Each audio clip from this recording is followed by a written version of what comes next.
The time and the place, the look on your face, sincerest of eyes. If you're ready or not, the state of our hearts, there's no time to take. When we started, both broken hearted, not believing it could begin and end in one evening.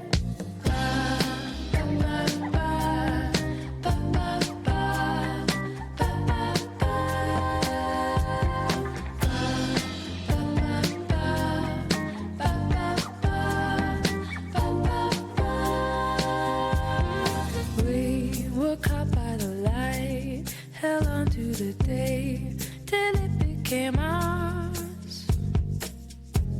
The minutes went by, the cab is outside, there's no time to take. When we parted, moving on, and believing it could begin and end in one evening.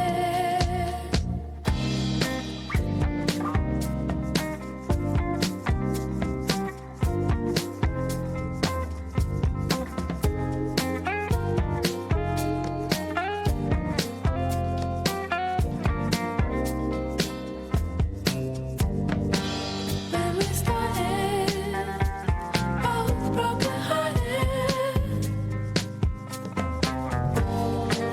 not believing it could begin and end in one evening.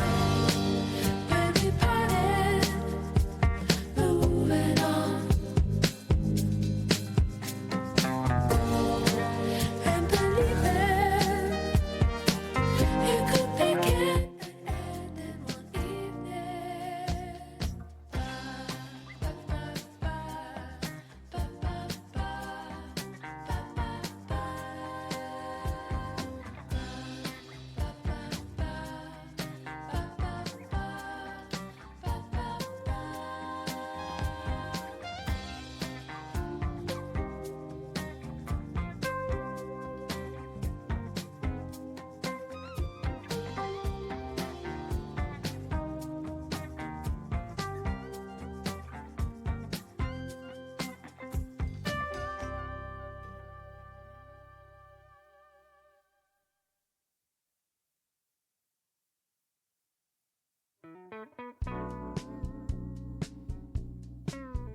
I didn't wanna say it, thought it would occur to you.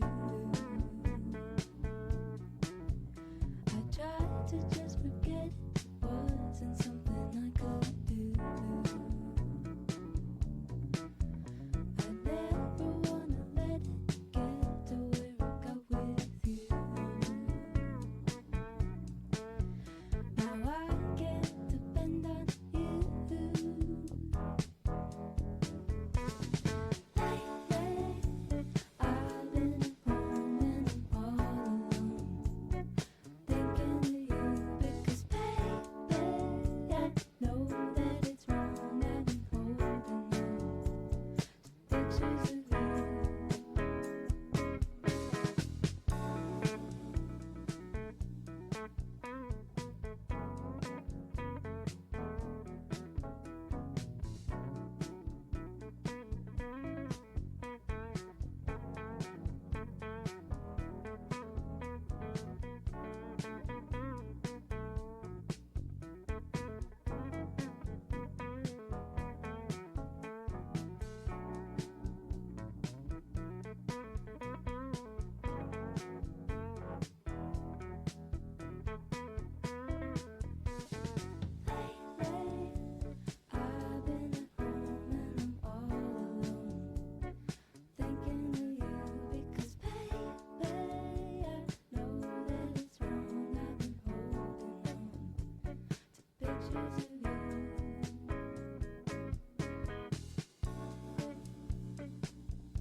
know where things are headed.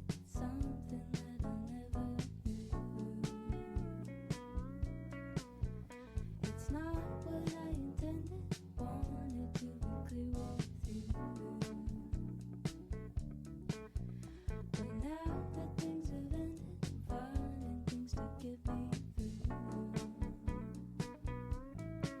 Since now I can't depend on you.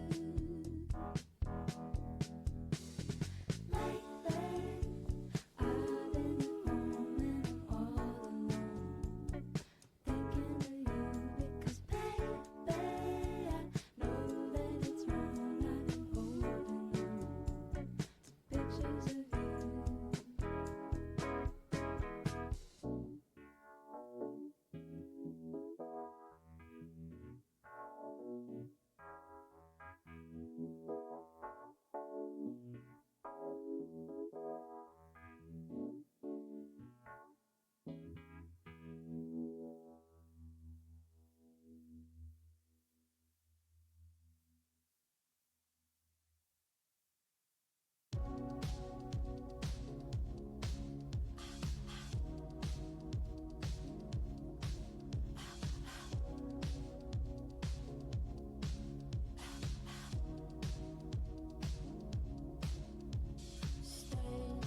Stick around. Please don't get in your car. If the plane's on the ground, it can never really get that far.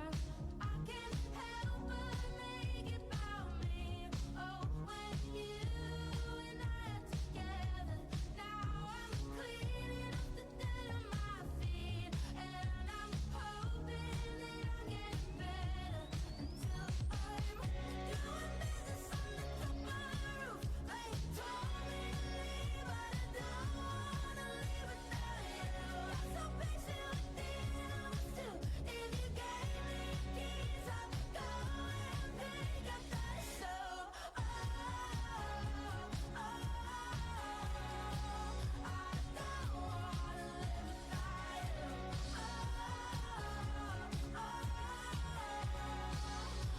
don't wanna live without you.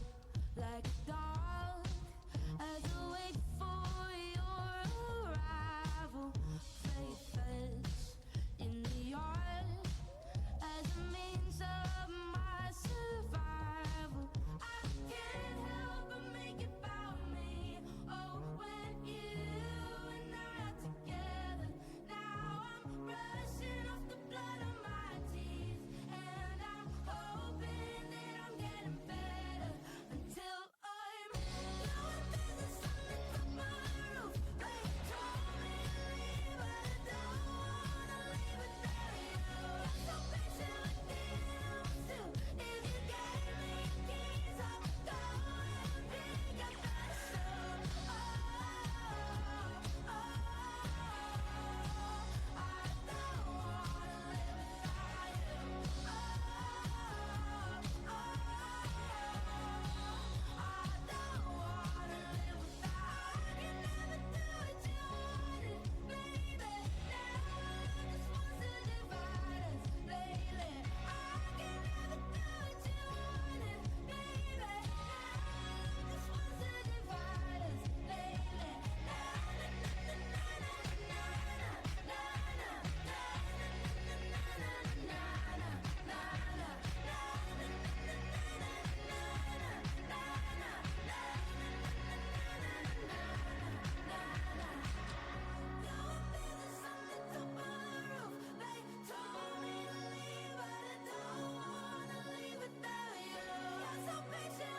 go and pick up the show.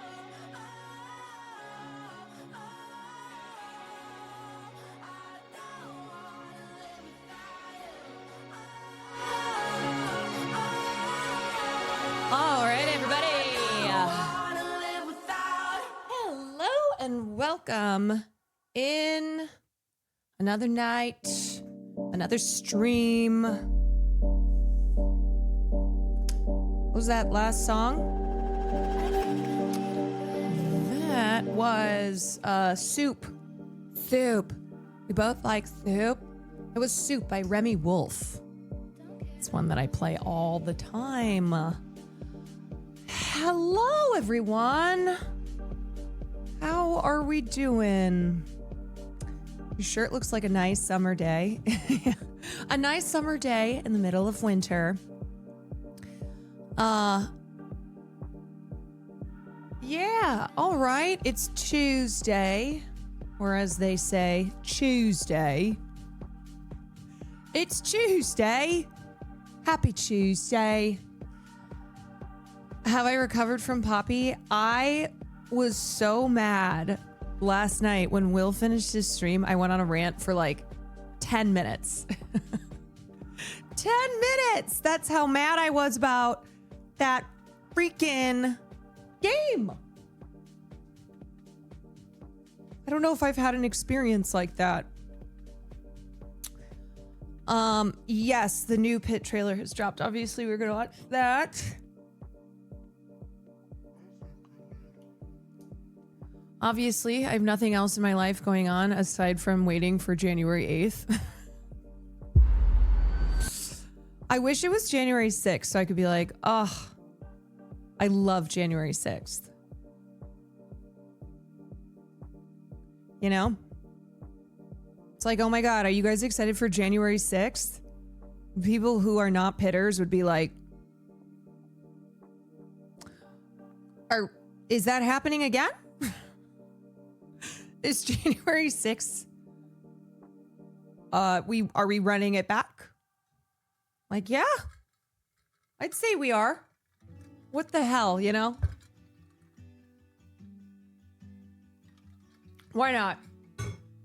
Hogan, thank you for the gifted Asian skills. Thank you for the 25 months. DW, thank you for the 29 months.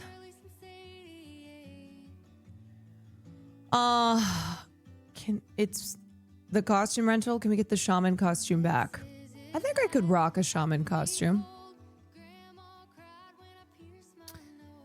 We got the Pit trailer. We got Steve Rogers holding a baby. We got the Spider-Man trailer recorded on 1999 Logitech webcam. We're back. Are we back? Is this a day where we're back? Today is the day that we are back. Eepy Lupo. Thank you for the 1,000 biddies. Wow. Thank you. Did you end up doing the actors on actors? No, we didn't do the actors on actors. Let me think about what we got tonight, and then maybe I'll squeeze in an actors on actors. We're gonna cover the updates. Wow, I spelled so many things wrong in my title.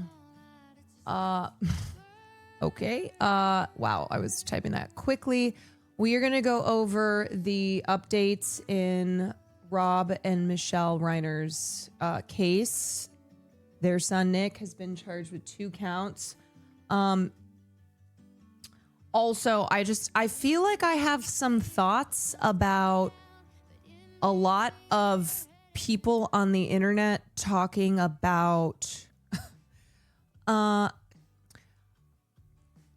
really having some like harsh, unempathetic words for the Reiner family, having to do with like the fact that Nick, who clearly...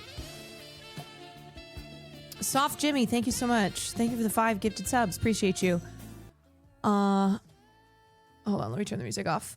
Just about like addiction and how just classic people on the internet saying how the Reiners should have handled things. And it's like, first of all, can we not? It's been less than 48 hours since the news broke that Rob and Michelle Reiner were brutally murdered. So I don't think maybe now is the time to like step in all high and mighty, all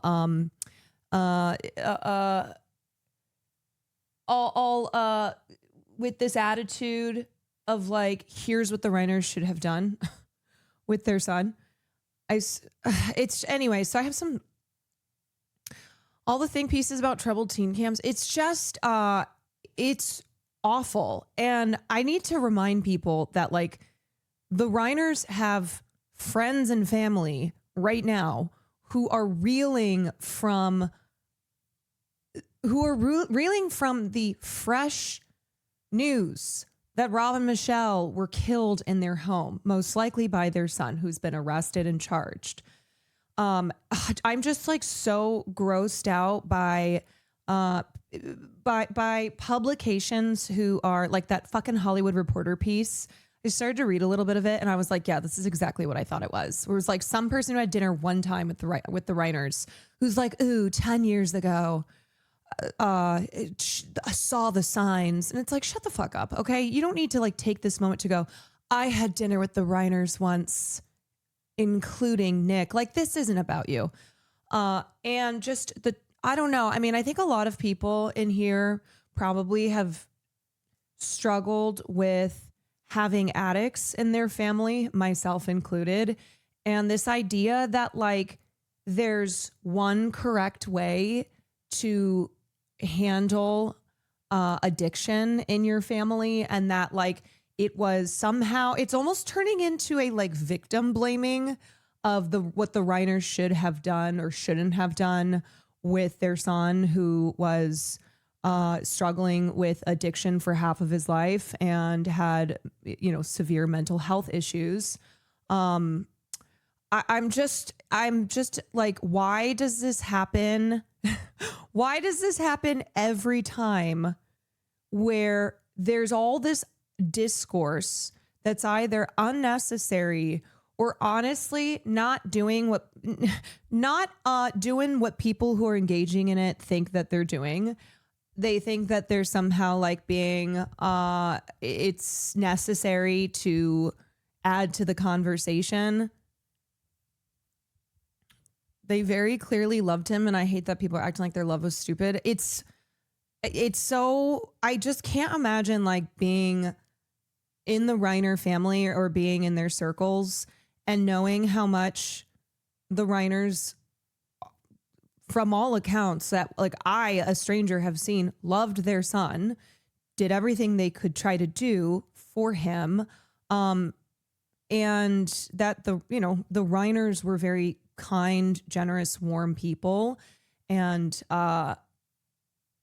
having now all of these internet strangers talk about on the subject of addiction and on Nick Reiner's addiction. And we also don't know everything that went down. There's just a lot of, there's a lot of harsh assumptions that are happening. Do we even know the whole story yet? No, I mean, this is still developing. Like, I saw this piece in the New York Times that corrected some, this apparently is from a person close to the family who, because the family, they're speaking on the condition of anonymity because the immediate family was not yet ready to speak publicly. But essentially in this New York Times piece, they correct false reporting that has circulated. And I feel inclined to believe more of the details in this piece than like what was hobbled together by more salacious publications that were just interested in like being first, where they get the main part of it correct, but then the other little things that, oh, we spoke to a source. It's like anybody can be a source. And you have people who will take the opportunity to be like, ooh, I'm an inside source, just so, I don't know, they can get some satisfaction, they can get financial compensation, whatever the reasons are. Anyway, so we're going to go over the updates on Nick Reiner being charged. We'll look at this New York Times. Piece. Also, Warner Brothers seems set to reject Paramount. So there's some updates there. Jared Kushner dropping out. I think that was due to Donald Trump having his little spiteful, petty beef right now with the Ellisons. There's a new, the UCLA diversity and the Hollywood diversity report that UCLA now does annually that came out, and surprise, it's actually not woke. Hollywood is not that woke, y'all. surprise, surprise, the overwhelming majority, almost the entirety of scripted series and TV are made by white people. So we'll look at that report. And then, oh, there's that crazy ass Vanity Fair article. Did you guys see this? Susie Wiles, who is the chief of staff, she's the first woman to have that position. Very woke of Donald Trump. But anyway, Susie Wiles just gave interview after interview to Chris Whipple, who did this piece on Trump's like team for the he did this piece for the Vanity Fair. And did she not know she was speaking on the record? I am so flummoxed. Also, what's been circulating today are the photographs that the photographer Christopher Anderson took of Caroline Leavitt, JD Vance, Marco Rubio, and everyone who's featured in this Vanity Fair piece. And they are, it's there. You like can't deny that they are so bad. It feels intentional.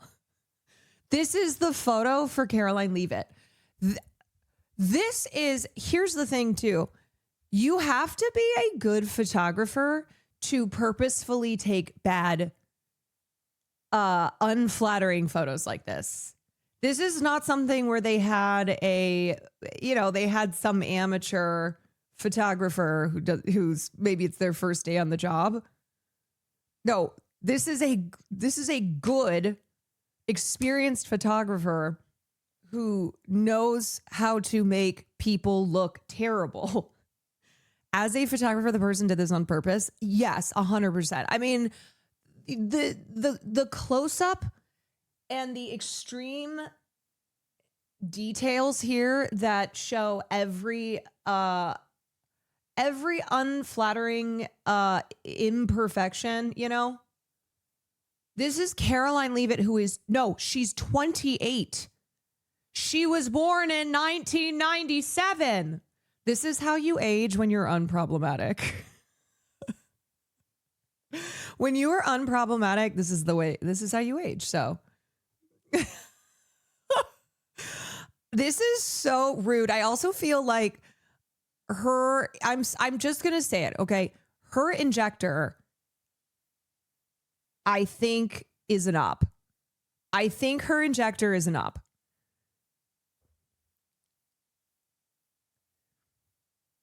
Unless she went in and was like, give me the Mar-a-Lago face, which is I want people to see the amount of work that I've gotten done. That's the Mar-a-Lago face that is being requested for surgeons in Florida. But otherwise, I'm like, I think maybe her injector is secretly an op and is like, I am going to do a terrible job on your lip filler.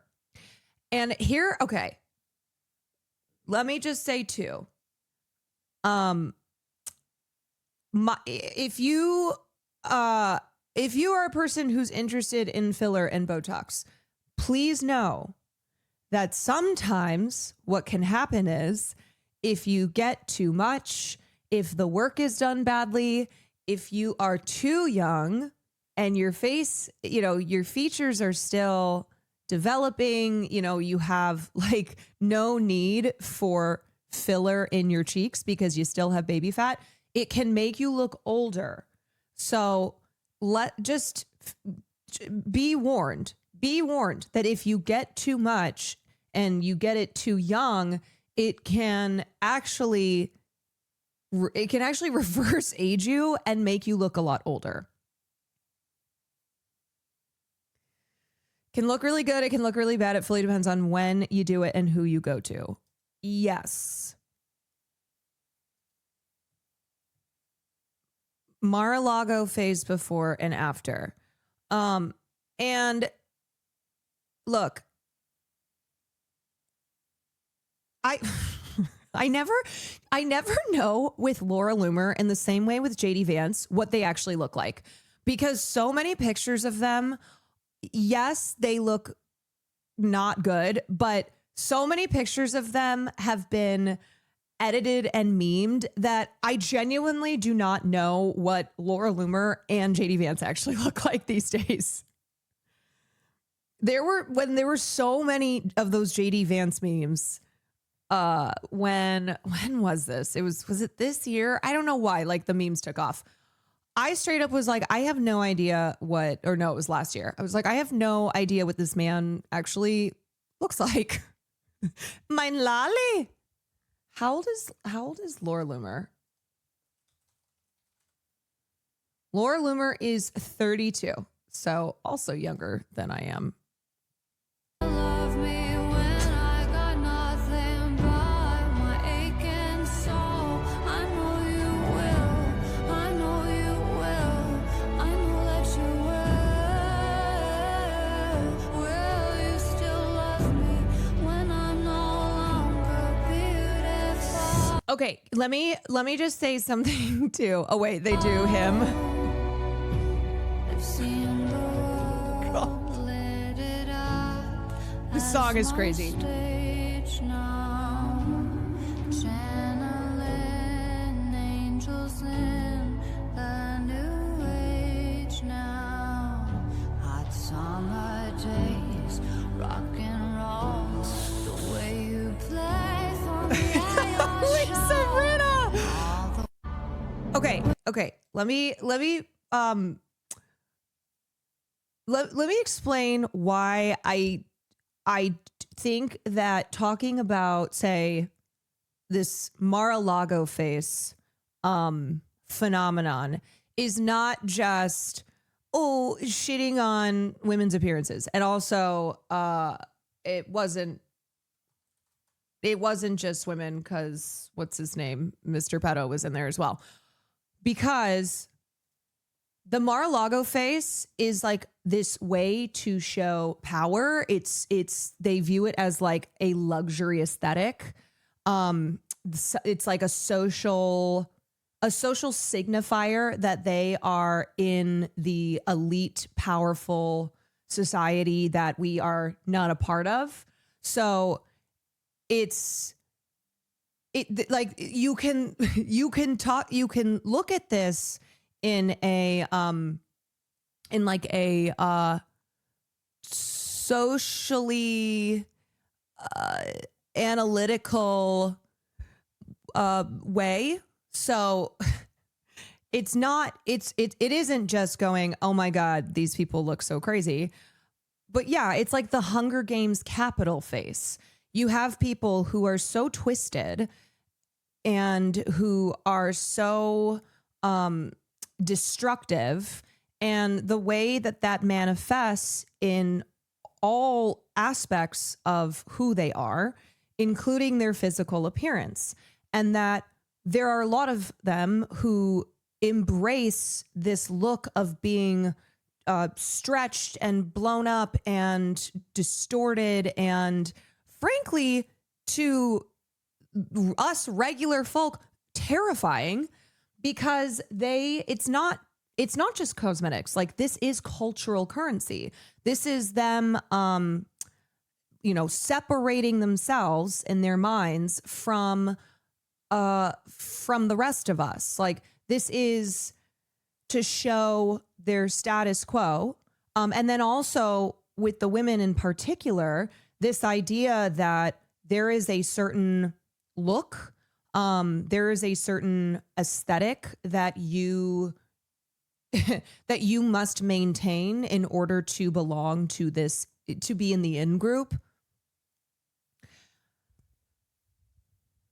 The obvious and exaggerated artifice. Yes, it's like you look at Donald Trump's world, from just the grotesque artifice of his hotels to Mar-a-Lago, and everything is, there's so much money. He and everyone around him has so much money, but it's so cheap. It's so hollow. There's no genuine taste, because these people are empty. They are not authentic. There is nothing that is real about them. It's very tacky. It's very tacky. It's very overindulgent. And it's it's like this new era of what American luxury looks like. And it's no longer, oh, you got botched work. I mean, it is like that is not, if you get plastic surgery, if you do filler Botox, your face doesn't have to look like that. So it is botched in the sense that it does not look natural whatsoever, but that's intentional. Like they have formed themselves this way. We are in the gilded age. Someone said it's the modern equivalent of olden day aristocracy powdering their faces white and wearing big goofy pompadour wigs so they look different from the pores. Yes, it is a modern aristocratic mask, and it's awful looking. I mean, that's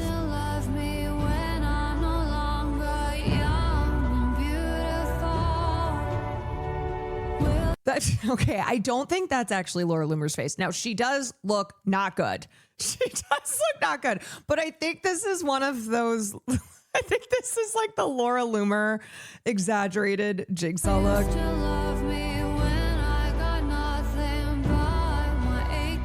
Yeah, no, they're not. They aren't even trying to look natural because that's not the point.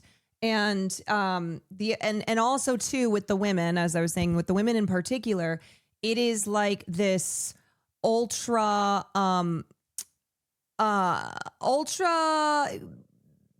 conformity to what they believe will make them desirable to men, and like how they conform to a heavily patriarchal gaze, and this belief that this belief that like value is in looking like a twisted blow up doll.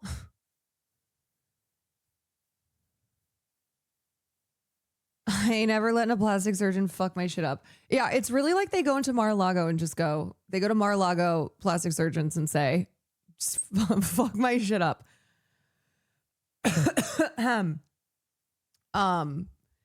Yeah. And I think too,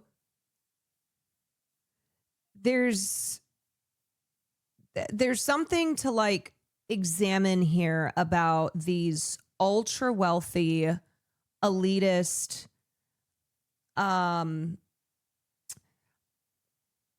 people who are, you intermix like Silicon Valley billionaires and current Republican politics and the trash that's down in Mar-a-Lago.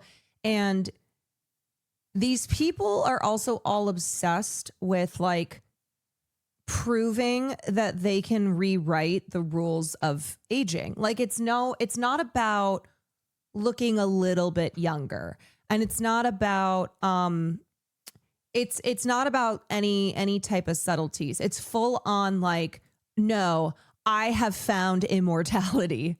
And so ironically, Brian Johnson and Caroline Leavitt and Laura Loomer and all these people, they don't look any younger. And Caroline Leavitt and Laura Loomer in particular have greatly aged themselves. But they are it's this aesthetic that they all are like, yep, that's our vibe.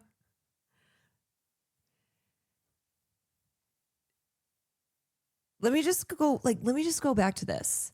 This is exactly what I'm talking about, where she thinks that this is a power face. She thinks that the way that this has been sculpted and plumped and lifted is a way to demonstrate power and wealth and separation from the plebeians. Like this is what they think is the power face. And then also believing that they are rewriting the rules of aging, that like the rules don't apply to them. No rules apply to them, whether it's finance laws, whether it is the Constitution, just the Constitution, or the laws of aging. These people are so bloated with their own narcissistic ideology that has hollowed them out, that has just ripped up anything that could be, any last remnants of their humanity. And they look and are twisted freaks. She married a billionaire who's 3 times older than her. I know. She married a billionaire. She married a man who is older than her mother.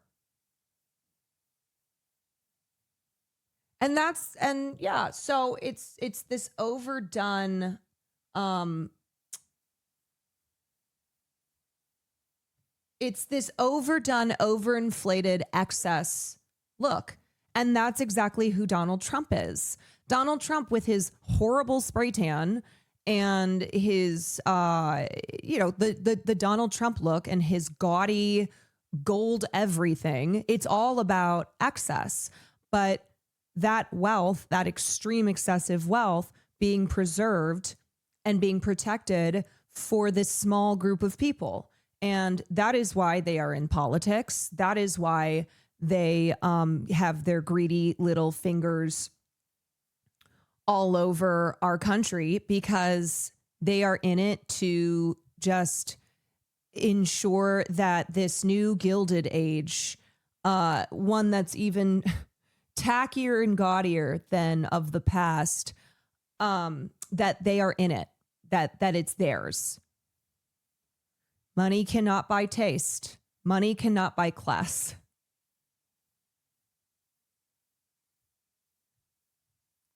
Can you explain where she's had work done? So just looking here, she has what we refer to as pillow face, which is when filler has been, dermal filler treatments have been applied, but it's unnaturally puffy. So it gives it that pillow look. That can come from just poor placement, from poor technique, from somebody's face not requiring something like dermal fillers because they're in their 20s, like Caroline Leavitt. Caroline Leavitt, who naturally has a rounder face, who had plenty of youthful fat in her face, that when you then put in filler, it gives it this swollen, puffy look.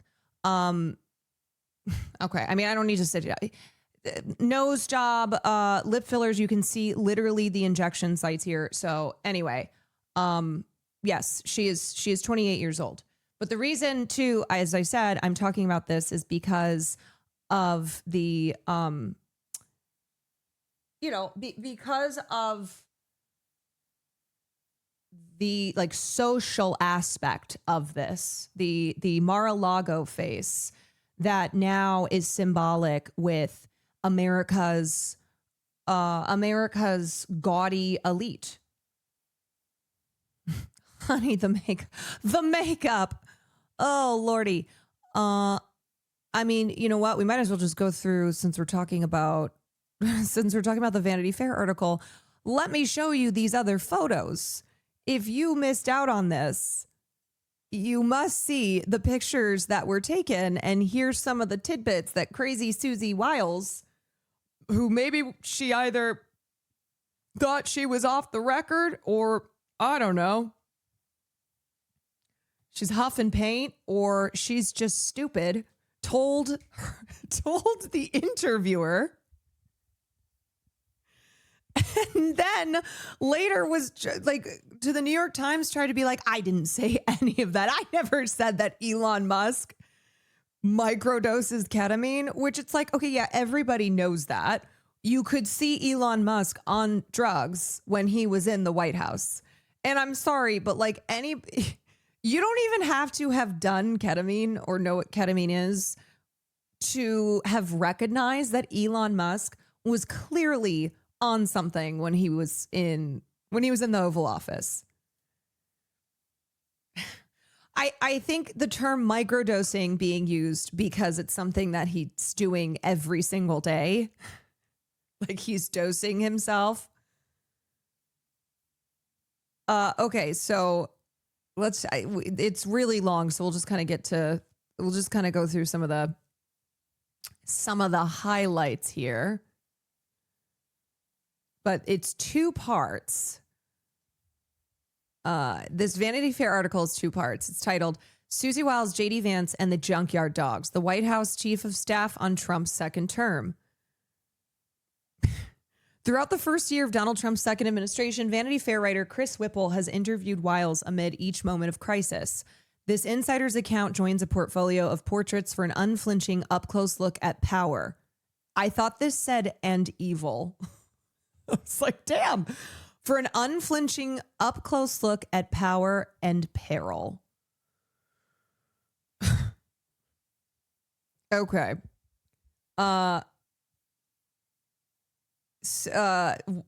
While most senior White House officials parse their words and speak only on the background, but over many on-the-record conversations, and I love that Chris Whipple made sure to mention these were on-the-record conversations, obviously, because he's printing them, but that Wiles was aware because as a journalist, you have to say, like, this is on the record. And if you want somebody to talk, but you know that they don't want to talk on the record, you say off the record, right? That's you being like, okay, off the record, tell me. Wiles answered almost every question that I put to her.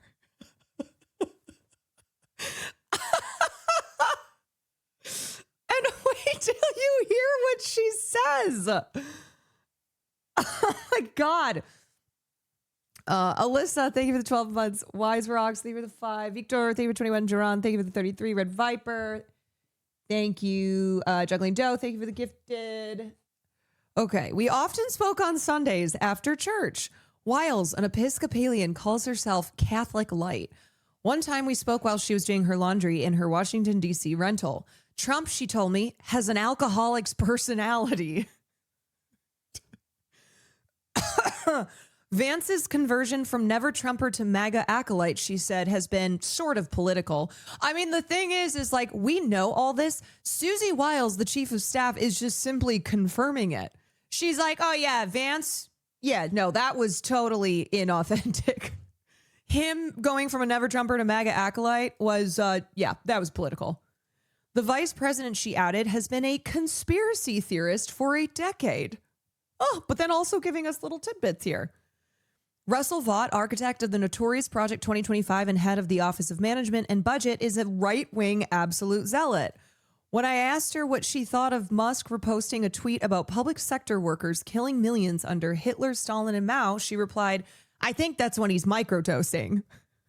She says she doesn't have firsthand knowledge. I am just flummoxed that Susie Wiles was like, yeah, what do you want to know? What shit you want me to talk? What tea do you want me to spill? I will divulge everything and anything you want. And then after it's printed, she's like, I didn't say any of that. She's trying to dispute it all. She's like your one. Yeah, she is like your one aunt who's drunk at the, holiday gathering, and she's making everyone uncomfortable, but also as like a bored young person, you're like, you know what? This just made things more exciting. Spill all the tea. Where you can tell that it's it's going to cause problems. And Aunt Susie's just spilling all, and you're kind of here for the ride. You're kind of here to see the fallout.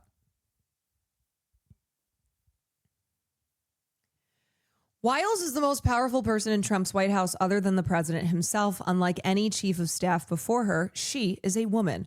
This is Susie Wiles' photo. Not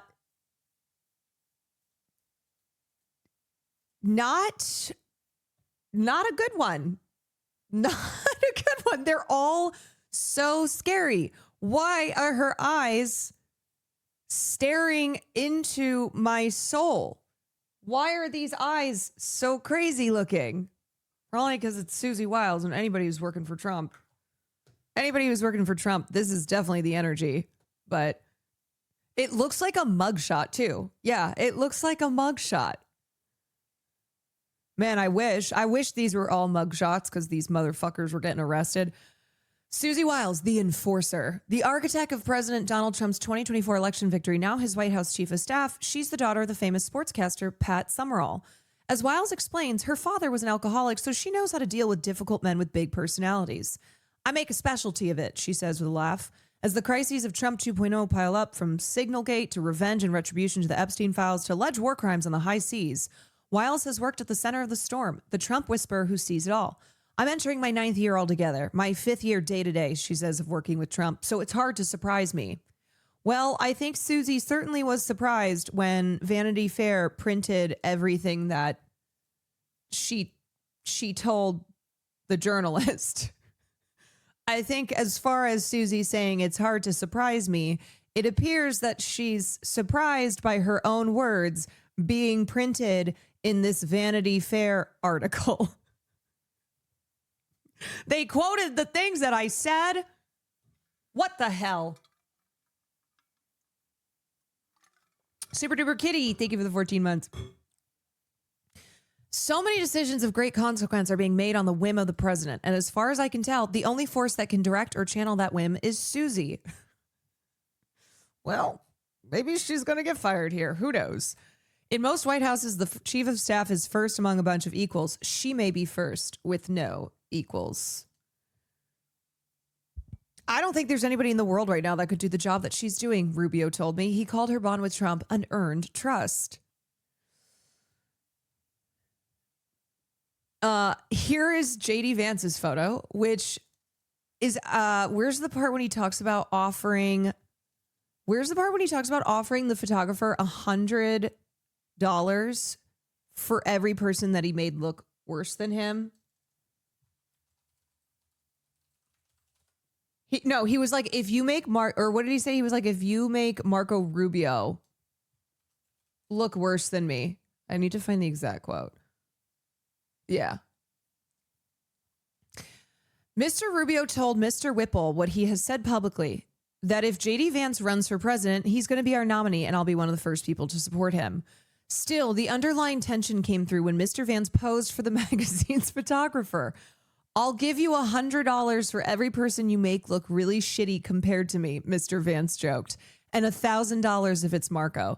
The photographer was like, bet, why don't I make you all look really shitty? I was like, sure, I'll take your money. And then I'm going to make you all look really bad.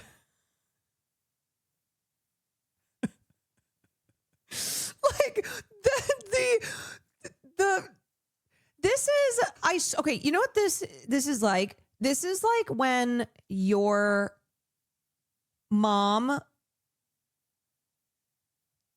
takes a photo that you've posted, and this is what Will's mom does.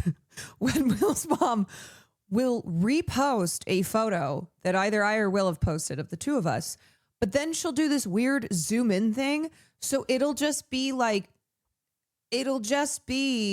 a really close up shot, like crop of our faces. And then she will post that on social media. My mom doesn't have social media, so I can't use her as an example. But I'm like, why the cropping? Why the very strange cropping? J.D. Vance, the heir apparent. Once a fierce critic of Trump who could be America's Hitler, Vance said in 2016, the vice president is now his highest ranking acolyte, a 180-degree transformation that Wiles calls sort of political. In the wake of his friend Charlie Kirk's assassination, Vance spoke of the festering violence on the far left. I retweeted this today because it made me chuckle. When people complain about the left and it's just like someone on Twitter. Oh, yeah, that evil, crazy, violent left who's got power in this country, and it's somebody on Twitter. It's somebody on Twitter who's like posting memes of JD Vance.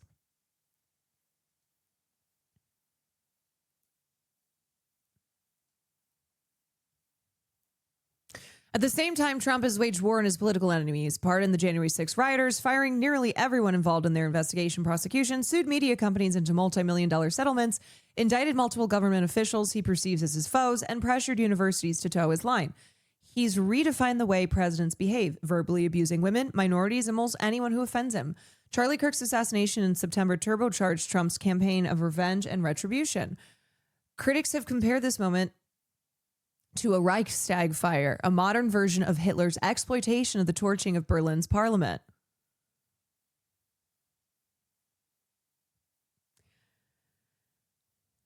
Moonflora, thank you for the 29 months.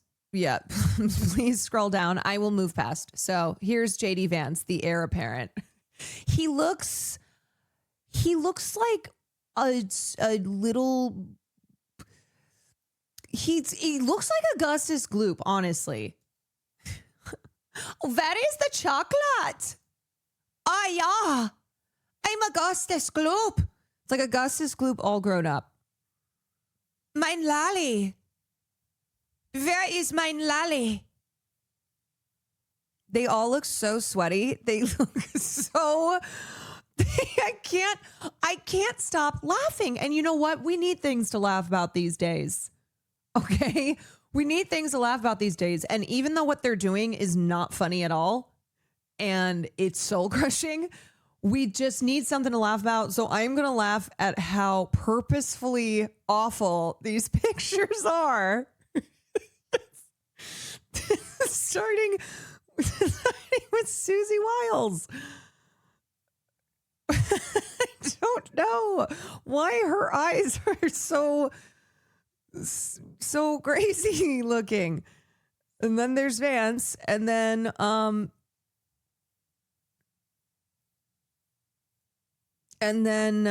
we will skip down here, and here's Stephen Miller, who looks like, you know who he looks like?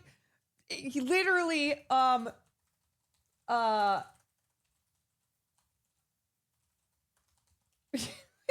a second.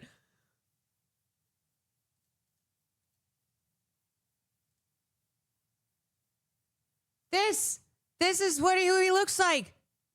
He looks like fucking Peter from What We Do in the Shadows. He looks like a 1,000-year-old vampire, but not in the sexy way, in like the really hideous way.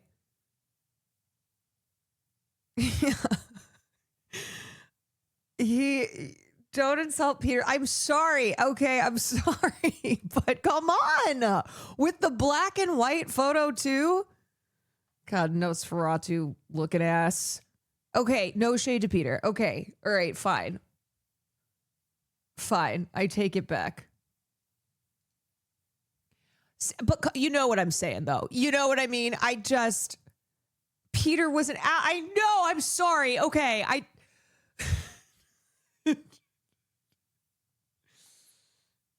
Anyway, okay. This is Stephen Miller, the zealot.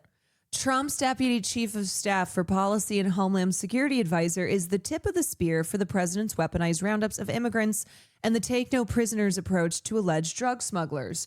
Oh, wait for the quote when Susie Wiles, pretty much, pretty much,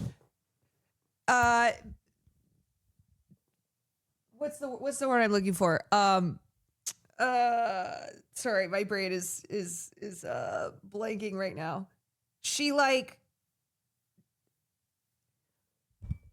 what Trump has been saying about bombing the boats, the Venezuelan boats, and being like, oh, these are drug smugglers. Susie Wiles was like, yeah, no, actually, that's not true, Ellen. She basically refutes it. And I don't think she meant to. How old is Stephen Miller? This guy can't even be that old. He's 40 years old. He is 40 years. Oh, God. Yeah, wow. You really age so beautifully when you're unproblematic. The most valuable gift Susie got from her dad was hard earned. Okay, this is still really a lot about Susie because I think she's the only one who would talk on the record. Wiles said Trump has an alcoholic's personality. He operates with a view that there's nothing he can't do. Nothing. Zero. Nothing. Yeah, we know Susie. Oh my God. Somehow, I don't even know which one is the worst one. Each of them is hideous and horrible in their own unique way. What the fuck is that hair? This is such an unflattering angle. Like nothing about this says power. Nothing about this says like, clearly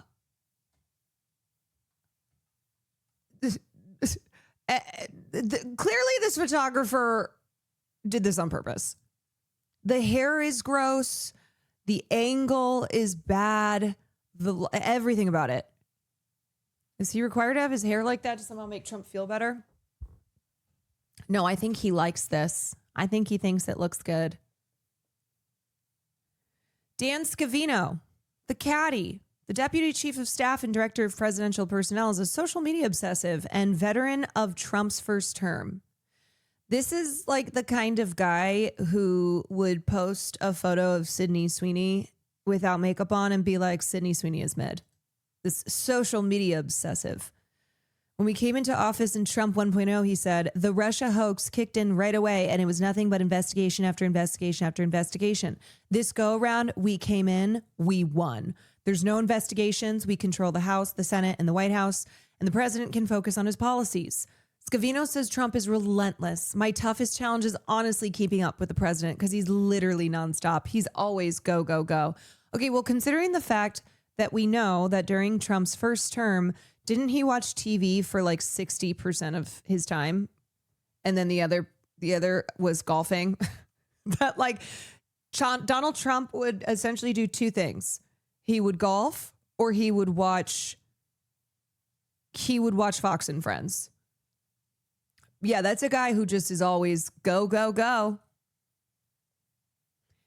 It does look really good when my eyes are closed. Yeah, if you close your eyes, this is a great photo. No one wanted to fix his car. I mean, it's if these people weren't such fucking evil twats, I would feel bad. I would be like, ooh, oof, ooh, that sucks. That's pretty brutal. But no, I don't. Moon Flora, thank you for the 29 months.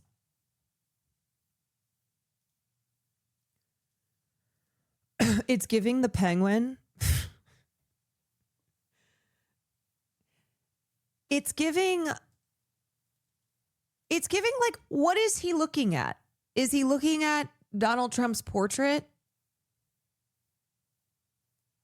It's giving, why would you have this angle Well, I don't think there's any angle of him that would actually be flattering, but I like that every comparison we're using for these photos, people are like, that's rude. Don't use that. They're like, don't do the penguin dirty like that. Not just Fox and Friends constantly call in. Yeah, that man was not doing work. Like his staff, this was reported on that his staff could not get him to read the briefings, that they would try and summarize them. And when there were important things, be like, sir, we really need you to please take a look at this. But he was like glued to his TV all the time. Or like name searching himself.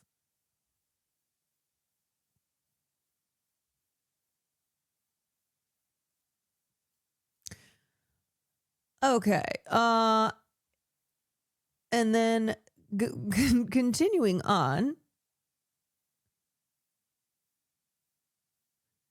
I'm trying to make sure I don't miss any of the other good Susie Wiles quotes here. Let's see.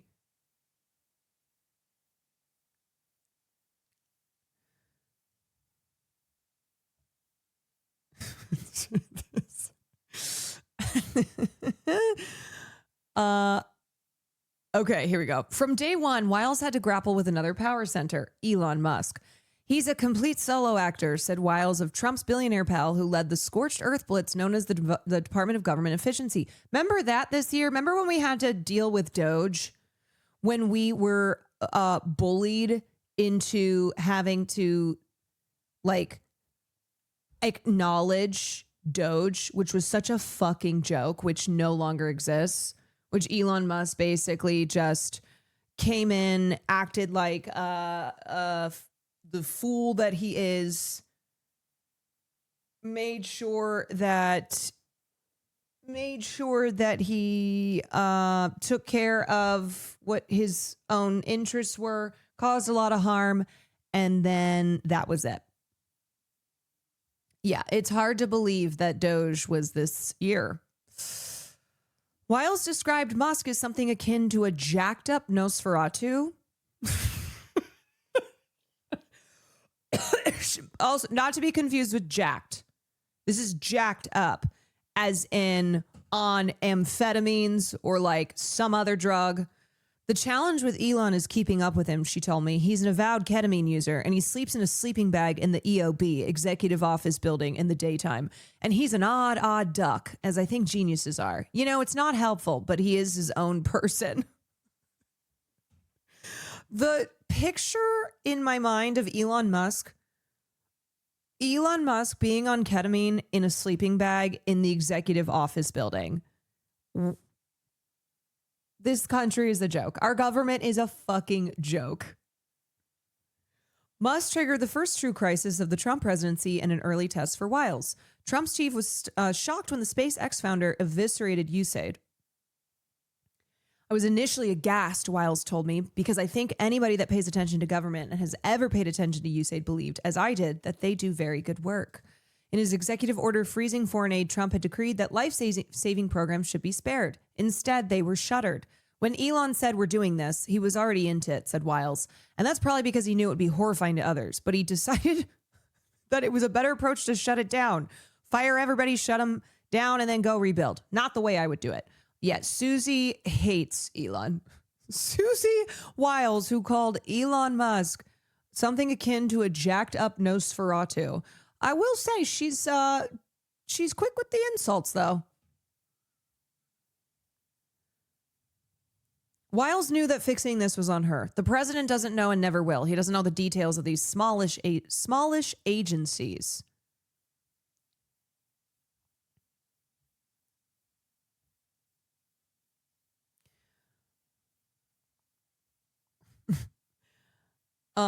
Okay. Where is, hold on.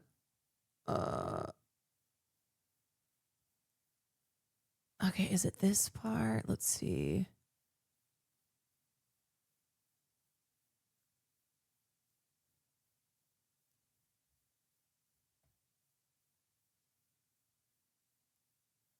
Yes. Uh, let's not talk about tariffs today. Let's wait until we have the team incomplete. So you kind of get the idea that of everyone around Trump, I think Susie Wiles probably is a little more savvy than most others, which doesn't mean much, considering the fact, too, that she just seemed happy to spill all to the Vanity Fair reporter. But she seems to be one of his staff members who looks around and is like, look at all these fucking jokers. Look at all these idiots I have to deal with. And she might, honestly, she might be so sick and tired of these buffoons too, that when the Vanity Fair journalist called her up, she was happy to spill. She was happy to talk to him about the vibes in the White House.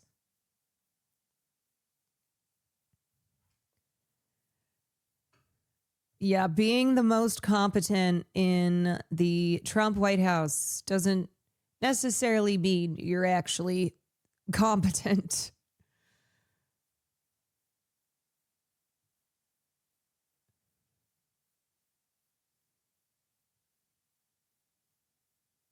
Okay, and then part 2, and here we go. This is where the other photos are.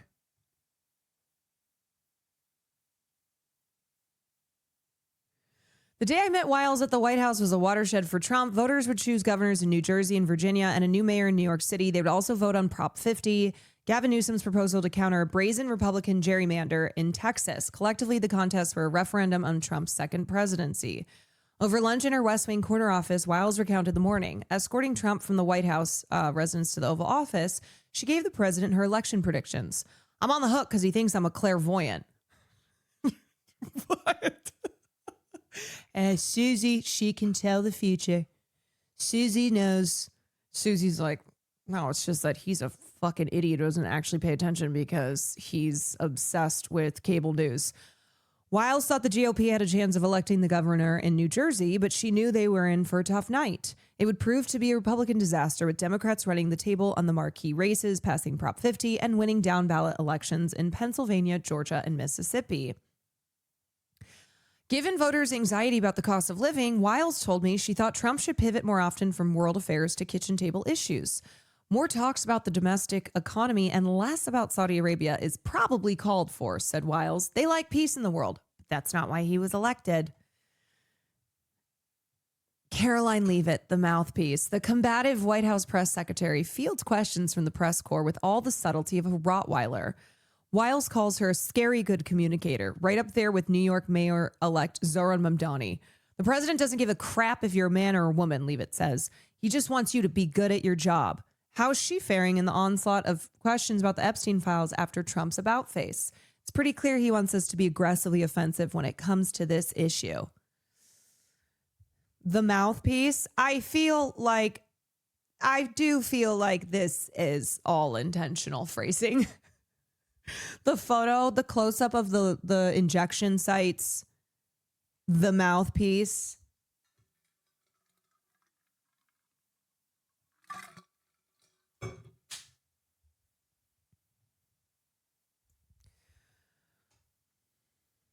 Okay, and then this is the Epstein stuff. I think this is where she talks about Trump basically lying. In February, Bondi gave binders labeled the Epstein Files Phase 1 to a group of conservative social media influencers who were visiting the White House, including Liz Wheeler, Jessica Reed Cross, Rogan O'Hanley, and Chaya Raichik. The binders turned out to contain nothing but old information. I think she completely whiffed on appreciating that was the very targeted group that cared about this, Wiles said of Bondi. First, she gave them binders full of nothingness. Then she said that the witness list or the client list was on her desk. There's no client list, and it sure as hell wasn't on her desk. As Noah Shotman reported in Vanity Fair, dozens and dozens of FBI agents at the New York field office were tasked with combing through the Epstein files. Many observers assumed they were looking for and possibly redacting Trump's name. I don't know how many agents looked through things, but it was a lot, said Wiles. They were looking for 25 things, not one thing. Wiles told me she'd read what she calls the Epstein file. And she said, Trump's in the file, and we know he's in the file. And he's not in the file doing anything awful. Wiles said that Trump was on Epstein's plane. He's on the manifest. They were, sort of young, single, whatever. I know it's a passé word, but sort of young, single playboys together. Trump started dating Melania Knauss, whom he married in 2005, sometime in 1998. Virginia Giuffre, Epstein's most prominent accuser, died by suicide earlier this year. First met Epstein while she was a Mar-a-Lago spa worker in 2000. Trump and Epstein reportedly had a falling out in 2004. Trump had claimed without evidence that Bill Clinton visited Epstein's infamous private island, Little St. James, supposedly 28 times. There's no evidence those visits happened, according to Wiles. As for whether there was anything incriminating about Clinton in the files, the president was wrong about that.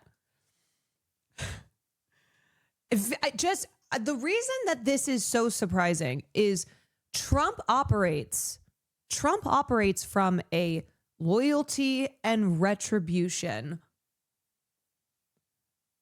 kind of, that's his style. And the whole idea is that everyone who wants to get on Trump's good side has to kiss the ring. And he's a petty ass bitch. And he will constantly be saying publicly that this is the way that he does things. And as soon as, somebody crosses Trump or isn't kissing the ring hard enough, then he's going to be a bitch about it. So it is surprising for Susie Wiles, who's his chief of staff, to be countering, to be refuting things that Trump has said and has said repeatedly. And that's why now with the reporting on this and the New York Times piece, where she was like, oh, that's out of context, or that's not what I said. And then they were pulling up the evidence. They were pulling the receipts.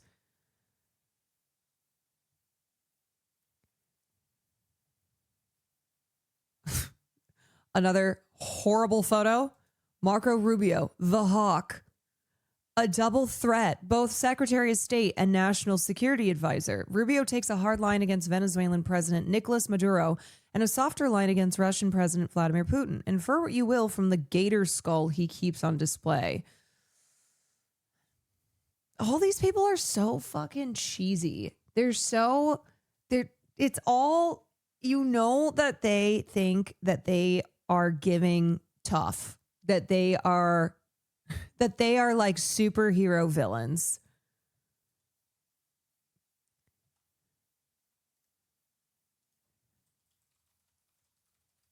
It's so, you're tacky and I hate you. You're tacky and I hate you. It's just, it's so cheap. Everything they do, so tacky, so cheap. Off-center, busted up face. Truly a busted up face.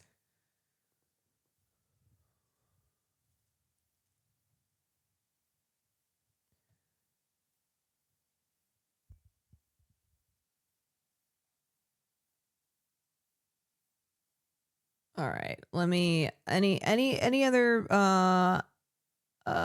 okay, wait. I think this is the part on. During my first visit with Wiles at the White House in November, Trump's revenge tour against his domestic enemies was in full swing. So was his lethal campaign against Venezuelan President Nicolas Maduro, who Trump was convinced headed a powerful drug cartel. Over lunch, Wiles told me about Trump's Venezuela strategy. He wants to keep on blowing boats up until Maduro cries uncle. Oh, that's interesting.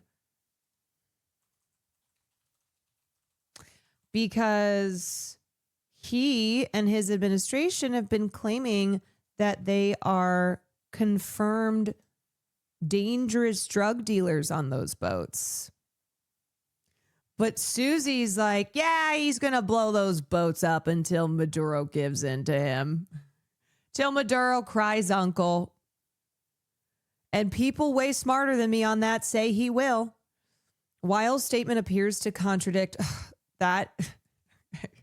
That is the word I was searching for earlier. I was like, what is the word? For the life of me, could not come up with the word contradict. I was like, why? Y'all ever have that happen where you're like, I know the word that I want and my brain is not producing it? The word that I believe the word you're looking for is contradict. Wiles' statement appears to contradict the administration's official stance that blowing up boats is about drug interdiction, not regime change. So this part is very interesting that Susie, Trump's chief of staff, is saying, oh yeah, he's blowing those boats up because he wants Maduro to bend the knee.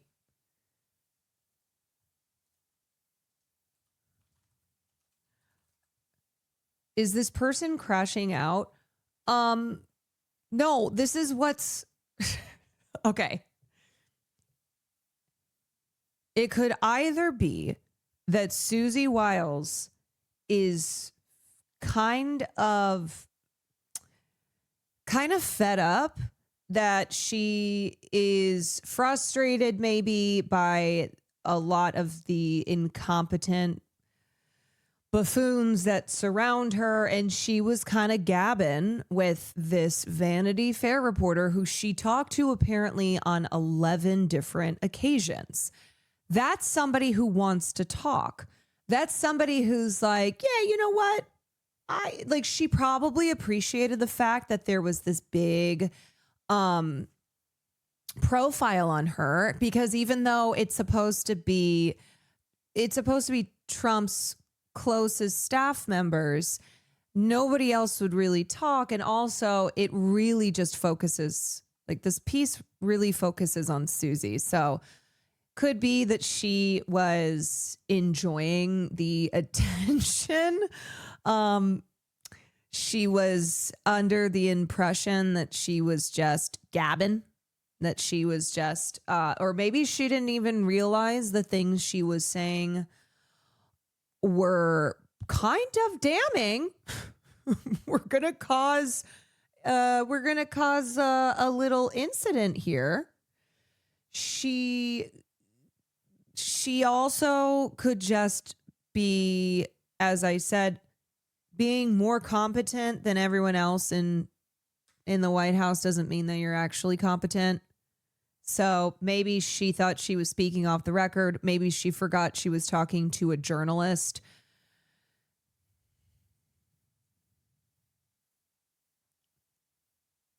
I'd already pressed Wiles on Trump's practice of blowing boats out of the water. The casualties almost certainly include unsuspecting fishermen. In 2016, Trump had famously mused that he could shoot someone on Fifth Avenue and not lose any supporters. Now he seemed to be testing that idea on the global stage. When a critic on X denounced these killings as war crimes, Vance posted, "I don't give a shit what you call it." That guy needs to be bullied more. We need to collectively keep calling this man a loser. We cannot let up. Pressed at an October press conference on why he didn't just ask Congress for a declaration of war, Trump swatted the question away. "I think we're going to just kill people that are bringing drugs into our country. Okay?" I asked Wiles, "What do you say to people who ask, doesn't anybody in this administration have a heart?" Wiles didn't mince words. "The president believes in harsh penalties for drug dealers. As he said many, many times, these are not fishing boats, as some would like to allege. The boats, she argued, carried drugs, eliminating them saves lives. The president says 25,000. I don't know what the number is, but he views those as lives saved, not people killed." Yeah, they're just committing murder out here. That's why I said, with how evil and vicious the Trump administration is, I don't feel in the least bit bad at how purposefully unflattering these photos are. And in fact, I think it's awesome. Drug smuggling, I pointed out to Wiles, is not a death penalty offense, even if the president wishes it were. No, it's not. I'm not saying that it is. I'm saying that this is a war on drugs. It's unlike another one that we've seen, but that's what this is. Obviously, it's a war declared only by the president and without any congressional approval, I said. Don't need it yet, Wiles replied. We're very sure we know who we're blowing up, she told me during lunch in November.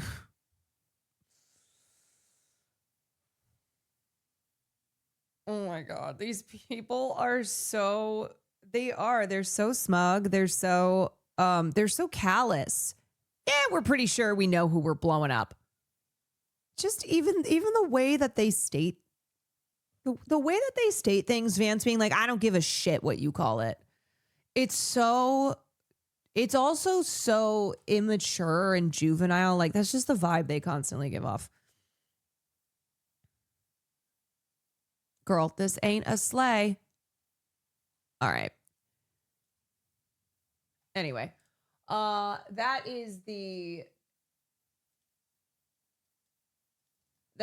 is what came out in Vanity Fair that people have been talking about.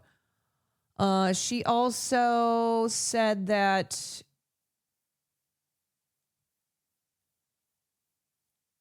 we talked about the fact that she said that JD Vance is a conspiracy theorist, has been for a decade, that his conversion from Trump critic was political. So a lot of what she said was just confirming what everybody already knows. But then she also threw in a little Susie tidbits there that it's interesting because she's the chief of staff. That's why her saying these things and either confirming what we already know or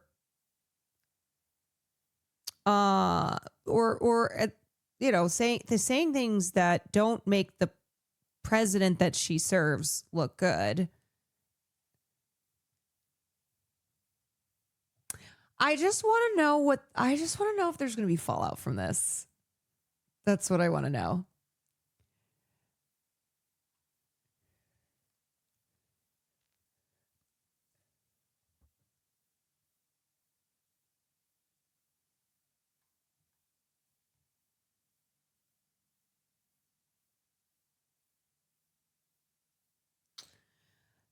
Yeah, Susie Wiles spills everything to Vanity Fair and then wants to say fake news, but there are tapes because apparently Chris Whipple, who did who interviewed her, he has the tapes. She's on tape saying this stuff. And she's trying to be like, I didn't say that's not what I said. I never said that. I didn't say it that way. I guess we have to call for releasing the tapes yet again. The I never said that followed by the recording of her saying that is so funny. I never said that. Press play on the tape. It's exactly what was quoted in the piece. She's like, well, that's not me. You know, AI these days.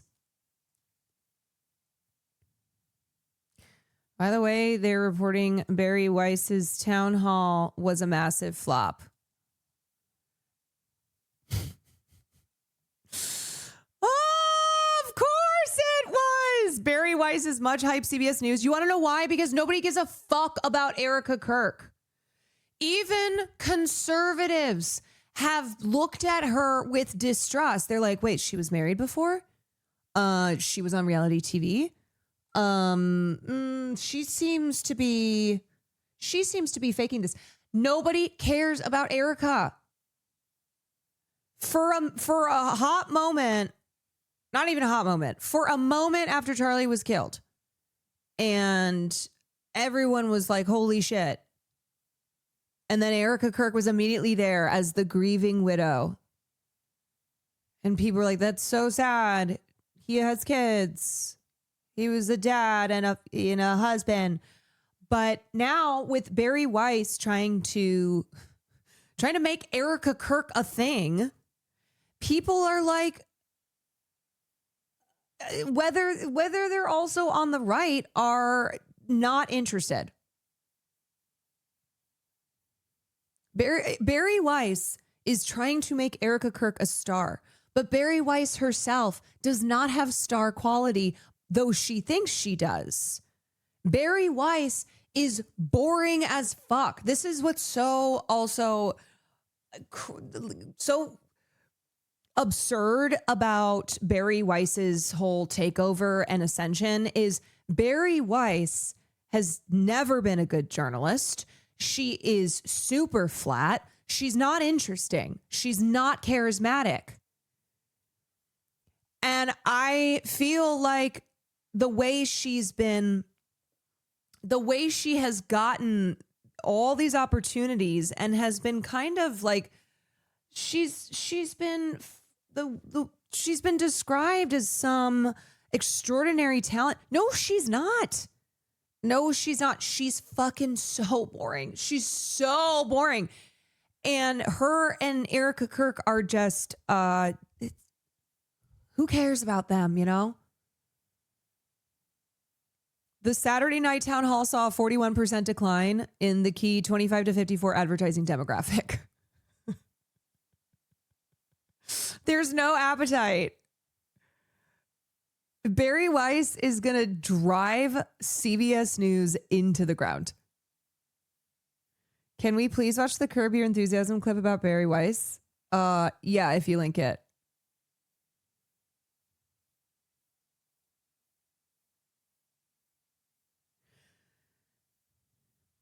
She doesn't have the darkness like Alex Jones or Tucker Carlson. Here's the thing, y'all. As much as I fucking hate Alex Jones and all of these right-wing grifters, I will acknowledge that they are characters, that they all have their thing. When Candace Owens is sitting there like doing crazy shit, you know, and she plays into this character that she has built, that is, it captures people's attention.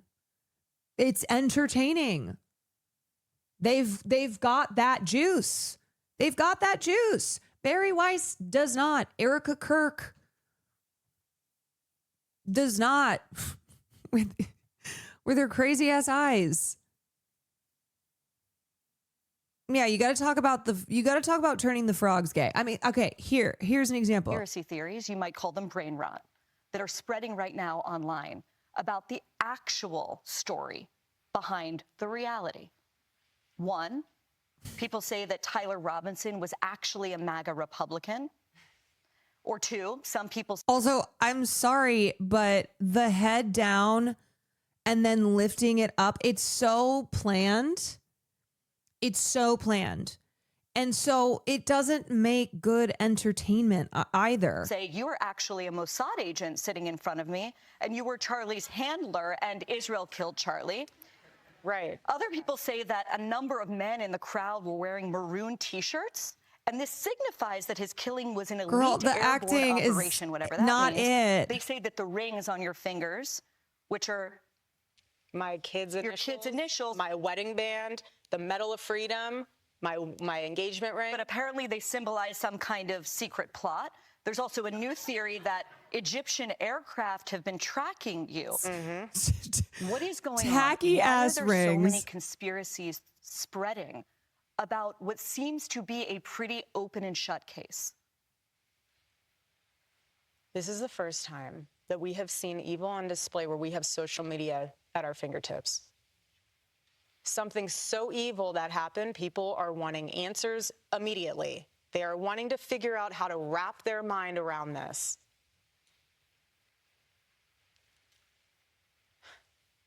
Egyptian planes. Do Let's just. Oh God, it's so rehearsed and it's so bad. It's so scripted and so clearly every part of it. Look, she's literally doing this.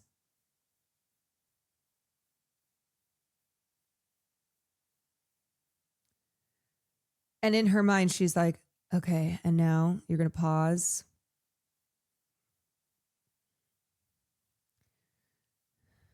You're going to look to the side. Like it's all choreographed. This evil is evil that we have never seen before. It's a performance and it's not even interesting. Like it's painful to watch. Yeah, no, Egyptian Do you plates. believe that Tyler Robinson? Look at the the seen evil on display where we What's going on? Why are there so many actually let me concerns just show the that are beginning. spreading right now online about the actual? Like, why don't these people just go do some bad community theater? Okay, you clearly want to be a performer. This is all just a fucking performance, and it's not good. Story behind the reality. One, people say that Tyler Robinson was actually a MAGA Republican. If you watch the interview close enough, she changes her story like twice. She can't keep because she's thinking about her performance. That's what it is.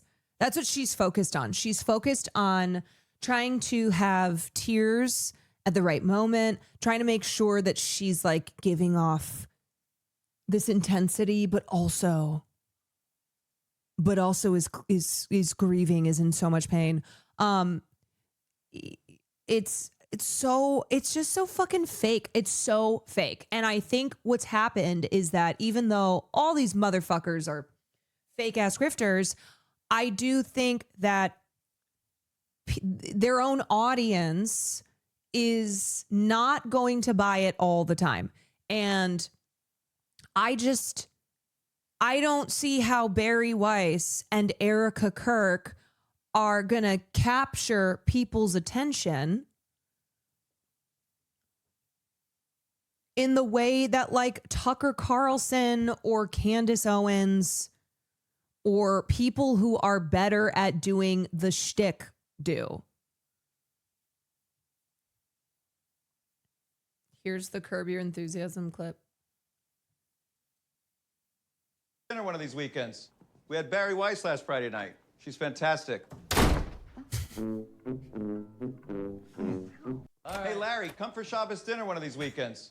We had Barry Weiss last Friday night. She's fantastic. Yeah, and then also people are looking at Erica Kirk and they're like, wait, so why are your claim to fame is that your husband died, was assassinated, and so she's gonna run her course. Because here's the truth of it. A lot of people didn't actually give a fuck that Charlie Kirk was killed. Not from a genuinely not from like any type of genuine place of sorrow. No genuine sorrow.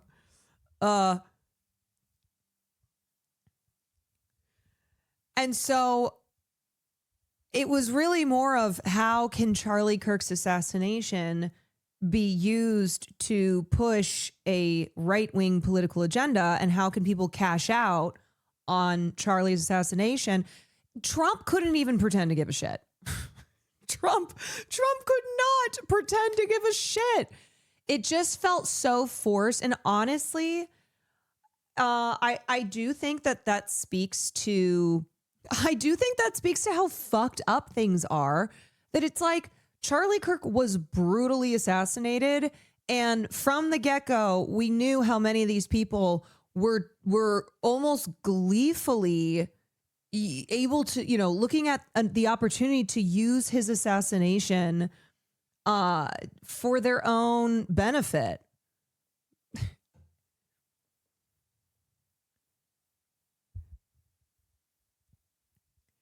And so Erica Kirk and the grieving widow shtick here that's being propped up by Barry Weiss on CBS News in this like serious setting, I just think people are not eating it up.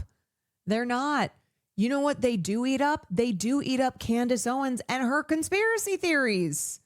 Although today it was clear, Candace going live, that she's had a change of tune. I know. And you know what though? It's going to make people they're going to lose interest because they want that kind of drama. They want that spectacle.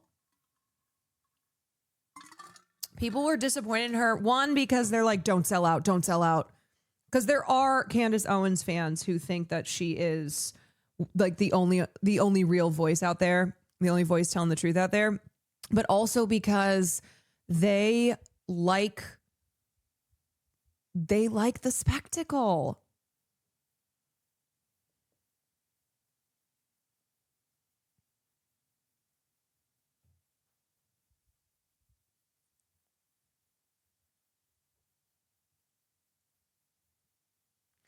This Erica clip is popping off on TikTok. This is The world right now.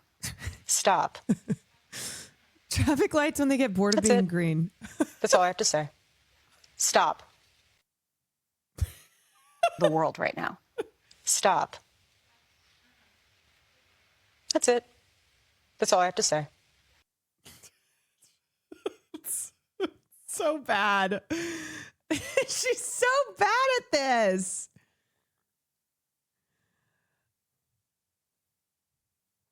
Oh, honestly, this is why everybody needs to take acting lessons. Okay. All these motherfuckers out here who are trying to performance their way through, they're trying to be performers and they simply are not. Barry Weiss could never. And let me produce tell you, I've been taken up to the third heaven. I've been jacked into the big. Yeah, and I fucking hate Alex Jones. He is vile. He is an awful, awful man. What he did to the families of the Sandy Hook victim, horrible. But when we are analyzing like why someone such as Alex Jones captures attention, it's because he acts crazy. It's because he says stuff like they're turning the frogs gay, and he says it in a way where he's like about to burst a blood vessel. He puts on a performance. He puts on a performance that entertains. Yeah, he puts on a fucking show. And it's not me. Like in acknowledging this and in understanding the theatrics, it's not like it's not condoning what Alex Jones says and has done with his platform, but it's pointing out like what in this attention economy and in how to make it, to succeed as a commentator, you're a personality. You're a personality. There's a reason that Greg Gutfeld, who is such an obnoxious prick, is the highest paid Fox News host. Greg Gutfeld, I think, makes like $20 million. $20 million plus. And when we were looking at the ratings and the numbers around the time that Stephen Colbert, it was announced that his show was done, that CBS was no longer going to, they were not going to renew his show. You know who had the number one spot was Greg Gutfeld.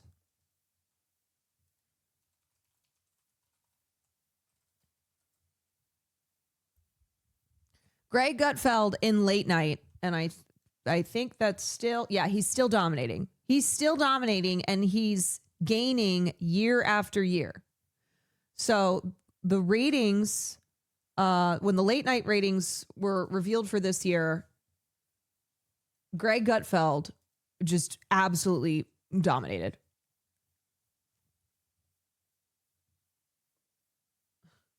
Razzle dazzle 'em. Exactly. Razzle dazzle 'em.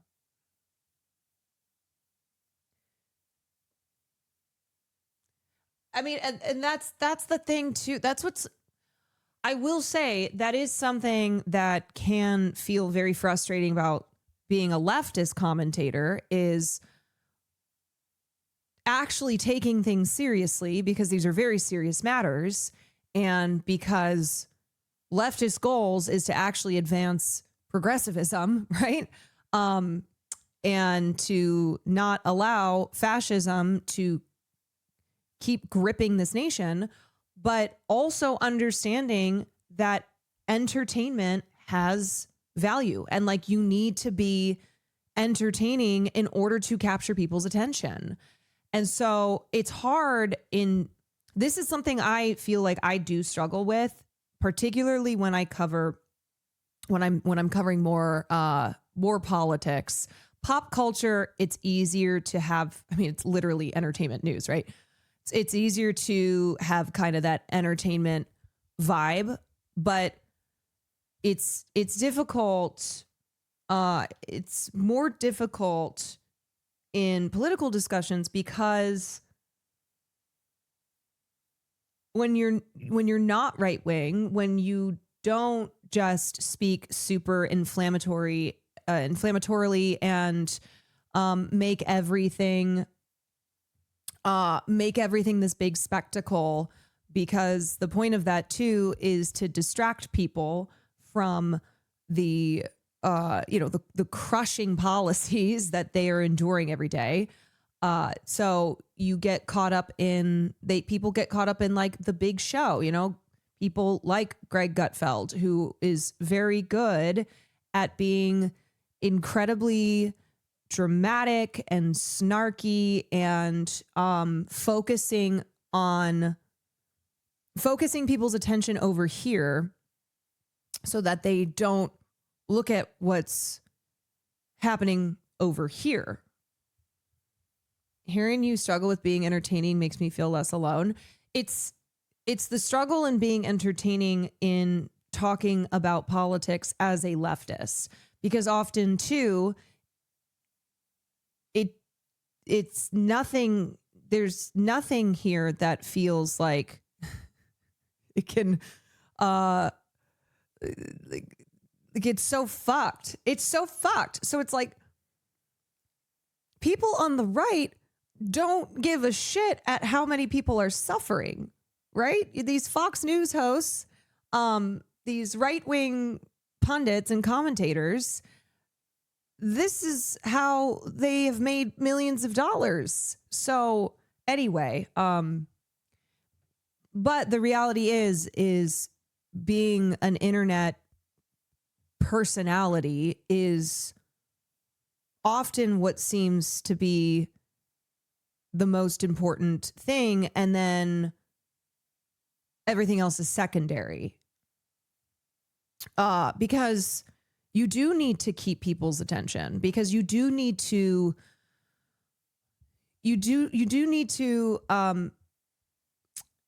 have that entertainment factor, even if you're talking about things that certainly are not entertaining, that are not fun, because you're trying to make sure that people stick around. Liv Agar talks about how it feels like left-wingers just get frustrated that they don't also have conspiracy theories to deploy, and now it's like everyone wants to be QAnon. Yeah, because it's juicy, right? It's like people are drawn to drama. They're drawn to they're drawn to the conspiracy theories. They're drawn to the like soap operatics of it all.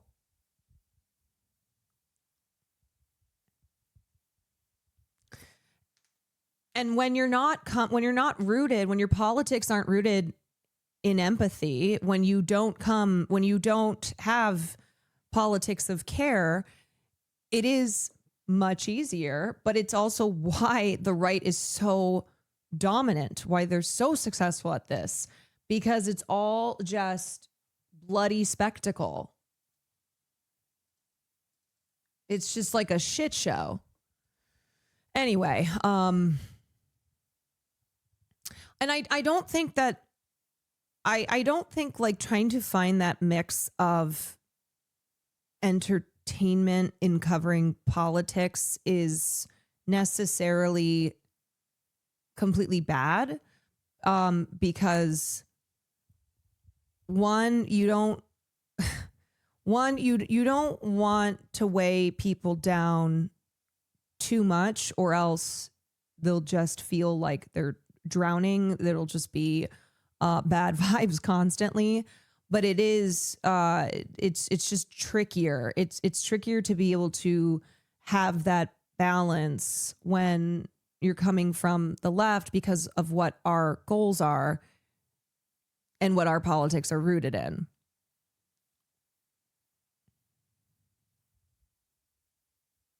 Do you think Erica Kirk sees herself as a sort of fusion of Kardashian, Jackie Kennedy, and thinks she can use Kirk's death to gain more agency and start money?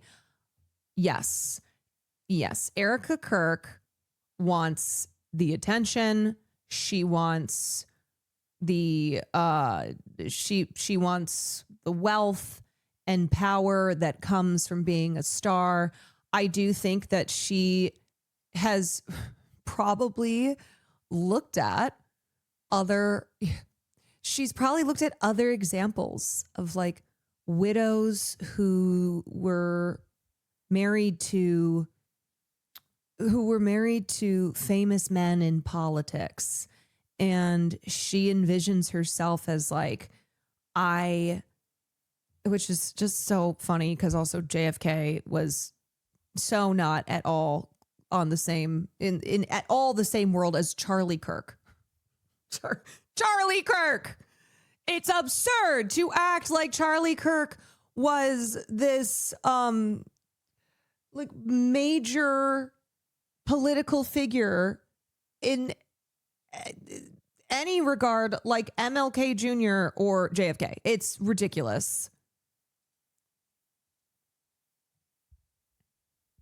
But yes, Erica Kirk is an opportunist, and she is happy to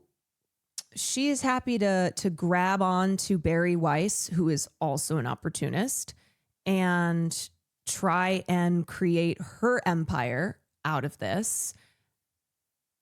But unfortunately, gals, you need the ratings. You need the viewership. And your very hyped up town hall was a flop. You can't be flopping like this when you want to be a superstar.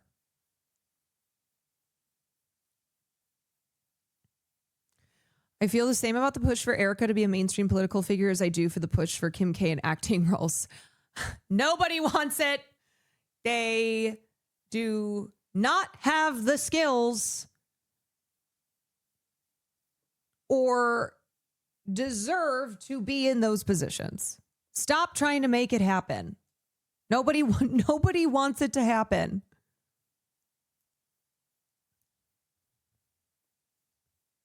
Murder with special. Nobody wants it to happen. Okay.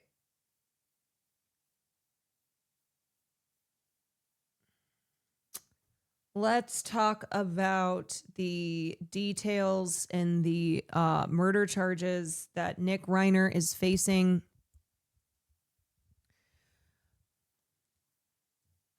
As he was arrested for the murders of his parents, Michelle and Rob.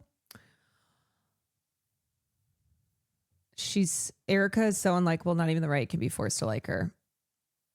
Mm-hmm. You know who that happened to as well? Ben Shapiro's sister, Classically Abby.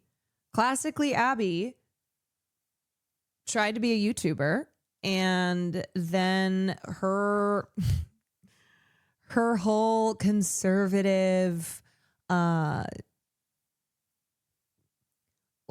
trad wife without the sexification that other trad wives engage in flopped. Yeah. And then she was just like, I guess I'll go actually just be a wife and a mom. I think the problem is the right doesn't like women. Not necessarily.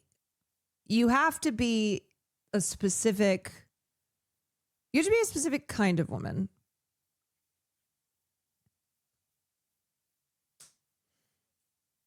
It's actually crazy that Brett Cooper looks more like Ben than Abby does. Still not convinced that they're not related. So, is the right extremely misogynistic? Yes, of course.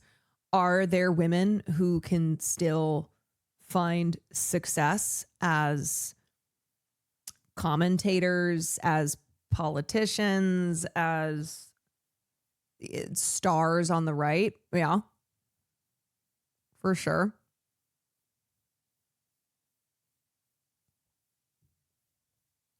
Like Carolyn.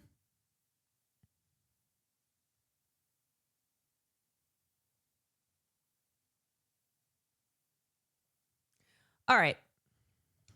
Let's take a look at this. And you have just been watching a CBS News special report on a press conference out of Los Angeles given by the District Attorney of Los Angeles, along with the police chief, announcing formal charges against Rob Reiner's son, Nick Reiner, for the murders of his father, Rob Reiner, and his wife, Michelle.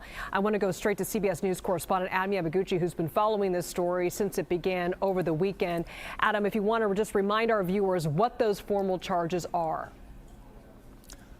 Yes, good afternoon, Elizabeth. So yes, the formal charges, the district attorney's office is in the process right now of filing these charges, 2 counts of first-degree murder with special circumstances. And what that means is this is elevation of charges due to the fact that there were multiple murders, 2 in this case.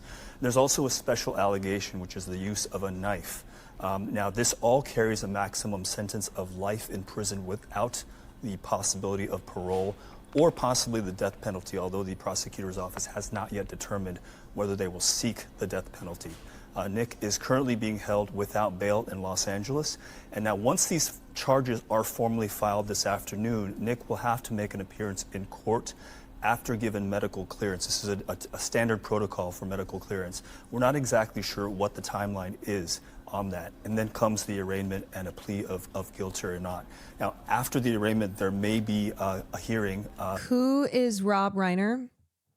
So Rob Reiner was a Hollywood giant. He was most famous for the films that he directed, films that included When Harry Met Sally, A Few Good Men, Misery, Princess Bride. And he was also an actor. And he comes from a famous Hollywood family. His father was Carl Reiner. He was married to Michelle, who was a photographer. 2 of them had been married for decades. They were, so they were really established in the industry, and the reason that we're talking about Rob Reiner is because 2 nights ago, the news broke that Rob and Michelle were found dead in their house. And then as details emerged, the pictures started to become clearer that their son, Nick Reiner, who's being talked about right here, their son was the one who had murdered them, and that it was their daughter who found the bodies, although it seems like, from what I was reading in the New York Times piece, it seems as if she found her dad first, ran out of the house, and it wasn't until the police and the paramedics showed up that she was informed that her mom was also dead. But yeah, so Rob Reiner was a cultural titan. He was a guy that made he was a guy that made a lot of really great films that were formative in many people's lives. He was incredibly important to not just the film industry, but culture overall. And his death is shocking. His and his wife's death is shocking, not just because of the nature of it, but because of who Rob Reiner was to so many people and, you know, what his films meant. So, yeah, it's just a really devastating story.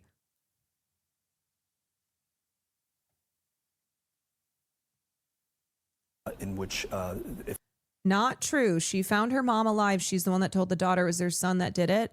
So I just want to point out that a lot of reporting that's happened is not necessarily accurate. And this New York Times piece from today, which I am inclined to trust that reporting over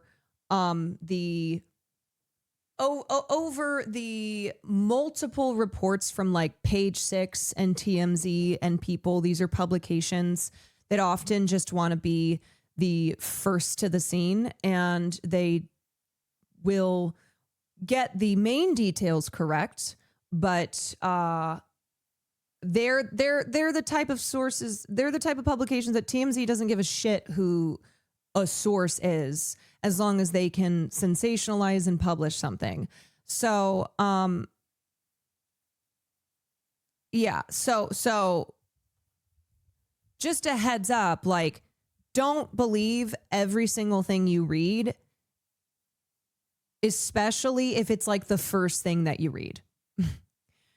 Because this happens every time now, where the wrong information, and even if it's not something that necessarily is going to like screw up an investigation or have severe consequences, it still is just the reality that there is going to be misreporting.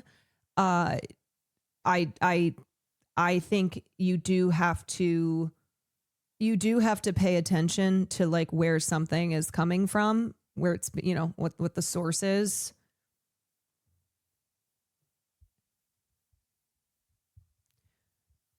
the attorneys, if the defense attorney wants to the sheer confidence of that statement. Yeah. Also that. Also that. Bring up any mental health issues, that would be addressed at that point. All right, Adam Yamaguchi, thank you so much. Let's go now to retired FBI special agent and profiler Mary Ellen O'Toole. All right, Mary, let's talk about the exact charges here. 2 counts of first-degree murder with special circumstances, because there were multiple murders, and it also the special circumstances have to do with the type of weapon. Can you explain why the type of weapon, a knife, is considered special circumstances when it comes to a murder of this kind? Sure. So there are several reasons. Also, I am always inclined to believe reporting that is less sensationalized than reporting that is more sensationalized. And a lot of what I was seeing before I read this piece in the Times was like maximum. It almost felt like for maximum dramatic effect. For instance, the holiday party that the Reiners had gone to at Conan O'Brien's house. It was a private party at his house in the Palisades. And initially, a lot of the noise around that was, oh, Nick Reiner showed up and caused a scene. And then then his parents, you know, Rob and Nick got in this really loud fight, and then the Reiners stormed out. And so this kind of stuff I'm trying to explain is like, people want, this is already an incredibly tragic, horrific story. And so it's not good for like, to like desire or yeah, to desire it to be even more sensational, to have it be even more dramatic.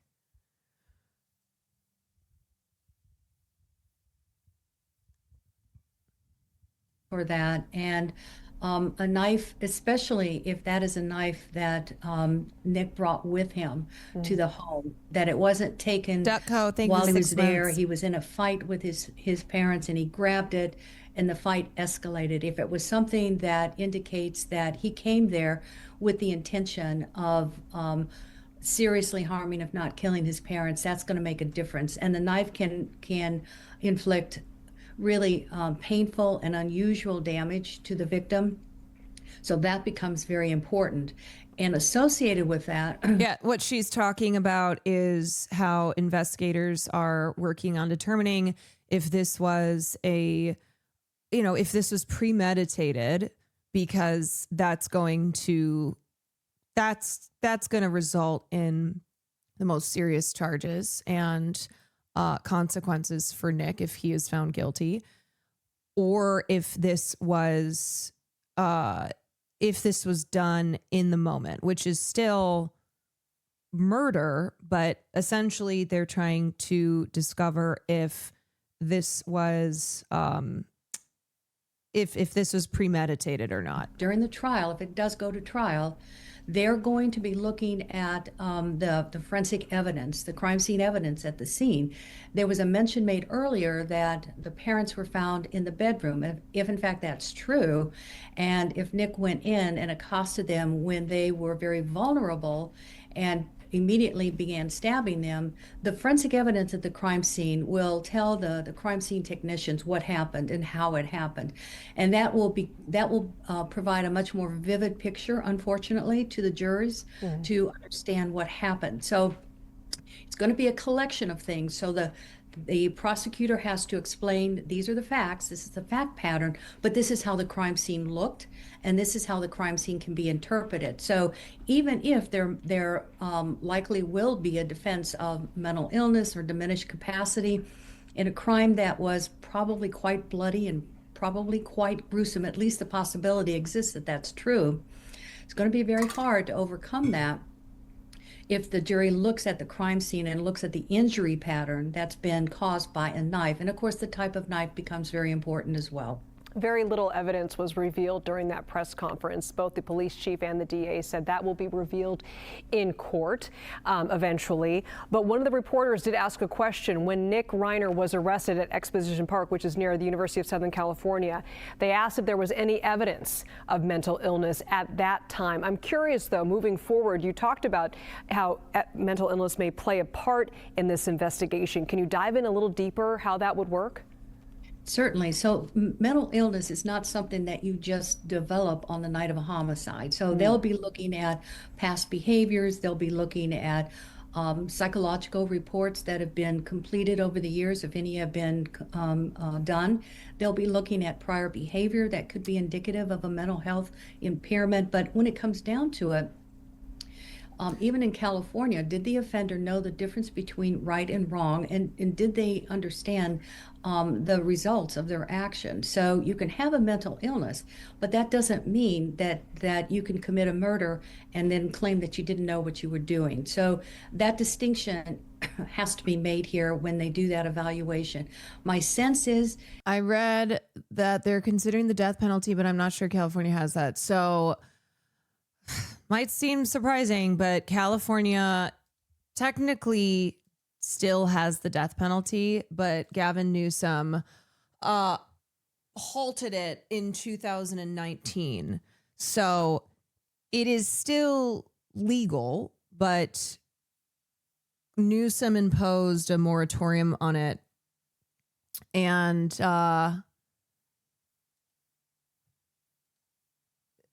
anyway, so there is a possibility, if that is what the prosecution seeks, and if, everything proceeds, that results in a guilty charge and then the death penalty being on the table,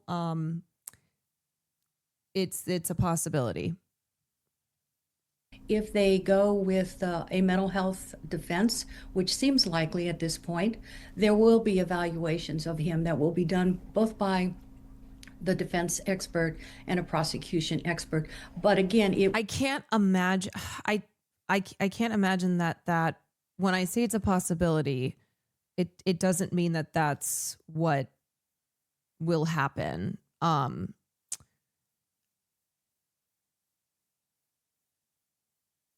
I just have a hard time believing that this is what they would choose to do. Won't be that all of a sudden on that night they developed this problem that caused them to not know what they were doing and act in a way that was inconsistent with who they are throughout their entire life. So again, it's this office is very well versed in mental illness and defense, so they'll be able to get the best experts and be able to counter those allegations of a mental health defense. Mary Ellen O'Toole, thank you so much. Thanks so much for your insight. All right, let's go now to CBS News legal contributor Caroline Polisi. Caroline, Nick Reiner was arrested not long after his parents were both found murdered in their home. What does that tell you about how this case is proceeding so far? Yeah, and of specific note, he was arrested without incident, meaning he didn't put up a fight. There wasn't anything sort of notable about that. I would just say, going back to talking about a potential insanity defense, everything that your prior guest said is absolutely correct. And I think that had the arrest not been without incident, that could play a part in any potential insanity defense. But also, I would just of note, any insanity defense or a diminished capacity defense or anything involving what we call the mens rea or the state of mind of the defendant at the time, voluntary intoxication cannot be the cause of that switch in state of mind. It's a little more nuanced than that, but essentially, given the defendant's history of addiction and substance abuse issues, we could be looking at potential substances coming into play here. And I would just note that a voluntary intoxication of that sort would not be the type of defense that you could assert in conjunction with a temporary insanity or not guilty by reason of insanity defense. But they are throwing the book at him, Elizabeth. They are going for that top charge of first-degree murder, 2 charges of first-degree murder with special circumstances. You noted the knife makes it a special circumstance. The multiple murders makes it a special circumstance, which means the death penalty is on the table in this case. That's pretty extraordinary. Yeah, and I want to lean into that a little bit here, because the DA, Nathan Hochman, said when asked if he would take into consideration the family's wishes. What makes Nick Reiner's case special? Lots of sons killed their parents. Okay, well, I wouldn't say like parricide happens all the time. It's actually a very small percentage of homicides. I don't know where you got this idea that like sons are just constantly killing their parents. But also the Reiners were a famous family. So this is a very high profile case. The nature of the murders being incredibly gruesome. So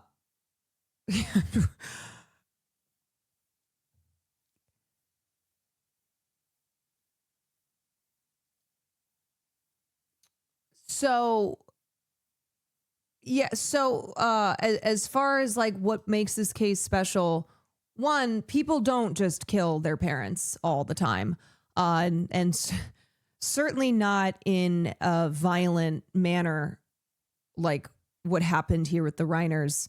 But also, in addition, the Reiners being a very famous family. When it came to formal charges, you know that he's probably going to be willing to hear what they have to say, but how much would that play into what his job is to seek justice?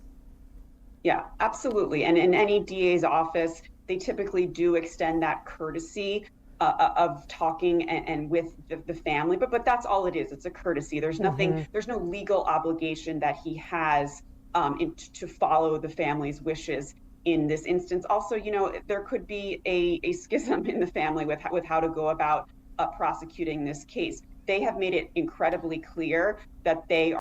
Also, killing his parents with a knife is very intimate. Yes. Murders by stabbing are what they would describe as like an intense, intimate, rage-filled act because it requires close contact. It's extremely personal. You know, described as like a crime of passion. Also, usually firearm related homicides are more often committed by like a stranger, or in say a situation like a robbery is when something like a firearm would be used. But the use of a knife is oftentimes too linked with overkill. Someone already being dead and still being stabbed, like in the situation of Nicole Brown Simpson and Ron Goldman. So it's very personal. It is incredibly intense. So even if the Reiners weren't a famous family, it is still the nature of their murders is so horrific.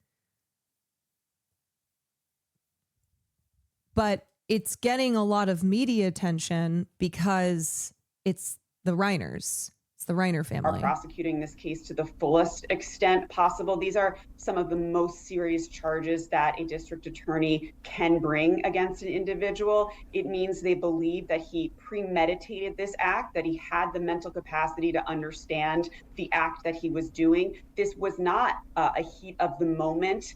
In other words, crime, meaning they do not believe that there was some sort of, passionate altercation and that he immediately formed the intent to kill his parents. Rather, they believe it was premeditated, meaning he had planned this for a while. He went there with potentially the murder weapon. So those are all things that they will bring up in this prosecution if it does go to trial. I personally think this is a case that is very ripe for a plea deal. Might not go to trial, but he's certainly hired a very high-profile attorney, Alan Jackson. Really interesting choice.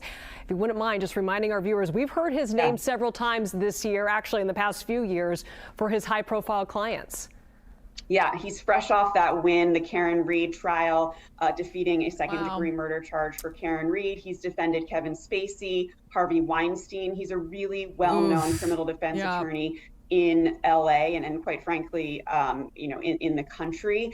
And he knows the intricacies of that DA's office. He will know how and when potentially to show his hand, as it were, in terms of what potential evidence he may have of credible defenses here. We don't know if there, is potentially a self-defense defense. I mean, there are a number of defenses that could still acknowledge that he committed the crime, but that could essentially absolve him of guilt. Self-defense, imperfect self-defense, not guilty by reason of insanity, diminished capacity, those types of defenses. I hate Karen being in that list. Certainly will be going through Harvey Weinstein and Kevin Spacey. I think certainly there will be substantial doctor testimony involved if they proceed in that vein.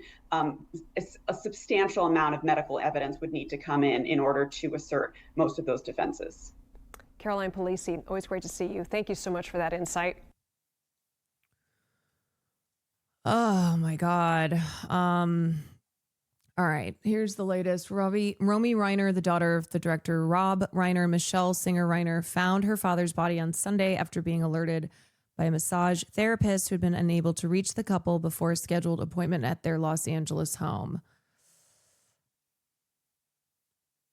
It was Sunday afternoon when a massage therapist arrived at the white gated home in the affluent enclave of Brentwood for a scheduled appointment with Rob and Michelle Singer Reiner. The couple was scheduled to have dinner with Barack and Michelle Obama and others in just a few hours.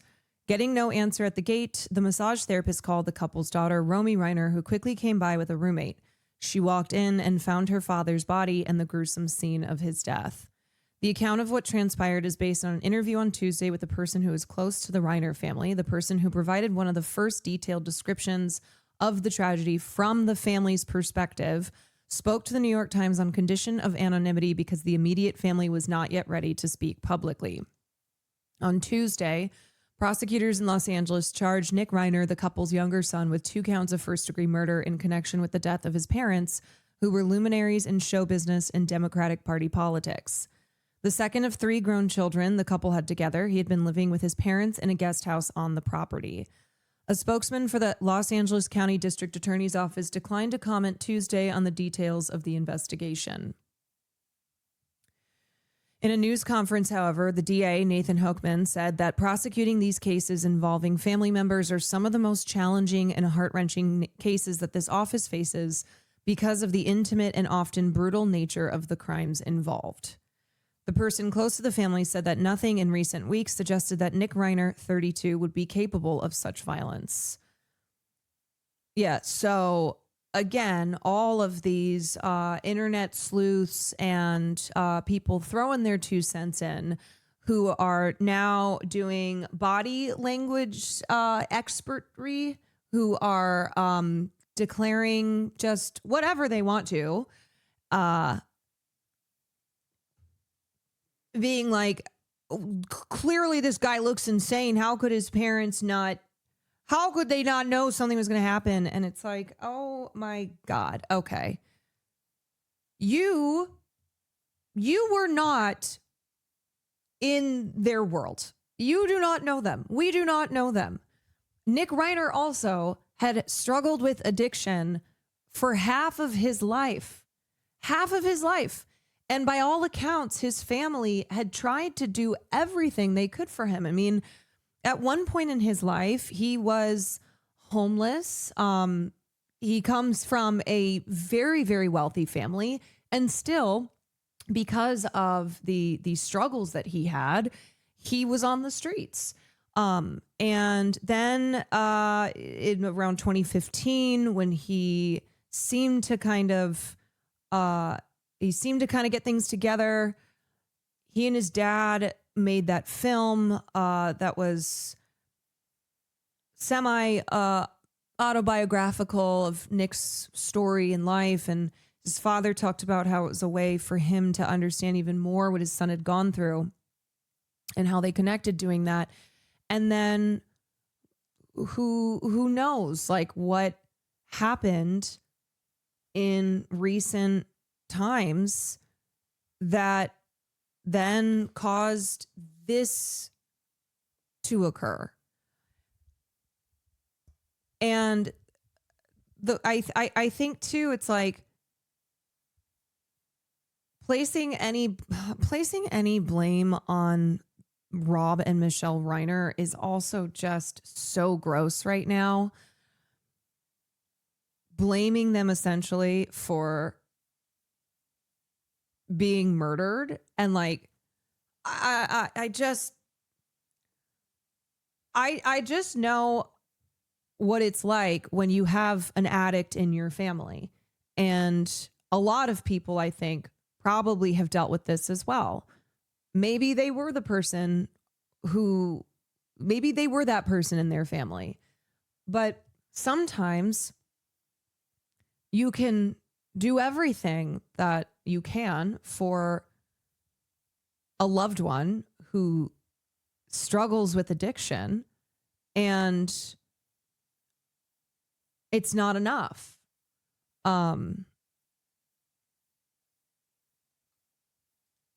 It's just not enough. Seeing a lot of victim blaming Rob Reiner and his wife for keeping their son around while he was actively using drugs. I just wanted to mention, as an addict myself, that parents of addicts with mental health problems often end up in impossible positions. don't want to abandon them, but also don't feel safe with them around. For years, they tried to help their son and it ended in violence. He's the one responsible for that, not them. Stop blaming them for trying to be good, loving, supportive parents. Also, you cannot force an adult to go to rehab. It's not possible. The only way is by court order from a judge, and that's extremely rare these days. Many court-ordered programs are inadequate or have active users enrolled who provide and encourage others to continue using. Yes, and friends, families, siblings around them also suffers. I rarely say something like this, but millions are dealing with this, with some form of this hell, and felt the news as a gut punch. Please be kind. It is so complicated. It's so complicated. Even when you are a family of great means, the Reiners are incredibly wealthy, connected, would be able to provide Nick with all the help, all the best help that money can buy. And still, and still, like, there was just no, there was nothing that stopped this from happening, you know, and as a reminder, we don't know the ins and outs. We don't know the ins and outs. We don't know if they gave him an ultimatum. We don't know if they, you know, if they got in a fight because they told him that he needed to go back to rehab. We don't know what happened, but we know that they loved their son very much, and it seemed like they tried to do their best for their son. And I can't imagine being a parent, having my child be an addict and struggle with mental illness, and, you know, want to get them the help, not want to fail them, but also most likely be concerned for, like, not just their safety, but the safety of others around them. Like, it's just that is such an intricately complicated and devastating situation.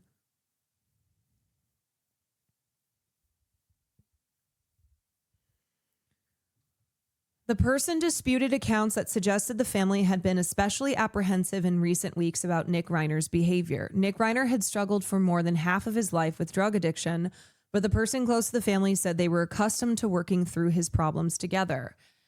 And like I said, a lot of the reporting around the Reiner murders is designed in a way, is framed in a way that is trying to maximize the sensationalism, to maximize the drama, to, like, paint this clear photo, this clear picture, when there's a lot that we still don't know.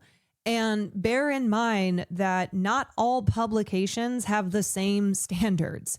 And in fact, plenty of these outlets like TMZ and Page Six, they don't give a shit about ethics. They don't give a shit about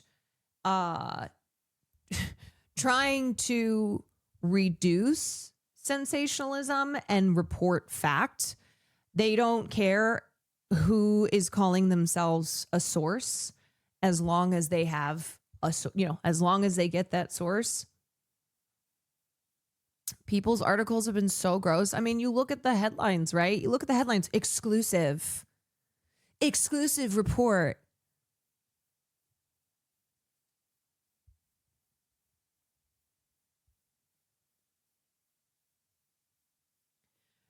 And look, like, naturally, people, I understand why people want to know, why they're seeking out why they're seeking out information and trying to get the whole picture, because Rob Reiner was an incredibly beloved, famous director. The nature of this crime being so gruesome, but I just think that we always need to be pushing back against our true crime obsessed culture. The way that true crime, almost kind of like gambling, has just washed over so much of our society, and it's not healthy. And approaching everything from true crime brain, I just don't think is very good. I don't think the normalizing of treating everything like an exciting podcast episode where somebody is almost gleefully detailing the worst the worst day in somebody's life.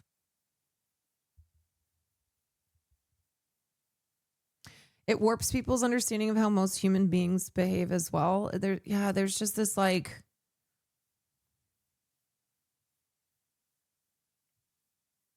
I don't know.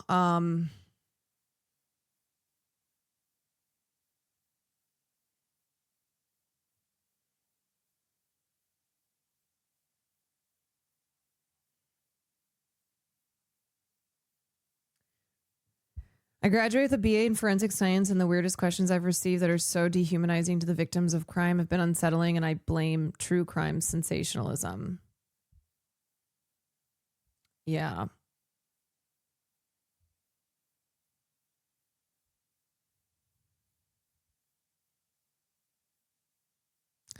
All right. Anyway,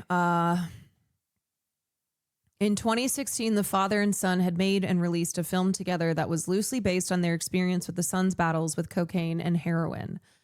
In fact, the person pointed out, just the night before, the family had attended a Christmas party together. The gathering at the home of the comedian Conan O'Brien had been crowded with people in show business and neighborhood friends. The New York Times reported on Monday that Nick Reiner had behaved erratically that evening and had alarmed guests with his behavior, according to two people who attended the party.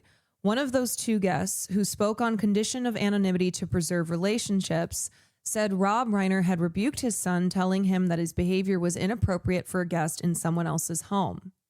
The person close to the family was not in a position to dispute that account, but said that Rob and Nick Reiner did not have a heated argument and that the episode was being overblown. The intensity of any conversation that might have taken place between father and son may have been misinterpreted, the person said. He took issue with news accounts that suggested the family might have left the party early because of the son's behavior. Nick Reiner's behavior at the party, the person said, was not unusual to the Reiners, who had grown used to it over the years. And I think this is a part of the story that there's two versions here, right? And I think the version that people are looking for is like, or that they're kind of that is just more exciting, is that at Conan O'Brien's holiday party, lots of famous people around, Nick Reiner caused this huge incident, and Rob Reiner like snapped at him, and that everything was fine until it wasn't fine. And then they stormed out of the house. And then sometime later that night or early morning, Nick Reiner stabbed his parents to death. When I think so this person who is the New York Times talked to, what he's saying is that Nick's behavior was erratic, but that the Reiners were used to this. Like, this was not unusual. So there was nothing necessarily, I think, is what what you can surmise here based on this account, that like this was not isolated, that this was not a clear sign that Nick was going to snap and stab his parents to death, that like Nick for a lot of his life had maybe episodes like this, had just his behavior being erratic because of his addiction and health struggles.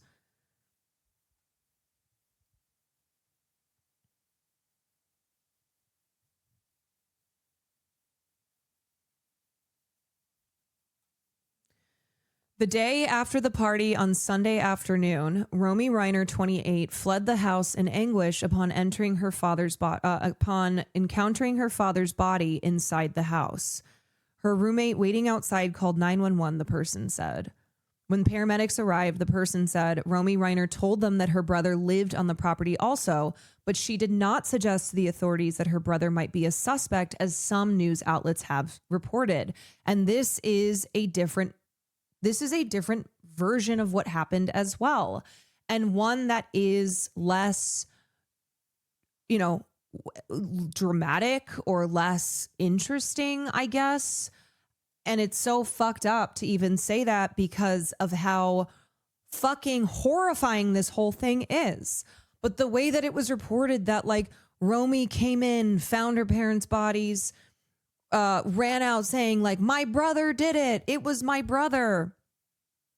Because what this is indicating is that why would the sister automatically say this, that my brother killed my parents, when even if she was aware that Nick had behaved erratically at the party, that this was something that was not unusual for the Reiners.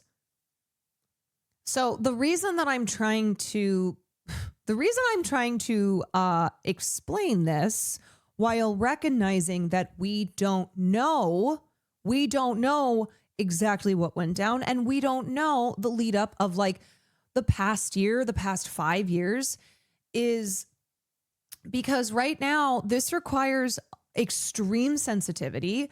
I think facts are always important, but like right now, not trying to sensationalize something that's already sensational enough. And also because I've already seen this like victim blaming, this putting the onus on Rob and Michelle Reiner and whoever else strangers on the internet want to blame, by acting as if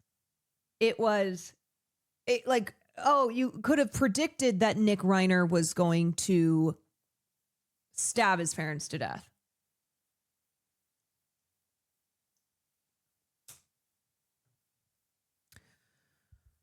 Romy Reiner did not see her mother's body in the house and learned from the paramedics outside that she was dead, too, the person said. Investigators did not find the son in the guest house. He was arrested without incident later that evening around 9:30 p.m. by officers from the Los Angeles Police Department gang and narcotics unit, who had located him about 15 miles away near the neighborhood of Exposition Park, southwest of downtown. It was not clear how the police found him. On Tuesday, the Los Angeles Police Chief Jim McDowell said the coroner had not yet determined whether the Reiners had died on Saturday night or Sunday. The Los Angeles County District Attorney, Mr. Hochman, said that the son would be formally arraigned soon. Nick Reiner had been expected to appear in court for the first time on Tuesday morning, but he was not present, and his lawyer, Alan Jackson, said that his client had not been medically cleared to be transferred from jail.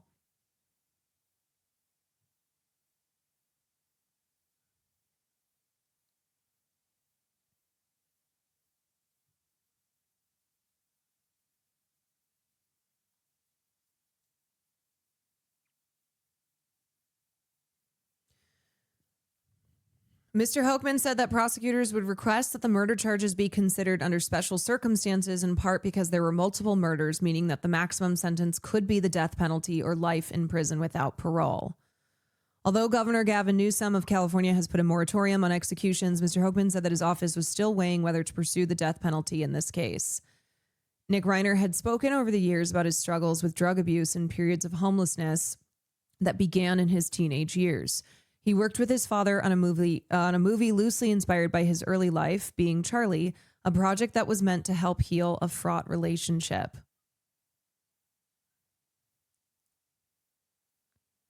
I've seen so many people spreading reports that Romy watched her mom die in the ambulance. All this misinformation from these tabloids who just want clicks is disgusting, and I feel so bad the family has to deal with it. It's fucking so gross. And this is what I mean by, like, everyone is so true crime brained. Nobody cares about facts. They just want they want the maximum dramatics and like I don't know, as exciting of a story as it can be. Yeah, also I do not agree with the death penalty, and I hope I'm not wrong when we get to the conclusion here that the prosecutors won't end up pursuing the death penalty. It's disgusting. Some people think this is some sort of entertainment. I know. And it's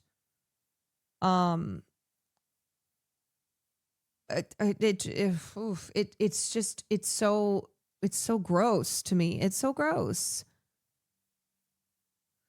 The movie Chicago is actually a decent take on how the media acts over crime and criminals. Oh, I know. They both reach for the gun, the gun, the gun, the gun.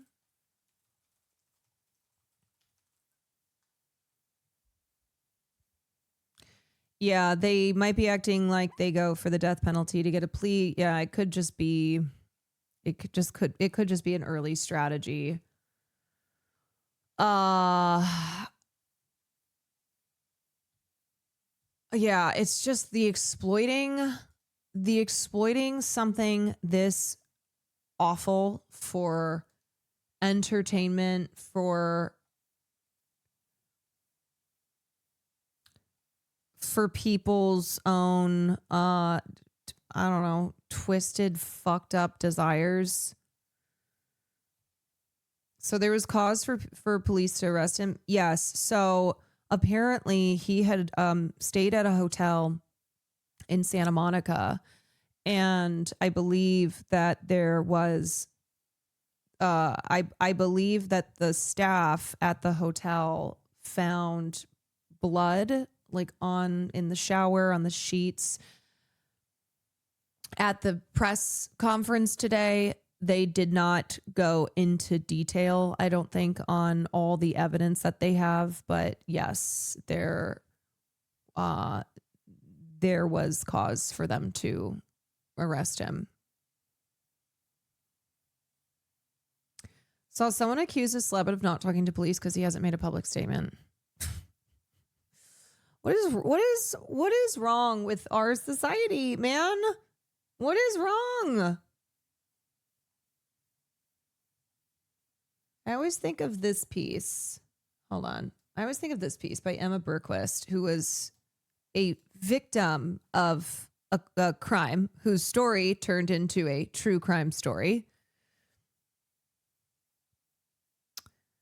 I was having outdoor drinks with my girlfriends when one of them mentioned her plan to do some solo backpacking in the Pacific Northwest. Please be careful, another friend said. I've watched way too much Dateline. This piece is titled True Crime is Rotting Our Brains. Later, while checking Twitter, I ran across a Nextdoor post detailing the saga of a woman who rang someone's doorbell and asked for a Band-Aid. She was driving a black Mercedes-Benz, the post continued. Was it possible she could be scouting the place to rob later? The comments agreed that it was highly suspicious. No one pointed out that most thieves would probably not case a neighborhood in a Mercedes with a clearly visible license plate. My breaking point came when Newsweek, a magazine with 3.4 million Twitter followers, reported that an internet sleuth had discovered disturbing footage of Brian Laundrie, then a suspect in the death of his fiancée, reading the novel Annihilation and provided as proof that he had murderous intentions. I say this as someone who's been obsessed with the genre since watching Paradise Lost and learning about the West Memphis Three. It's time to admit that true crime has rotted our brains. With the exception of a spike in murders in 2020 that coincided with COVID, major crime has been steadily decreasing for 18 years. Even with the spike, murder rates are a third lower than they were in the 90s. You're more likely to die from heart disease or a car crash than you are from being murdered. And in the US, men are far likelier to be homicide victims than women. But listening to true crime podcasts, you would never suspect this.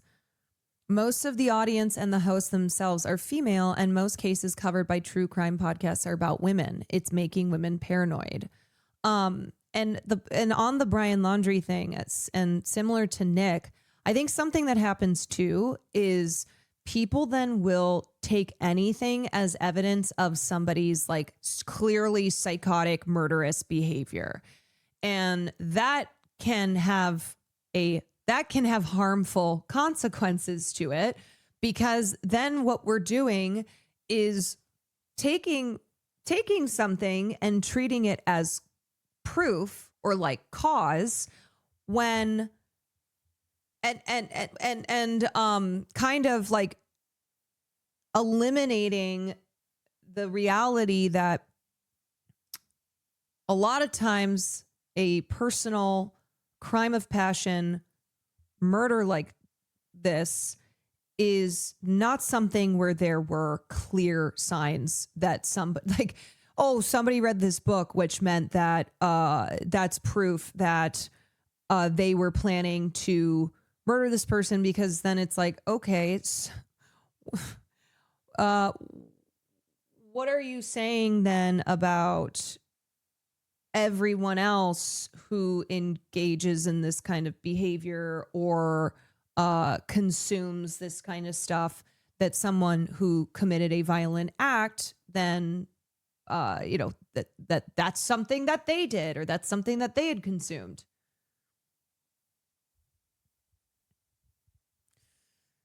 You can tell someone is evil just because of how they look. It's like, okay, so there's a lot of people who are addicts and who may look then in a way that you have chalked up as clearly evil. So the difference in somebody who committed an evil act versus, somebody who looks like this, of course they committed this evil act. Confirmation bias. Yes. It's always like you can claim after the fact and you can treat anything as clear evidence pointing to that person's murderous nature. Spence Taylor, thank you for the prime. Pointing this out doesn't always go over so well. In August, my friend Sam tweeted that true crime is so obviously designed to make you buckle in terror whenever you leave the house. He was immediately inundated with quote tweets claiming that of course a man couldn't understand the threats women face on a daily basis, the tweeters either ignoring his profile picture or unaware that black men in America face a much higher risk of victimization. I'm not oblivious to violence against women. On the contrary, I'm intimately familiar with it. I have written and spoken extensively about my own attack when I was stabbed multiple times by a stranger while walking my dog. But anecdotes aren't data, and the fact remains that statistically, what happened to me is incredibly rare. That didn't stop multiple tabloid magazines from emailing me after it happened, asking for interviews. When I looked them up, I found articles devoted almost exclusively to crimes against white women with titles such as, "My boyfriend killed and ate his secret lover," and "My hubby's killer was hiding in the wardrobe." The covers are splashy, sensational, the message clear. Danger is all around you. This isn't new, but what used to be contained mainly on supermarket checkout shelves is now everywhere, on our TVs, on our computers, in our ears.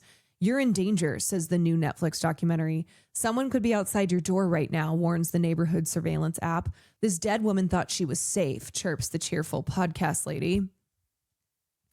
That message is one that I now have to fight back against, my brain determined to lie to me.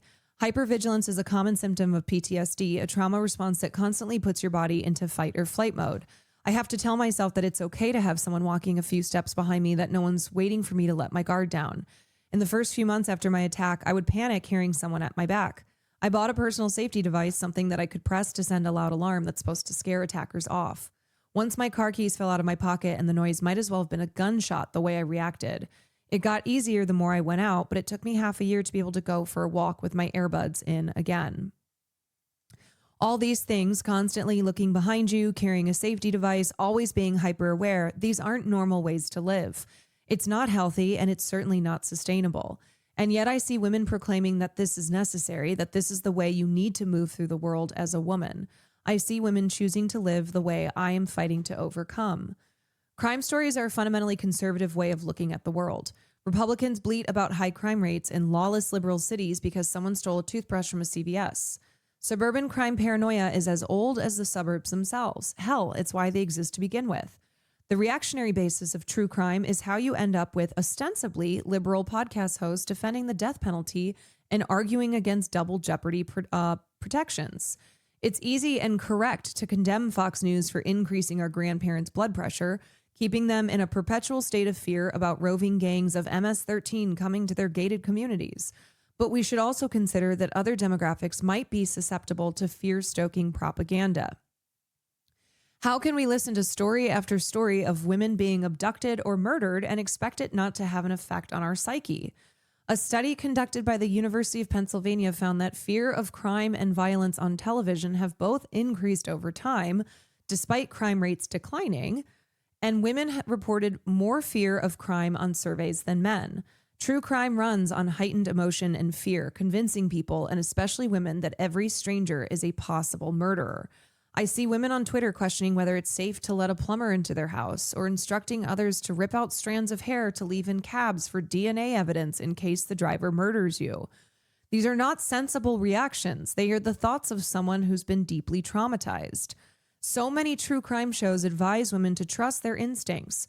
But how can we trust instincts that have been hijacked by induced anxiety? Stay sexy, don't get murdered is the tagline of one of the most popular true crime podcasts, as if being murdered is a choice women make or a risk that can be avoided if we're just smart enough. Women aren't stupid. We don't walk down dark alleys alone while wearing stilettos and lamenting loudly about how no one would miss us if we disappeared. We all take precautions. We lock our doors and let our friends know where we're going. Be aware of your surroundings and don't trust strangers is not particularly helpful advice for avoiding the one scenario in which women are most likely to actually be murdered by their partner. It's victim blaming dressed up in empowerment. No one questions someone killed in a car accident, but if a woman is murdered, her story becomes a precaution. Take the reaction to Gabby Petito's disappearance. Her Instagram account has been combed through by amateur internet sleuths accustomed to seeing stories like Gabby's tidied up and parceled out by Netflix for public consumption and discourse. One user commented that her fiance's enjoyment of Fight Club was a red flag and that someone who liked the Joker and Harley Quinn probably glorifies violence. Another user suggested his Spotify playlist was concerning. If only she'd kept driving, someone else wrote. Yeah, so it's like, okay, I know we joke about, Film Bros and Fight Club, but the message there being like, oh, so if you're dating a guy who likes Fight Club, he might murder you. So you need to be aware that you may be murdered or else that's on you. Aren't you learning from what happened to Gabby Petito?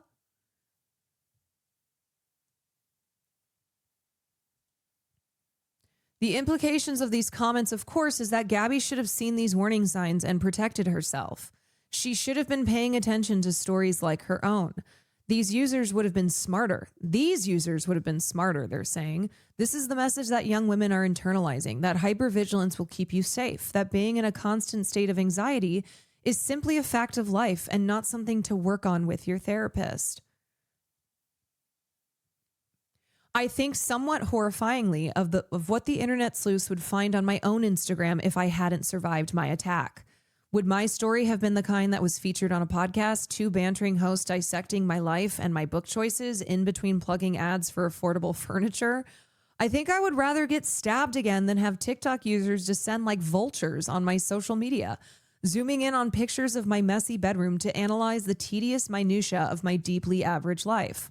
Looking for warning signs, trying to find a way to convince yourself that you would survive is normal. a natural response to the paranoia and anxiety that these stories inspire.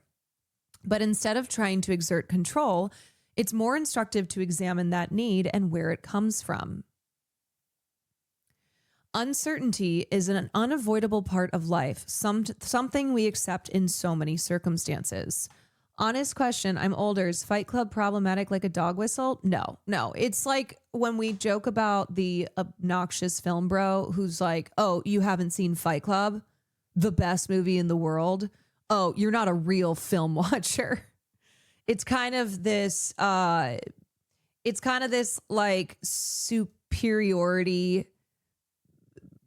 film bro complex where they'll say Fight Club is their favorite film, and kind of just the assumptions of like, oh, that person probably like being really obnoxious when it comes to people's film taste. It's just a meme. Yeah, it and often it's because like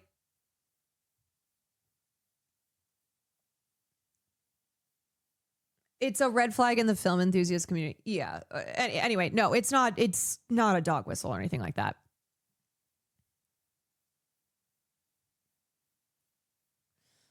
It's like Joker, the movie is good, the fan base is annoying. Yeah, it's like when someone makes their entire personality all around a film like that. It's also like Wolf of Wall Street is a great movie, but the worst guy you know loves it because he thinks it's a fantasy. Yes. A lot of great films that have really trash, obsessive fan bases, you know.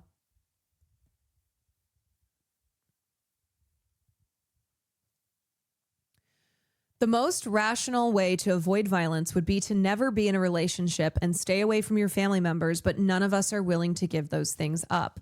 We know there's a chance we could die every time we cross the street near a self-driving Tesla, but we manage that fear. We fold it into a life that requires street crossing. Human beings have a remarkable capacity for self-delusion. It's hardwired into us, the only way we can function with the knowledge of our own mortality. We look for a way to live without fear of dying, a way to outwit danger, but all we've done is make ourselves more paranoid and allowing the investigation Discovery Channel to run more than 70 shows with titles like Murder is Forever. Same with Scarface and Goodfellas, both films with a message that film bros willfully disregard. Yeah, it's like they take the wrong message from the film. Like American Psycho. American Psycho, an incredible movie. Probably one of my favorite movies. Also, I think obnoxious film bros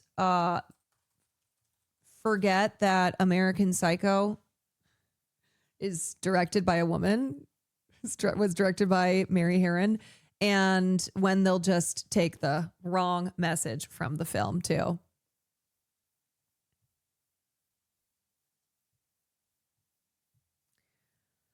I read on a thread in the Reddit community of a popular true crime podcast that Ted Bundy preyed on the natural instinct people have to help. He pretended to be injured so women would find him less threatening and would have a harder time saying no to him. Something to trust your gut on, yes, but do we really want to let Ted Bundy become our yardstick for humanity? The skull fucker guy? If the woman who found me bleeding on the footpath thought that I was faking, I don't know what I would have done. She directed the paramedics over the phone, stayed with me until they arrived. The one fact I can cling to when fear threatens to override my empathy is that there are more people like her than people like the man who hurt me. It isn't naive or reckless to trust one another. That stranger walking behind you doesn't want to kill you. In fact, they may just save your life.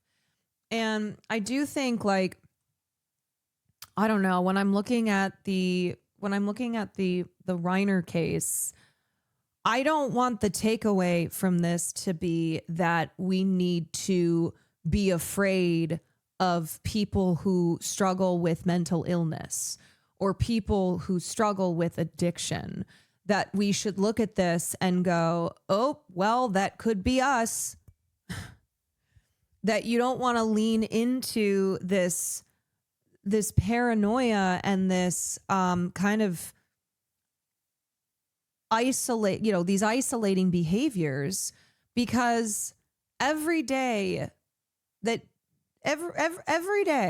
when you choose to stay alive, when you wake up and you go, yep, I'm here,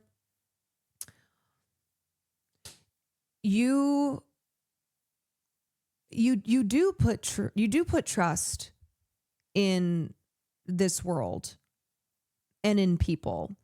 And I think that's something that it's a real shame to see how everyone seems to be so distrusting of one another more and more. And that this idea that everyone is a threat and wants to cause you harm. And like, I say this as a woman who has had bad experiences in this world, that I don't want to view everyone, and I don't want to look at every man around me as like a potential threat to my life.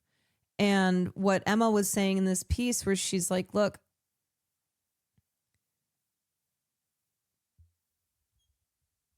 the most rational way to avoid this violence that we've just become more obsessively paranoid over would be to not only never be in a relationship, but like never leave your house, but even it would be to like not exist, just not exist at all. Like there is no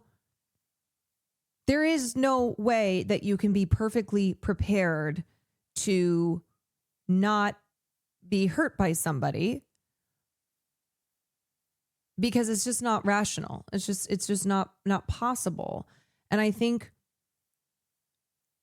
if you choose to give in to like the paranoia and the fear and the anxiety constantly, like that feels like a really exhausting way to live. And it also feels like that's not the way that we want to live, because it makes us disconnected from one another, you know? And that fear then can override your empathy and can make us not want to help each other, because we'll go, oh, that person's probably going to, well, if I help them, they're going to kill me. You know, look at this homeless person. Clearly, if I get close to them, they're going to stab me to death. And think about that, you know, that story that I saw in the media, all over the media, where somebody was murdered by a homeless person. And so clearly that's going to happen to me. I'm just using that as an example of like, it does erode our empathy and our connection to each other when we view every situation and every person as like a threat, you know? And it's hard because you do want to feel control, and because there are bad people in this world. There are bad people in this world. There are people who get hurt because there are bad people in this world, or there are people who do bad things. There are people who do bad things and hurt people.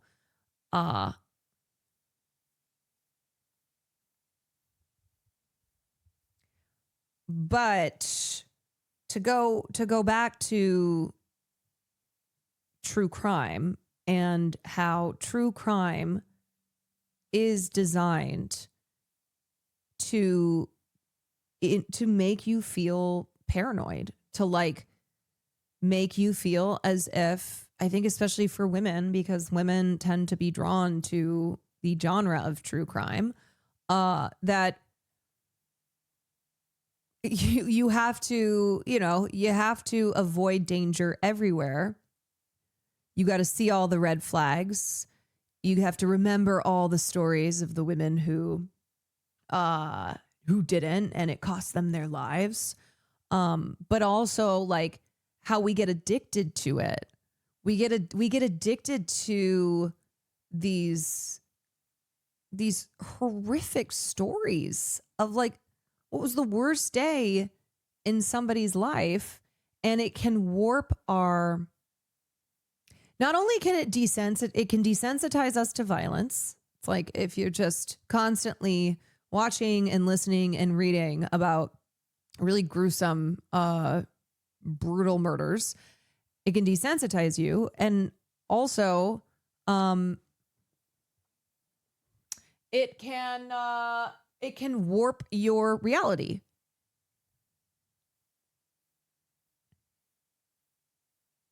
So I just think everything in moderation, as my mother says, everything in moderation.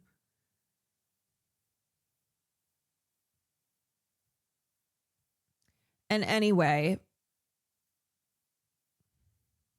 the result of a society that is true crime brain rotted is what we see in these instances with the Reiners being murdered, where a lot of the responses to it is exactly what we've been talking about. The like people looking for the red flags, assuming that there were all these signs, stating as fact that here's the version of the story that is as intense and dramatic as possible, when what could have happened here is it was something that nobody could have predicted. That Nick Reiner was a person who struggled for a lot of his life, has struggled for a lot of his life, and his behavior is something his family's used to. It's not unusual because of how long it's been going on. And anyway, that's not the version that generates clicks, you know? And again, it's like, is it not enough for the nature of this crime to be as awful as it is? You have to just Netflix documentary it up.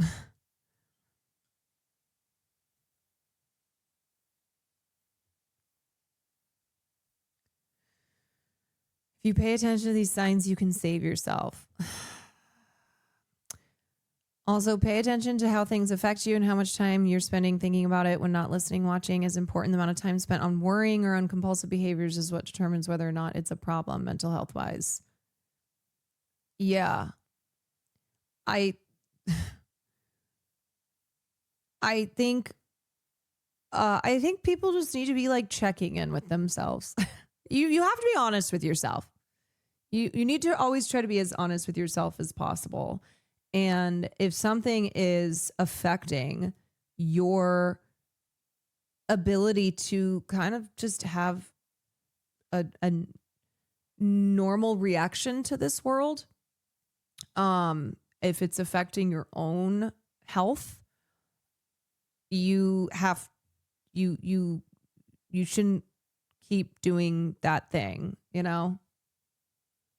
You shouldn't keep watching horrific true crime docuseries night after night after night if it's warping your reality. You know, if it's just making you feel so accustomed to that kind of violence and like I don't know. It's like I said, you gotta check in with yourself and know if what you're engaging in is not good for you.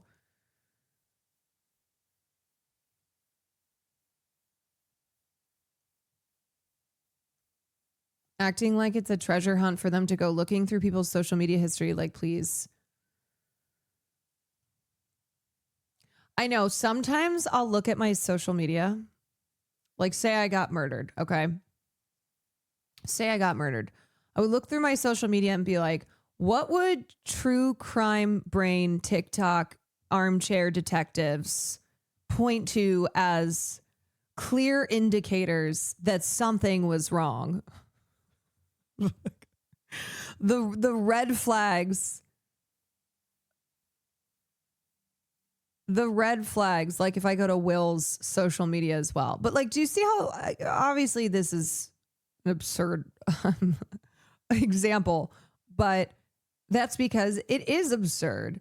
That's because people will treat anything as evidence and as like a red flag. I swear to God, red flag is maybe a phrase we need to start.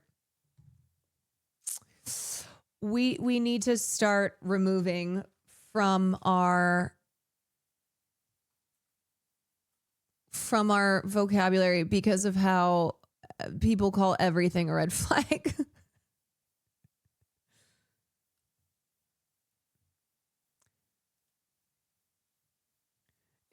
If everything's a red flag, then nothing is a red flag. Just FYI. Okay, let's see. We did the Nick Reiner updates, Warner Brothers. All right, let's look at the Warner Brothers, Jared Kushner's affinity news reports partners. just into us. This from the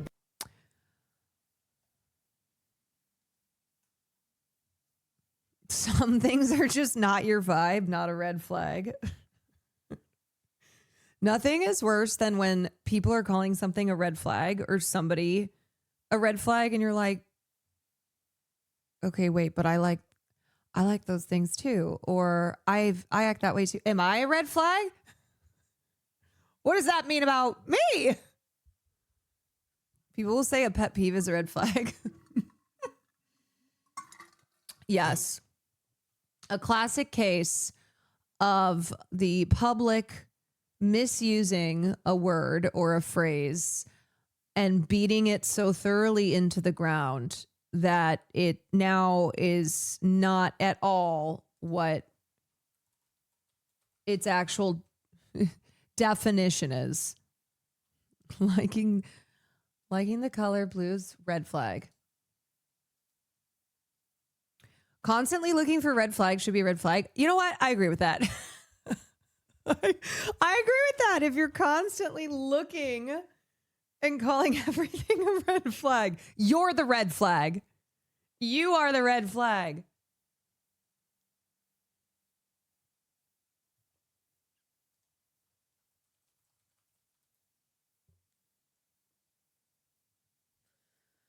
All right, y'all. Let's look at the updates here to what is happening with the Warner Brothers, Paramount, Netflix love triangle, just to get you up to speed.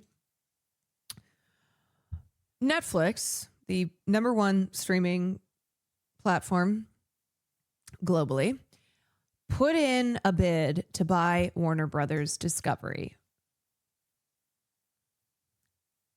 The reporting on it was that, Warner Brothers Discovery is happy with it, and potentially this, with approval, this merger will happen. Paramount, which prior to that had already expressed that they wanted to get Warner Brothers Discovery, scrambled, put in a hostile bid, tried to use the Ellisons trying to use their political might to get in the way of the Netflix and WBD deal. And the latest today is that Jared Kushner has dropped out of the bid. So Jared Kushner's Affinity Partners, that is his private equity firm that has backing from the Saudis, that he was joining in with the Ellison's bid. Jared Kushner, who of course is the son-in-law of the President of the United States.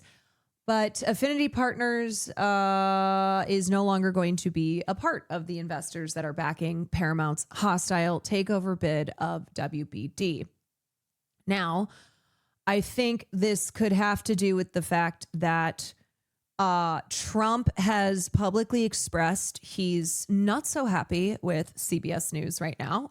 Barry Weiss, that the Ellisons are that he's having some issues with the Ellisons. So just a reminder that even if you are an ally to Donald Trump and you think that you are fully aligned, he is a fickle bitch. So he could have stepped in, told son-in-law, hey, you're not going to be a part of this. I'm not going to step in to help the Ellisons. So one, you don't want to lose this bid. Two, you do everything I tell you. It could have to do with the fact that because of the foreign investment money here as part of Paramount's bid, the intense regulatory procedures that are supposed to take place is something that Kushner, Trump, etc. don't want to be involved in, that Warner Brothers Discovery has maybe expressed behind the scenes that the regulatory procedures that would need to occur because of the foreign investment is something that's giving them great pause.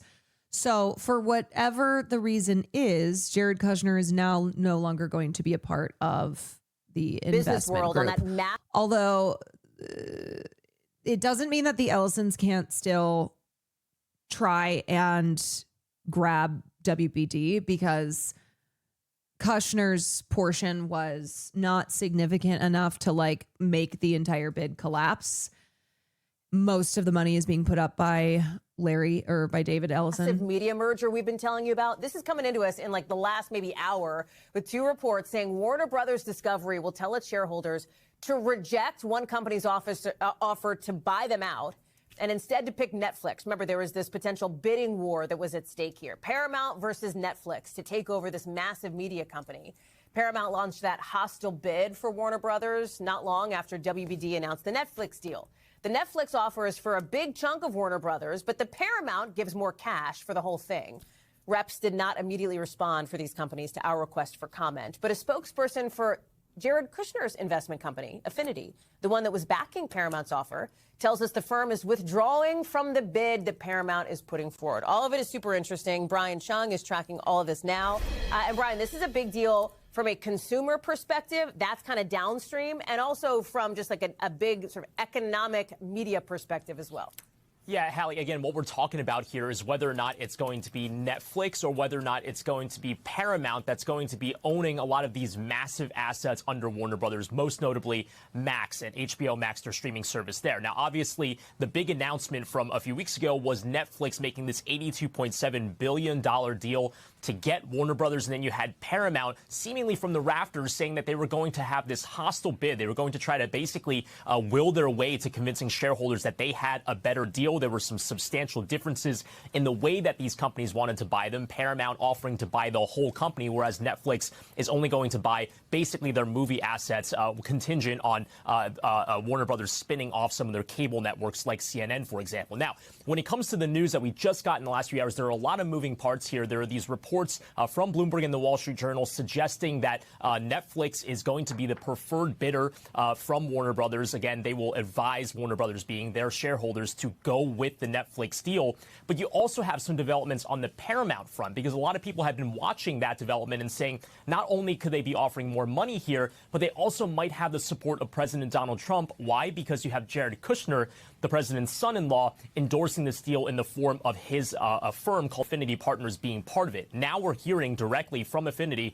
They were telling to NBC News in a statement that they're not going to be part of this deal anymore. This is notable. Again, they said that the dynamics of the investment have changed significantly, and also should be noted, Hallie, we've heard from the president on Truth Social saying he has not been happy with CBS because of some 60 Minutes pieces as the last few weeks. That might be perhaps related to what happened with Jared Kushner pulling out of this deal, but a lot of things that just happened in the last few hours. We thank you for watching, and remember, stay up.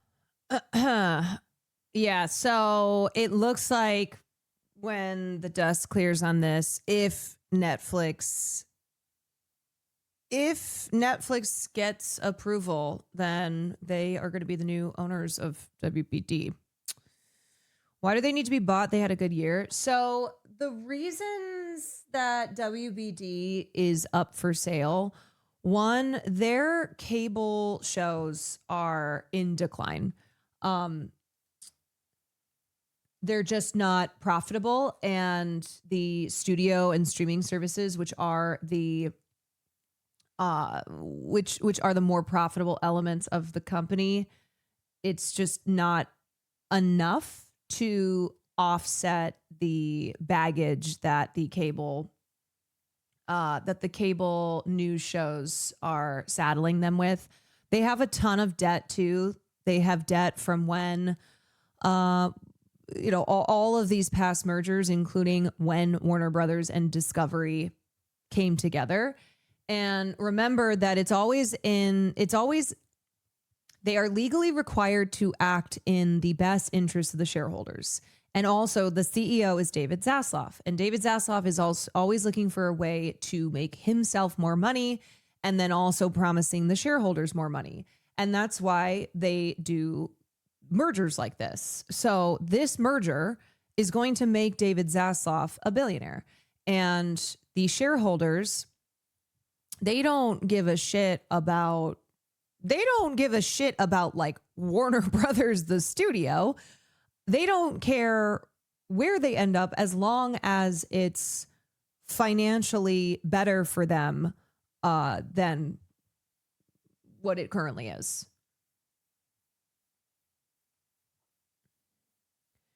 Yeah, so they have been drowning in debt due to these mergers. They have all this baggage of these of these linear cable shows. So this is the future of cinema. Yes, we watched this before, but we can watch this again. Oh, because they did the acquisition. So it's like Warner Brothers and Netflix. I guess Paramount too. And HBO. Huh. Okay. Oh. Also Pixar. Jared Kushner helped out with this one too.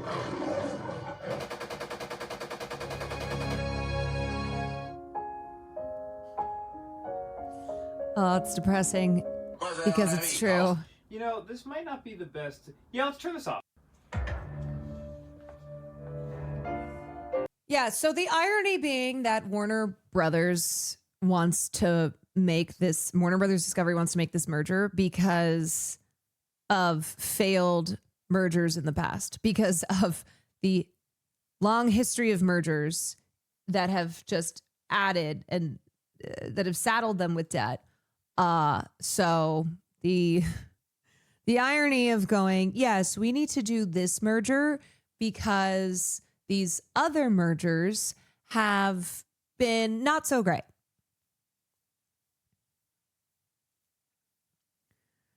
The billions and billions in debt that have accumulated because of these terrible financial decisions. As of 2022, the merger between Warner Brothers and Discovery put them at $53 billion in debt. Yeah. So when you have that much debt too, it's just constant crisis.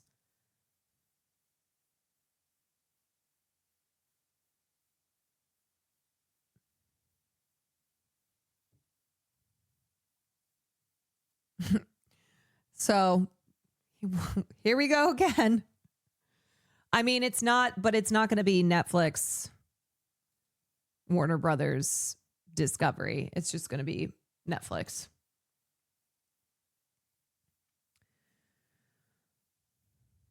Pope of Clowntown, thank you for the 24 months. Okay.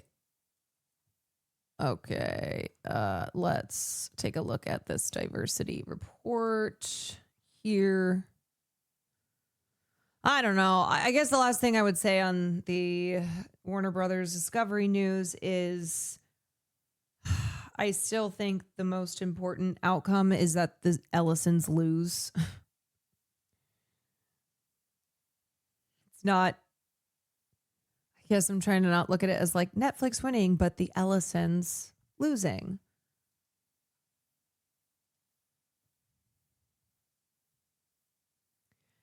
My favorite Zaslav moment was when he was the keynote speaker at some college grad and all the students chanted, "Pay your writers." Yeah, wait. Where was that?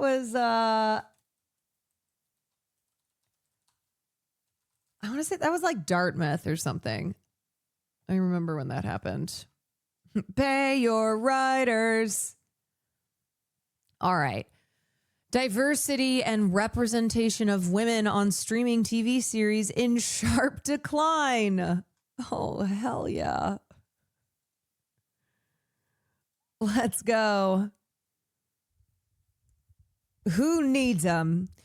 UCLA's second annual Hollywood Diversity Report found that of the top 250 current and library scripted titles streaming in 2024, women and people of color faced limited opportunities on and off screen.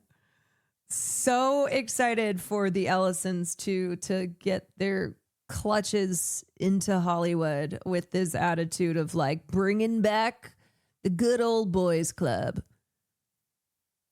Yeah, wait, so you're telling me Hollywood isn't woke? No, Hollywood was woke for 1 second when they were all like, you know what? After George Floyd was murdered, we're going to commit ourselves to diversity and inclusion. We are going to make sure that it's not just white people who get these opportunities like they always have. And these are the pledges that we have made. That lasted for a moment. It was too much because it was too much. It was too much. Okay. What do these women and people of color want? What they want? They want opportunities. They don't want to have to deal with the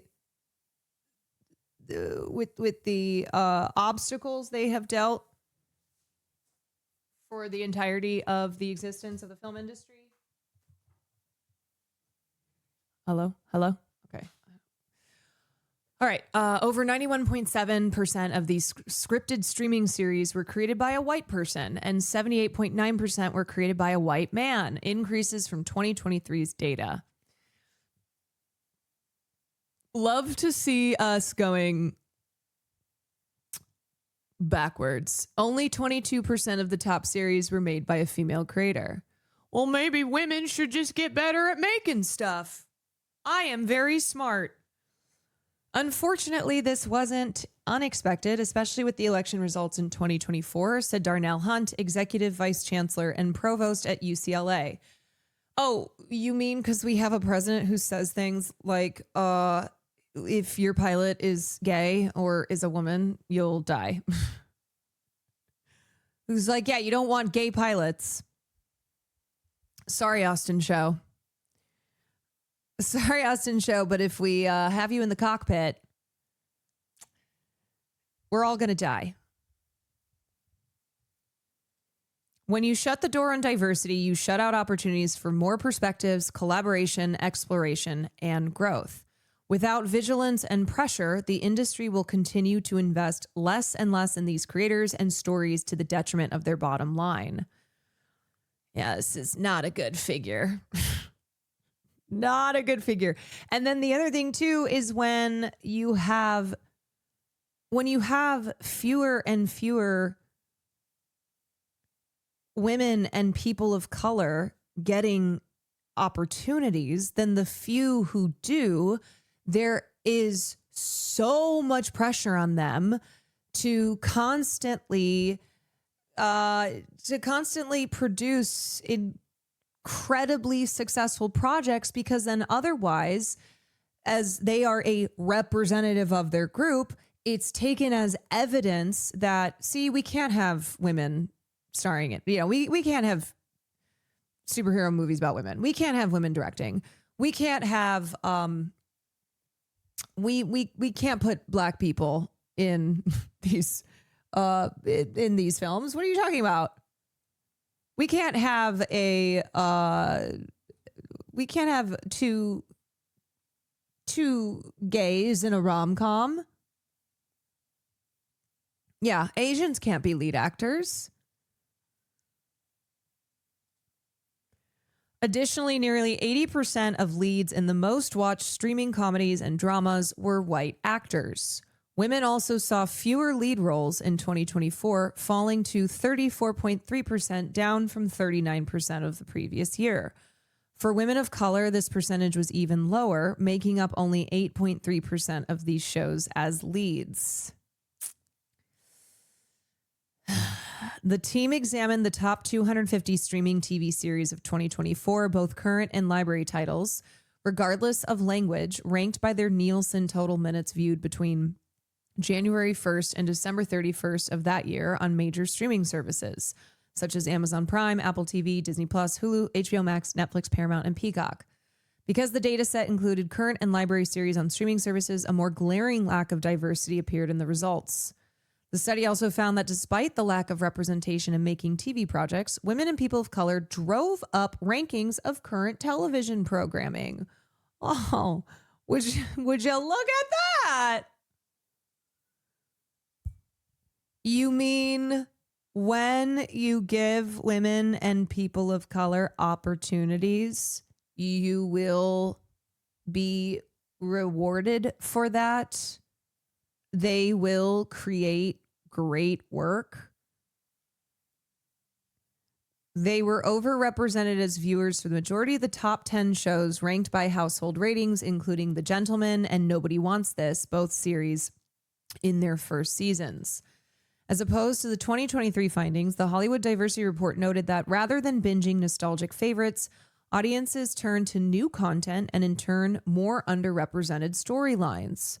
Oh, you mean one of the most successful films of the year being a film by a Black director starring a lot of Black actors being set in the South, but without making it like the podunk hillbilly South?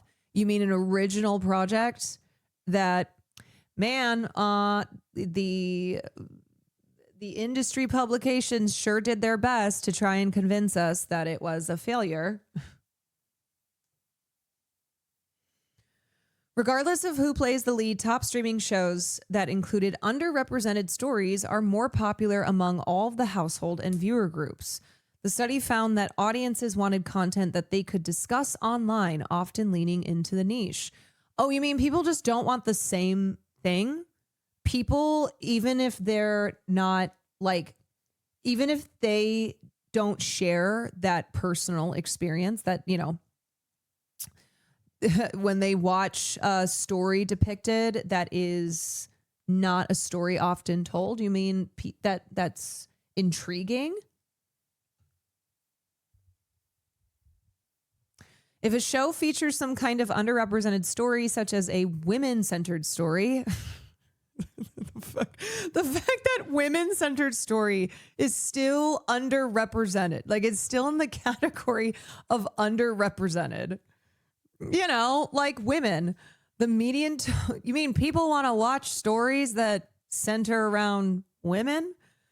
The median total interactions for these shows were talked about on social media more than 5 times than shows without, said Michael Tran, co-author and sociologist of the report. It's very simple. The industry loses out on becoming a part of conversations online if it only relies on outdated storylines. You mean when the industry is not reflective of the actual culture, of the actual diverse makeup of our society, you mean that that's not good on both a, you know, both not just financially, but also like philosophically, also socially, also just all the many reasons that it's good for media to be representative of, you know, politically, of our beautifully diverse culture. Hollywood needs to invest in creatives from underrepresented communities whose lived experiences may inspire them to produce relatable yet original stories that audiences crave. This was especially true of top streaming shows featuring underrepresented stories such as Bridgerton and House of the Dragon, which garnered high levels of social media engagement. People with disabilities also remained underrepresented in the data set, with only 14.4% of shows featuring a lead actor with a known disability.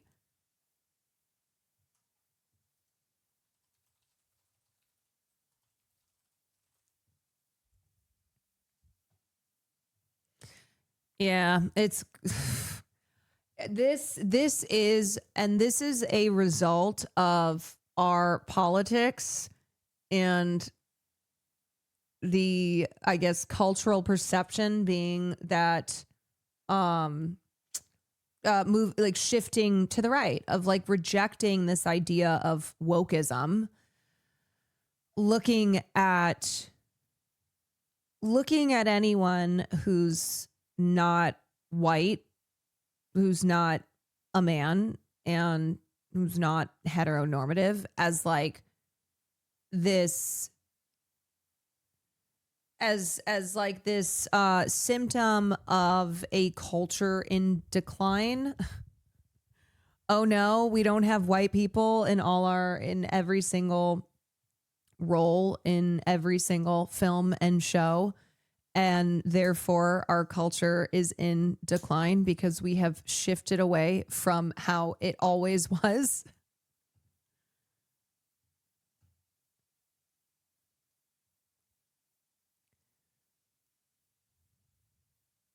White men increase their percentage of all show creators and lead actors. You know what? They needed to. 4 out of 5 leads were white. Among 222 scripted series surveyed, only 49 had a female creator. Creators of color were mostly excluded from scripted series, both veteran library titles and current projects. Yeah, you know, when I look at Hollywood and I think, who is not fairly represented and needs more representation? It's white men. So thank God that white men increased their percentage of show creators and lead actors to 4 out of 5 leads being white. 4/5 of the lead characters in the most popular streaming comedies and dramas were white, while almost all other races and ethnic groups were underrepresented. The report indicates a sharp reversal from the aftermath of the 2020 murder of George Floyd, when streamers, as well as broadcast and cable networks, began developing more projects showcasing people of color, particularly Black people. Studios and networks also pledged to establish initiatives and programs designed to increase diversity. Those initiatives have been largely abandoned in the wake of last year's elections, as the Trump administration and conservatives launched relentless attacks on non-white groups and diversity, inclusion, and equity programs. Walt Disney, Amazon, Paramount, and Warner Brothers were among the studios who dismantled long-standing programs and initiatives developed to increase diversity. And remember, they didn't do that because they legally had to, because if there was no law that was passed that forced these companies to axe their diversity, inclusion, and equity programs. They did that, yeah, because they bent the fucking knee to this administration, and they did it so fast. They were immediately like, yeah, no problem. Yeah.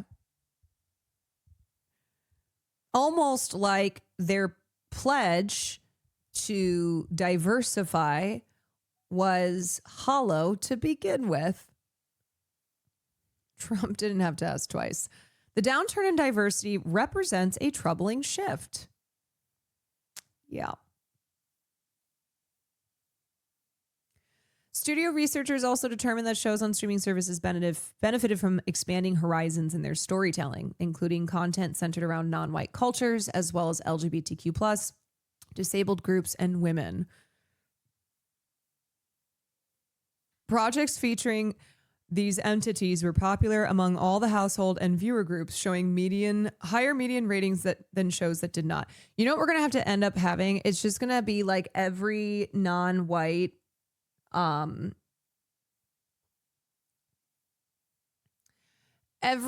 every character or creative who is the diverse representation, they're going to have to be everything. So we're going to need to have like a disabled, indigenous, gay, non-binary character. Like they're going to have to be every single check in every single box, and they'll be the only one.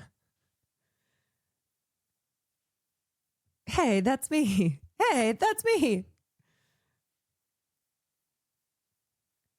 Hey, finally, you know what? Finally, some of y'all in here will actually be 100% represented. Oh, wow. Did you just leap in here? A little steak and ranch for the lady. Wow. You just did like a little, you just did like a little leprechaun leap or something. Heard it behind me. Thank you.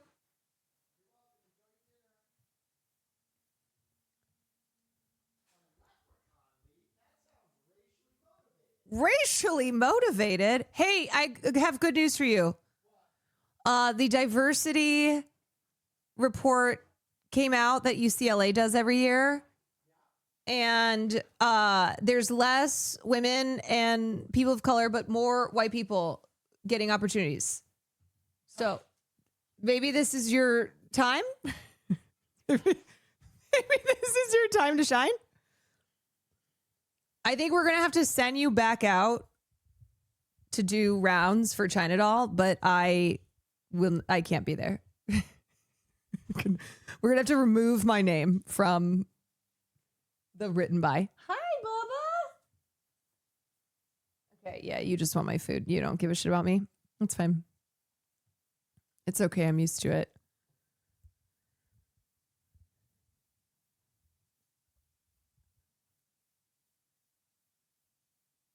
Farley trying to decide what is his best bet for dropped food. I can't give you any. You almost choked just a couple days ago. This boy, he doesn't even care about the fact that he spent 7 hours in the emergency room. 7 hours. He's like, I would do it again. He heard you talk about misogyny and he ran in. He was like, you hate the fact that misogyny exists, don't you? It keeps you awake at night, makes you unable to even eat any of this delicious steak because misogyny and sexism still exists in this world. It's just too much for him. Yeah, he's a male feminist. He invented male feminism.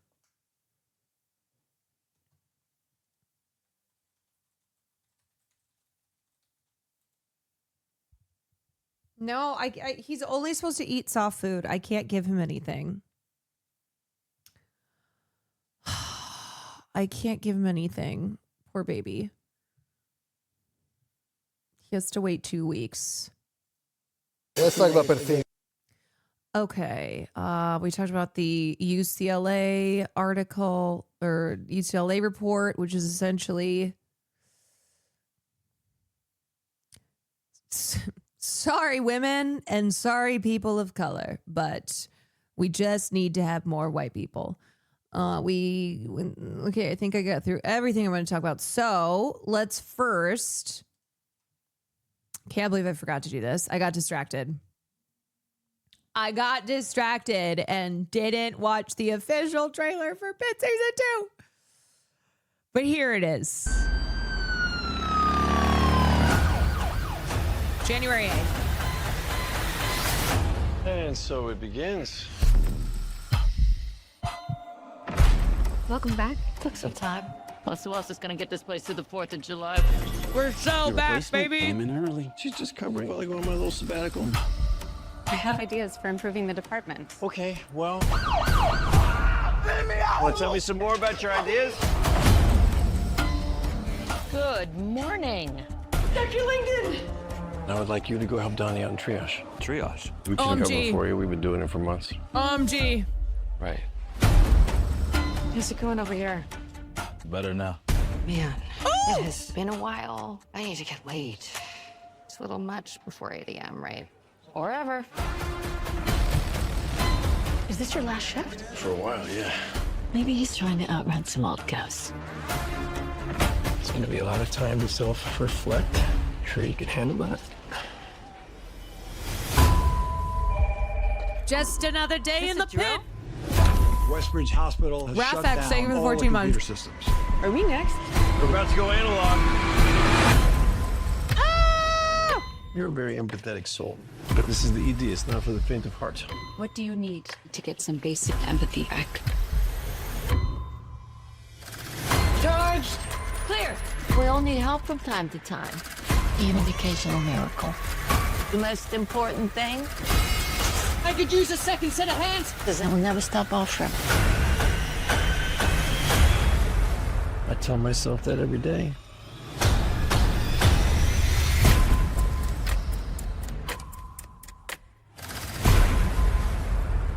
Yeah! We back in the pit. Oh my God. I'm so excited. 3 weeks. 3 weeks, baby. TV is so back. Did you read that? Patrick Ball got cast in a Broadway show. This better not interfere with The Pit season 3. It's all I have to say. This fucking Broadway show better not get in the way. Second Stage Theater's upcoming Broadway production of Gina Gianfrido's Becky Shaw will feature Alden Ehrenreich, Patrick Ball, and three-time Tony nominee Linda Amond. Okay, when does this begin? Let's see. March 18th. Okay, we're fine. We're fine. March 18th, 2026 with an official opening on Monday, April 6th. It's fine because they have the whole of next year to film and to do production for season 3. So we'll be good. That's exciting. That's exciting for Dr. Langdon. Where my Kingdon stands at. Where my Mel King and Dr. Langdon stands at. You excited because of medical drama, the writing, a particular cast member, or all of it, baby? I'm a pitter. I'm a pitter through and through. I love the story, the storylines, the performances, all of it. Love me some Noah Wyle. Love the Pits.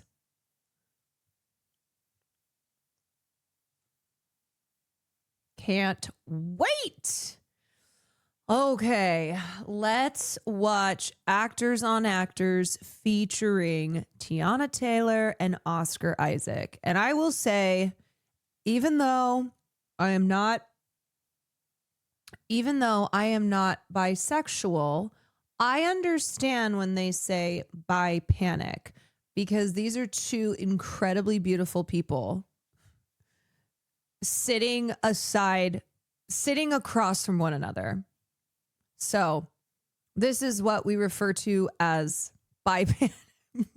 This is what we medically refer to as bi panic. Perfidia. Perfidia. Perfidia. The betrayer. Did you feel bad when you was dating him? No. Oh my God. I wasn't supposed to feel bad. Victor! I was supposed to feel Victor! I think you're the coolest person I've ever met, man. You are so astounding.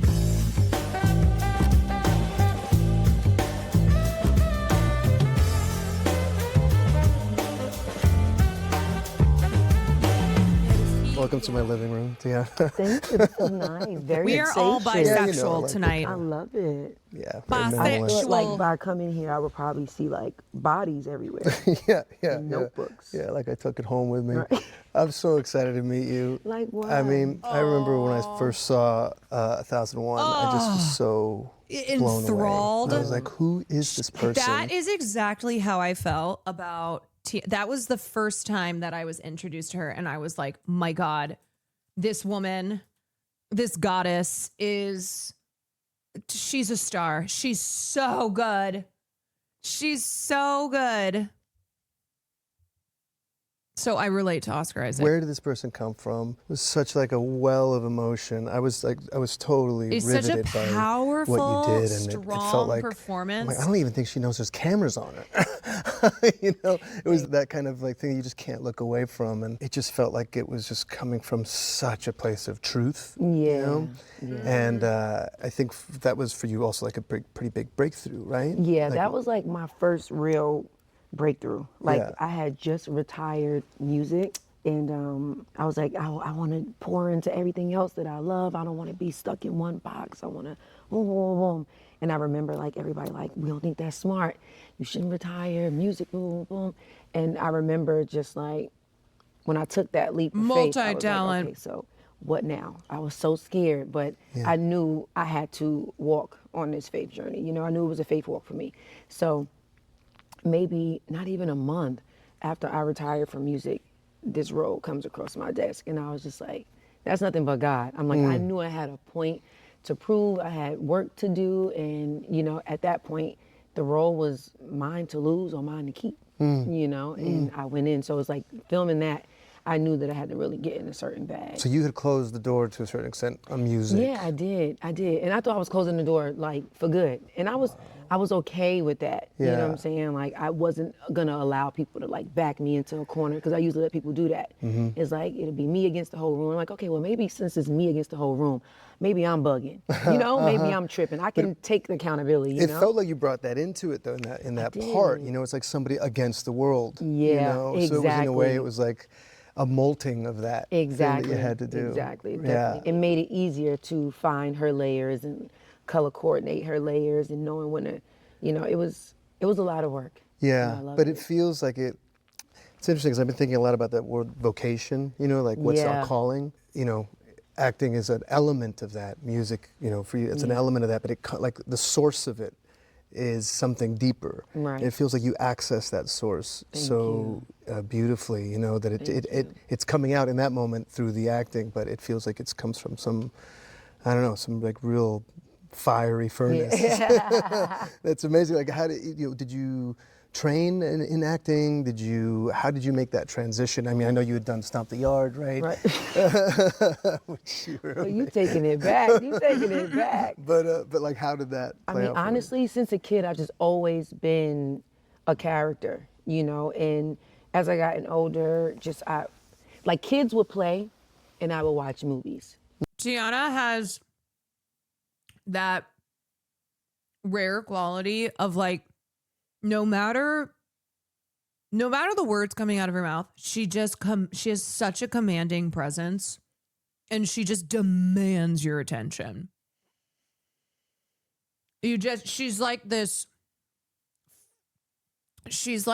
just wildfire that sweeps everything up in its path. It's so impossible to not pay attention to her. In some movies, was probably some movies I should not have been watching. You know what I'm saying? But it was just like, I've always been into just how an actor can emote and just the different emotions. And I think it's really crazy because growing up like that at a young age has made me extremely like emotionally mature. You know what I'm saying? So it's just like, it made me empathetic. It made me an empath. It's just like, because I always wanted to be Julia Roberts, or, you know, like it was just Kate Winslet. It was just, I would feel it in ways that's like, girl, you 8.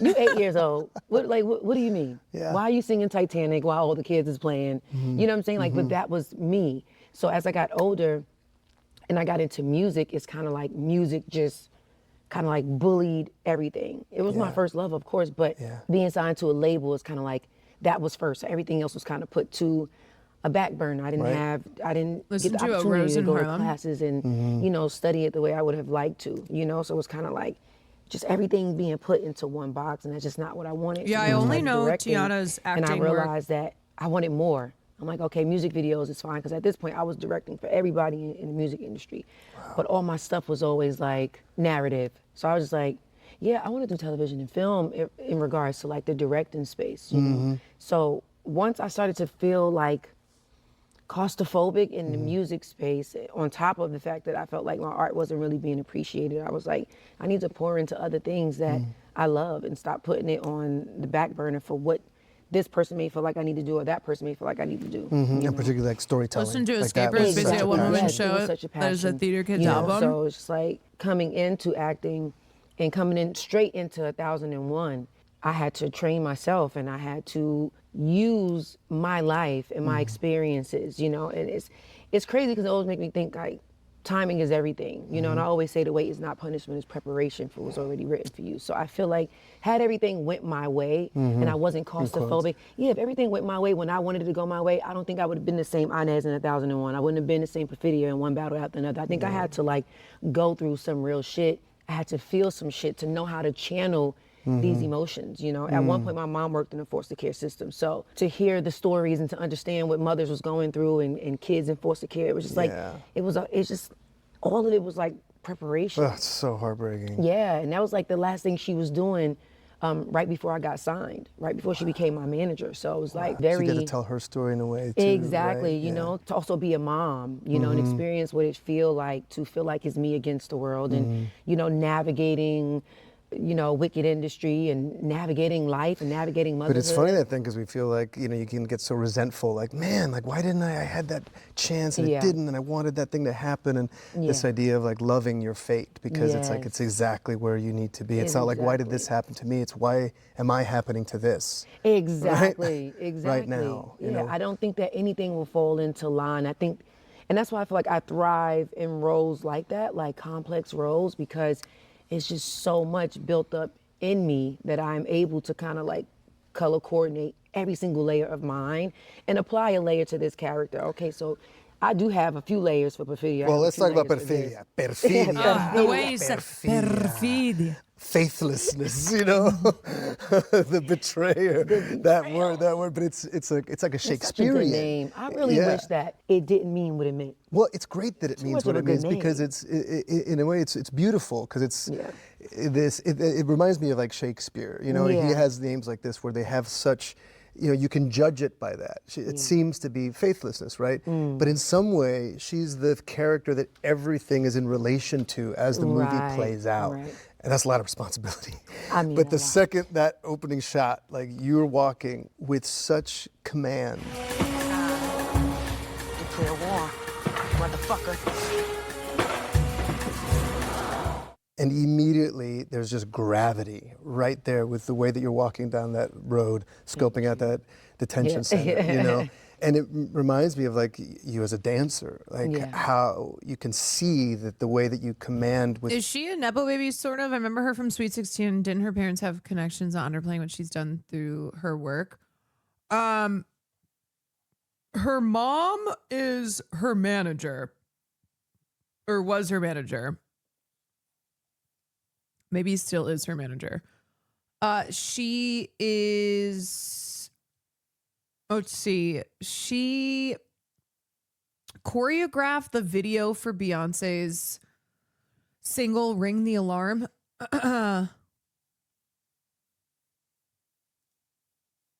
Wait, what? Hold on. Where are you guys getting CeeLo Green? That is...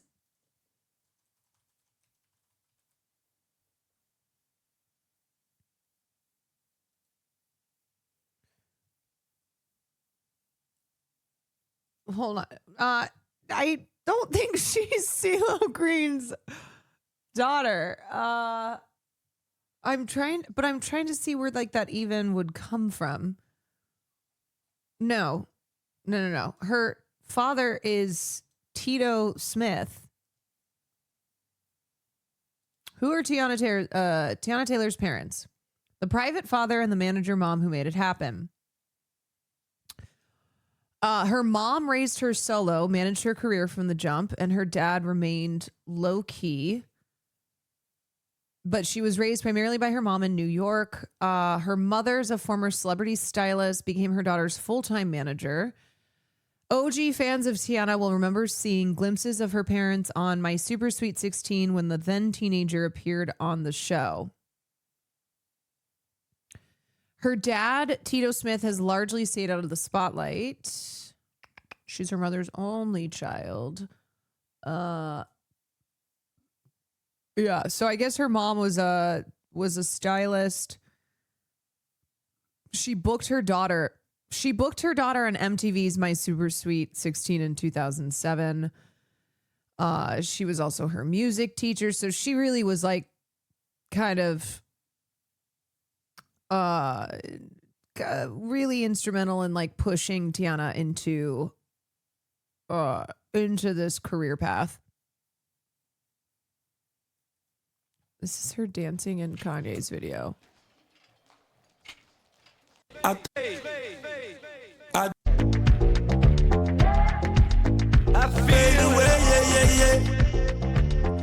Damn, respectfully, damn. Your love is fading, I feel it. Roll up, hold up, pull up. I love the, I wanna, I'm trying to feel it. I'ma rock the boat, work the middle till it hurt a little. It. Your love is fading, I feel it. Fucking with a real ass nigga. I feel it. Fuck, can you feel ass nigga? Her body is insane. Bitch better act like you know better. I feel it. Whoa. Well, no one ain't no. Yeah, she's ridiculous. Yeah, no, so she doesn't have famous parents. Your body with the way you move up and down. There's a full. Okay, that's a really funny part to be coming back in. After having watched that little tidbit of her in the music video, and then Oscar Isaac, the transition into him being like, your body, the way it moves up and down. We're like, yeah, buddy's T. Awareness of what your body's doing and what it's communicating for the story. Oh, it's communicating, all right. Conscious of, or is it just like, it just happens instinctually? I think it just happens. For me, conversation is very important, and I'm an over-communicator. So if we have a conversation, like, and we're talking about what this scene feel like, as if we're in the scene, it's kind of like I just do it. And maybe it's like the choreographer Oscar, in me. It's like everything is just like, it's just a flow, you know? And like I said, most importantly, really understanding who the character is. I feel like Chips mentioned everything like that. What makes it easy is definitely the color coordination of layers. I have to, because I'm like a visual person. We talk about that. You said it twice, color coordination. Like, what do you mean? So like when I say color coordinate layers, you have moments where like, oh my God, a man who listens. And she's walking out from the baby and Bob. She don't cry, but you see this face that she make at the baby. And then you see the face she make when she look at Bob. And all that happened in the less than 5 seconds. You get what I'm saying? So it's kind of like, okay, when I'm looking at baby Willa, like this is the color of like, she is my soft space, you know, so I'm pink. But then when I roll my eyes up, I'm instantly red, you know, and it's just like, she's selfish and so I'm like literally like color coordinated. When I walk out, and this is the new consciousness, I'm blue. So I'm able to, you know, so it's like those little tiny And when things. do those colors come in? Beforehand? Or while you're doing it and in retrospect, or what? You know? Yeah, while I'm doing it. I think, of course, reading the line and I understand. It's like I find it in real. I work good under pressure, so I find it in real time. Of like, okay, cool. Like, yes, Perfidia is all of these things, but I don't think that she could just look at her baby and just be. You can see she's so heartbroken by this thing, but at the same time pulled by a real, you know, a commitment to this ideal of what the revolution means and what it means to live a Exactly. revolutionary life. On top of that, she's dealing with postpartum depression. Yeah. So what that feel like, and finding Yeah. those layers of, I'm all about, this, but at the same time, I'm dealing with this, and this Okay, is. I will say that was one thing that I do fear some people missed in the film, that Perfidia had postpartum. She was struggling with PPD, which is something that a lot of mothers will experience, and that was affecting, that was affecting her decisions. Anyway, I just think I thought that was obvious as well, but there were a lot of people who, even in some reviews that I read, where that did not seem to have been picked a up on. reflection of no one showing up for her. And They're I'm talking all I about one got, battle you after know what I'm another. saying? And I need to be free. And you want me to sit at home and be, and play house. And that's Right. never been Right. Perfidia. On top of the fact that who really, what is this a product of? Mm-hmm. Of Bob, who I love, but also of Lockjaw, who Exactly. I resent. Yeah. You get what I'm saying? Yeah. So it's just so many different things, and she's so complex because Right. it's so many different colors in Perfidia. Right, but just needs to breathe. She just needs to be free. Exactly, Which is the whole part of the revolutionary spirit Exactly. for her, right? Exactly. So, for my sisters. I bet Oscar Isaac is a man who understands how common PPD is. I bet he's aware. Need, we will strike. Sincerely yours. Empathetic. Beverly Hills, motherfucker. It does feel like you bring so much of your own personality into these Yeah. things, I think about that scene. I think about the scene when you guys are by the campfire. Yeah. And you're just going wild. You're wild, and it's. Yeah. Was there a lot of improvisation? Was that Yeah. It was, and You with get sympathy PTA, cramps? we always joke about the chaos to be determined. So it's a chaos TBD, and that's what it says on the script. Yeah. So it's kind of like when we get there, he say, "Go." It's like an invitation. Yeah, he's like, "My Perfidia, do you?" It's like when you have something on a leash, and when Yeah. you release, and you Yeah. say that one word, it's just go. It's just that's And what how do it you is. prepare for that? Do you have I have some ideas about what I want to talk about? For me, I feel like at the end of the day, this is still somebody else's vision, right? So you want to make sure you respect the vision. I think as long as I'm hitting on what that vision is, I kind of stay within the vision lane, but then just do my own thing. How would I get there? Like who is she? She's this, she's reckless, she's, she has no filter. So that's kind of how I And go as an into actor, it. improvisation, is that a tool that you love? Yeah, it play is. with? Yeah. It is. But I do a little bit. I'm a warrior, and I kind of just do what I'm told. And again, I feel like I'm still a student, so I got a point to prove, and I want to make my professors and teachers. I want to make everybody proud. You know what I'm saying? So Yeah. I rather give you a whole bunch, and then you can, Exactly. you can take away what you need as opposed Yeah. to not have enough. Exactly. That is not trickery, that is a decision. Motor coordination between the eye of one dead man and the arm of another. Your work ethic is so insane. It doesn't even make no sense. How I'm the youngin', so it's like, yeah, that was a new one, blah, blah. But then it's like, I can literally name 50 different movies. I've been And around a it's- while, yeah. But the crazy part about it is, yeah, you have, but then you don't look like it. Like you make me excited for when I start really getting up there. She's saying he's hot. I'm just not gonna age, because you're not aging. So you're giving me hope to know that I just will not age. But how do you, because you are fun as hell. a fucking legend. How do you prepare for roles? Because you can go from Scenes from a Marriage, you can go to Dune, you can go to Victor, you can go to Victor Frankenstein. It's like, do you ever get stuck in any of your characters? And this is such a genuine question. Did you ever have to go to therapy? Did you tell me all about it? I don't know if I've ever gotten stuck in something. I did have a hard time when I went into another project after Frankenstein. I did have a hard time with it, and it wasn't until I kind of brought back Victor to talk for a moment that I realized it was because of that. I was playing a character after Frankenstein. I was playing a character that was quite tight and small. Okay. And What was the project that suddenly everyone was obsessed with Oscar Isaac?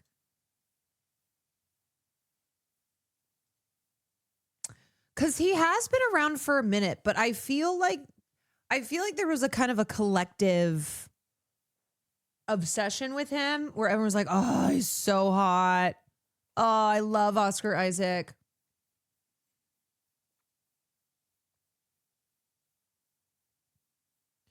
Was it surely it must have been earlier than, it wasn't Dune. I don't know. Was it Star Wars? I can't tell you, but I do feel like there was suddenly this kind of collective fervor for Oscar Isaac. I remember hearing his name constantly when he was doing red carpets out with Jessica Chastain. Yes, they did a film called Scenes from a Marriage. And it's that shot of them on the red carpet when he like kisses her arm. It's so sexy. I'd say Star Wars for normie people who forget actors' real names. Well, Ex Machina was 2014 and then Star Wars was 2015. So maybe it was around that time. Victor was still in there angry that he had to be in this tiny little sad man, you know? Right. And there was something about playing Victor that was very freeing and pleasurable. He's a character that loves pleasure. Right. I mean, I think a bit like Perfidia as well, you Yeah. know? It's like very connected to their pleasure core. Right. As dark as they can be and as like fucked up as they can, you know, behave sometimes. Or often in Victor's case, most of the time. Right. There is something about playing somebody so unhinged with no regard for like the moral, you know, judgments, that it's just like this kind of vitalist energy was really exciting and pleasurable to play. So leaving that was really hard. But in general, you know, I think I'm pretty good at letting it go, but I've become more mindful of that. You know, I've started to add in like a ritual. So like I show up in the morning, I do a little ritual to say, just to get my nervous system ready, you know, to begin the performance ritual, to thank the ancestors, to thank, you know, people that raised me that are no longer here, you know, to begin in a place of openness. And then at the end of the day is even more important. I do a little ritual to say, thank you, body, thanks for being there, thanks for being open, and now you can release. Stop. Yeah, you can release for the next, because I got kids and I got stuff to go do. So thank you. I don't need your help anymore. We'll check back in tomorrow. You know, which I do think for young actors, it's an important thing to do. And it's not so like mysterious. It's just very much for your nervous system to kind of, you know, because you're asking a lot of yourself. Right. And like how to become more of a friend of your mind. But yeah, you know, it's like trying. Actually, I heard Sean Penn say this, which I was like, that's right. There's some characters that, you know, you go to them, and there's some that you bring them to you. Right. And the fun is playing with both of those things. And Victor was very much one where I went to Victor. You know? I mean, you Yeah, in between Sean Penn's racist rants, he'll drop some good advice about acting. You went to Victor. That was just insane. Do you feel like that was the most intense character you've ever played in your career? Energetic-wise, yeah. The energy required for this particular person, the person that just does not stop, can't be caught, you know, is just moving and running away, you know? And just the actual, just the physical demands of it, you know, the creation of the creature was 3 weeks in rain and those little black high-heeled boots running up and down steps that are all wet, and, you know. He has kids and a wife. Outpouring of energy was a lot, but it also, he does. I mean, when you're, you know, I'm sure with like PTA, it's like Guillermo del Toro, when he's sitting there with those big glasses and those eyes and that wide smile surrounded by all that, it just feeds you energy, you know, and you're like in it together, and it didn't feel like I was alone. It felt like, hey, look, don't let Oscar Isaac's wife get in the way of you finding your husband, Oscar Isaac. He was just feeding me at every moment. You feel safe. Yeah. And safe to like push and to like go out on a limb. I mean, it's a big character, you know, and it's heightened. It's a really big expression, you know. And in some ways, it was very much like an opera, or like a dance. Yes, yes. It gave like, it just, oh my God, it was just chef kiss. He's alive! It's alive! It's alive! What do you feel like was one of the most difficult scenes on a personal level, where it's like, okay, I have to play this character, but it's really hard to get through this scene because me in real life would not handle it this way. What do you feel like was the most difficult scene for you to film throughout any of the movies that you've done? Oh, with any movie? With any I've movie. done. Oh, wow. Well, obviously the really difficult ones is when it's not working, right? Right? That's when you're like, oh my God, kill me! I can't get this to work. It's funny because like the scenes that are obviously sometimes very emotional and powerful. Those can be, there's flow to those, and those feel like it's like music. Is Tiana still a Kanye apologist? I don't remember seeing her saying anything in the like post in like the Nazi era Kanye.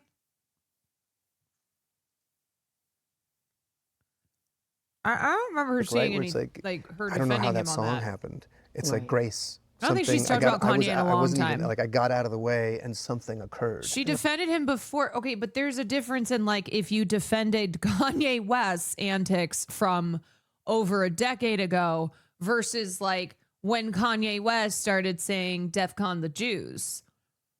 You know, I do think it's important to be specific there.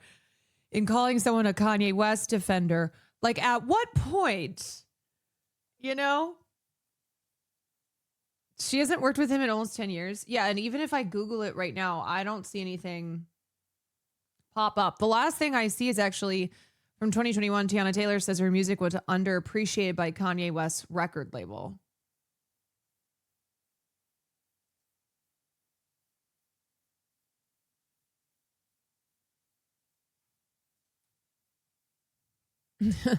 Difference between VMAs, Kanye, like, and that's Nazi. really exciting. Nazi When it's Kanye. hard is when the self-consciousness comes in, or it's like I can't get this thing to work. I think it's wrong.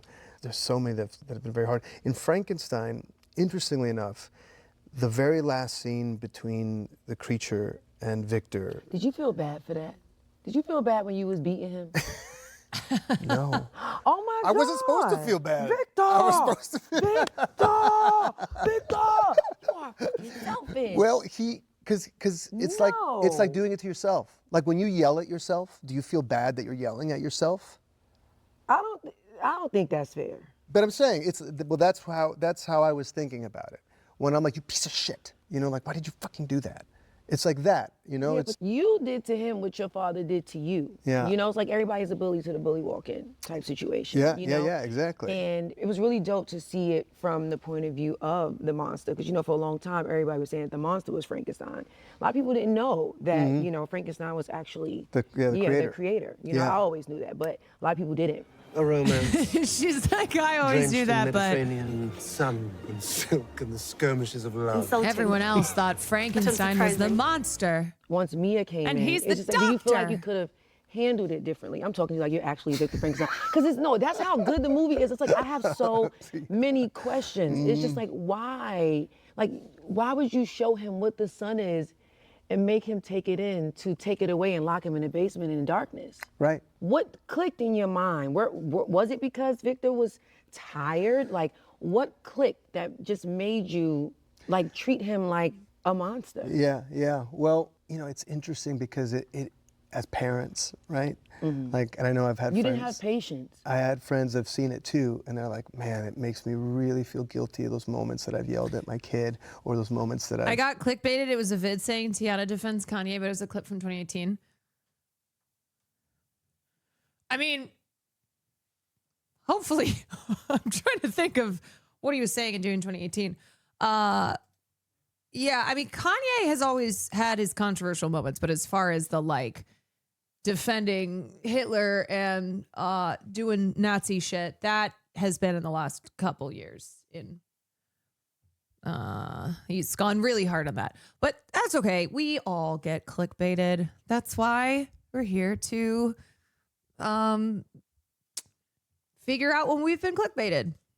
not had patience, and this is obviously a very extreme version of that. Yeah, and okay, that is a reminder that happens on the internet now all the time. I fear it's gotten worse, that people will post stuff that is really old and they will pretend that it's recent. They'll do it for everything. Sometimes I'll see like a video of an earthquake that's from 15 years ago, and it's being posted by just one of these fucking Twitter accounts that who's even running these? Who is even running these accounts? But it's just all about like engagement and yeah. But what happens is that people who are unsuspecting, unaware, they then repost that stuff. But yeah, the accounts who post these things, they do so purely as clickbait. Purely is just also just any engagement. But it is that thing where you're like, how does someone that is an adult, how can someone treat a child that way? And there's so like, many even though times he's like it 7 feet tall, yeah, but you he's still see a that baby. He's it's a few just days old. yeah, there's an innocence to them. Obviously, the way that he Exactly. plays it is so beautiful. Yeah. It's just like pure awareness. But what I'm saying, Okay, last thing I will say.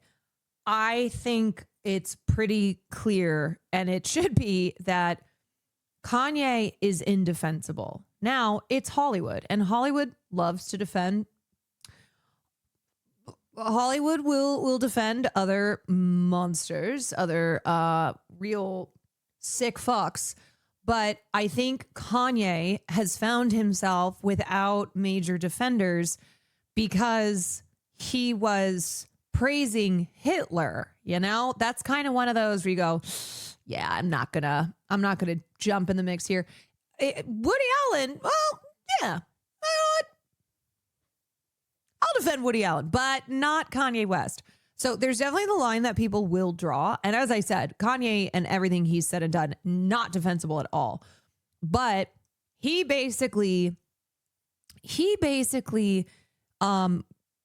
was like, he cast himself out of the industry by the things that he said. And there are just certain things that if you, no matter how successful and famous you are, if you say, you will probably find yourself lacking defenders.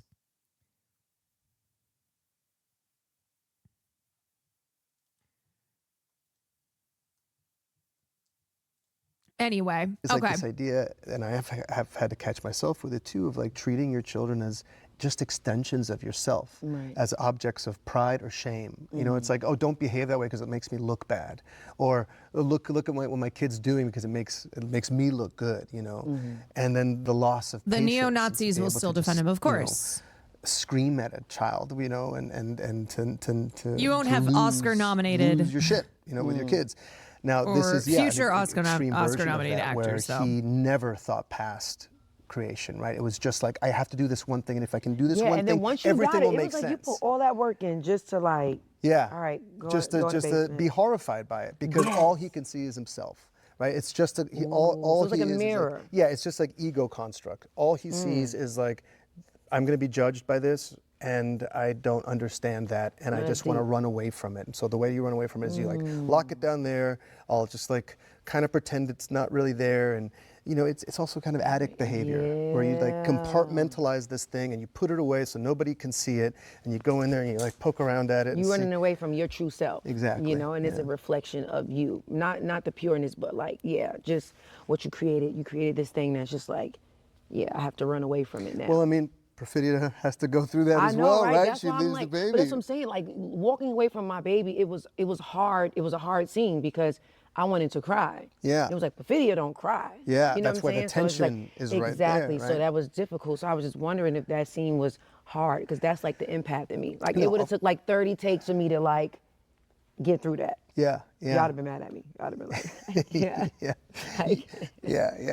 The scene at the end was really difficult because of the forgiveness scene, because, you know, we shot it for a whole evening. It was the first scene we did together with Jacob. Yeah, that was the first scene we did. Now I know that probably was hard. That was really, really hard, and it was a similar thing where it was so much would come out, and drawing from my own life, and it was in a way overwrought because there was so much, right? Right. And we did it, and we got something that was really good at the end. And then the next day, Guillermo showed it already cut together, and we were just doing some inserts. And I saw it, and I was like, I don't know, man, I'm not sure I buy it.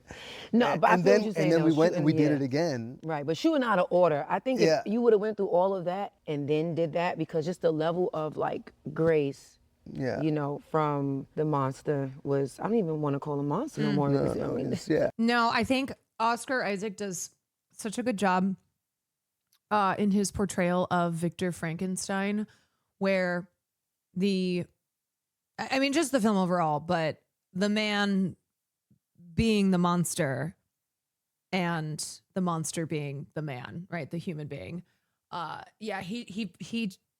He plays Victor Frankenstein in a really manic, often grotesque way. It's very good. He's a baby, the creature. B. Holtzman, thank you for the gifted. No, but it's just like that was a beautiful moment, and it did show grace and and it's also forgiveness. he finally hears his story. You know, I know it seems like a quick turn, but it's actually he listens to this creature's story of everything that happened with the blind man, the whole story he tells. That's because everybody gave him patience. But Victor. Yeah. You get what I'm saying? Yeah. So it's like I was almost wondering too, like what was Victor's standpoint when he first heard him speaking? I know you had to been like gagging, like like I'm so sorry I keep talking to you like you're literally Victor, because it's just so good, and I think it's fucking me up because I watched the movie before I even knew that we were doing this. Oh wow! And it's so crazy because it was in theaters, and then I had to wait all the way until November 7th for it to come out because I wanted to watch it at home too. So it's just like, I'm like, is it on yet? Is it on yet? Is it on yet? Is it on yet? So I was like, because I have to watch stuff twice, you know? So I seen it in the theaters, and it was just like amazing. Of course, to see it on a big screen, but to go home and really like see it again, you know, that's when I feel like, that's when I get judgmental, but in the best way. That's when I become a critic. Yeah, you really start to take it. Yeah, I don't judge off the first You just take it in. thing. Well, that's you good just because take it it's in, like process it's it. important. Okay? A lot of people go straight to, do I like it or do I not like it? And You're I like, think who that's cares? unfair because sometimes you gotta understand, you know, and because it's crazy because I hate that. I hate when people are like, well, did you like it? Because I get that it's I get that question. I get it. We're like, well, okay, did you like the film? But sometimes I think that's too simplified. It's too simplified. And this has happened many times when I will do a review on stream. Everyone's like, yeah, but did you like it? Did you like it? Did you like it? And when I pause, they're like, you hated it. You hated it. I'm like, no. It's rare that I hate something, first of all, especially a film that I think is at the very least, you know, the craft is there, that it's made with talent.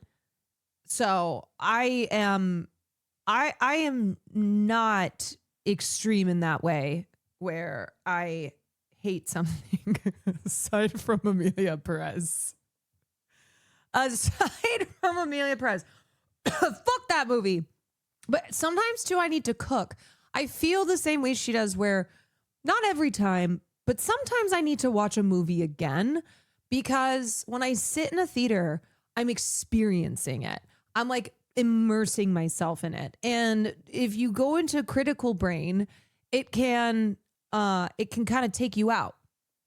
So I like to watch something, and then I've said this before, but when Will and I watch movies together, sometimes I just don't speak, as he will spend 20 minutes immediately afterwards expressing every single thing that he thought, because I have to sit with something more.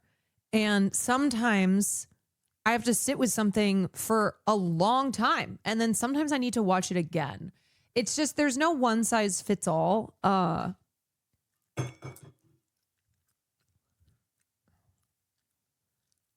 There's no one size fits all. And there are just some films that you need to let it like settle in you. I can watch, even though Victor had his ways, I still had empathy, you know, like he was gone. Yeah. he was gone. You know, he was also a I perfectionist. also think you don't need to like a movie or piece of art for it to be meaningful. There are movies that are really important to me, but I wouldn't say I like. Yeah, but that's something that I don't think everybody understands. They'll go, oh, no, you either like it or you don't. And you're like, well, I think it can be a little bit deeper than that. I think it can be a little bit more nuanced. I think I can watch a film and not really love it, but there still being things that I really appreciate. Is, and I think he was also tired, you know. It's like Transformers too. You know, and you only know one word, and it's just like just getting in your own way and kind of self-sabotage and not realizing. I'd rather ask, how do you feel about it? Grace, and you wasn't giving, you know, you wasn't patient, you know, and again, to expose him to the sun, to bring him into darkness, to lock him into darkness was a lot. But again, what I realized also with, you know, one battle after another is understanding that these things have to happen for one to rise, you know, like Perfidia had to make those mistakes for Willa to rise. Like we have to anchor the movie for You the want rest of it to Letterboxd? prevail. Yes, You I know haven't what I'm saying? updated Like, it in a if minute you though. Did everything the right way, we wouldn't have known the blind man. We would not have known. Might do it over you know Christmas what I'm saying? break. The process of that. Of You know, course, so I feel like sometimes people watch things they don't understand. Yeah. That we're just the characters. How was the chemistry building of it all? Like, did you and Jacob know each other already, or no? No, we didn't know each other. We met once briefly in Guillermo's office. He was like on his way out. We just said hi. And the first time that I saw him as the creature was on set the day that we filmed the last scene. So there was no chemistry building. There was chemistry in action. Right. You know, and it was Guillermo, the way that he created it, the way that he cast it, the way that he put everything together. It's what emerged, you know, and it's an incredible performance, and he approached it in a way that was very I just got a new follower. Is that you? Raw and open, and really shows this kind of, you know, and we kind of played it like it's one person. Right. These are two aspects of one person. Right. On the one side is just pure awareness, and on the other side is pure construct of ego, right? Right. And how those two things just like come together finally at the end. Yeah. But I was also just so impressed by how loose he was. You could joke around in between. Sometimes I would look and he'd be taking photographs as the monster. You know, he had his camera. I've been seeing those. I've been seeing those floating around. Yeah. So he was that he could have both of those things, such focus and also like an ease. Was really, really I'm getting impressive. hella followers how on about Letterboxd. you? I mean, you have incredible scene partners. I mean, fucking Leo and Sean Penn. Like, can you talk about that? I mean, particularly the thing with Sean too. Like these two kind of they toxic. My name is Perfidia Beverly Hills, and this is a declaration of war. We're here to God, I'm right your popping wrongs, off. Yeah, They but are like, toxic. also I feel for them too. But also, you know, it's like having to. I don't judge her. I really don't judge her at all. Like, what else is she gonna do? She sees a bit of a freak in him, and so she sees a vulnerability, and so she starts playing. To this day, the only Letterboxd entry I have is that 420 Hansel and Gretel movie.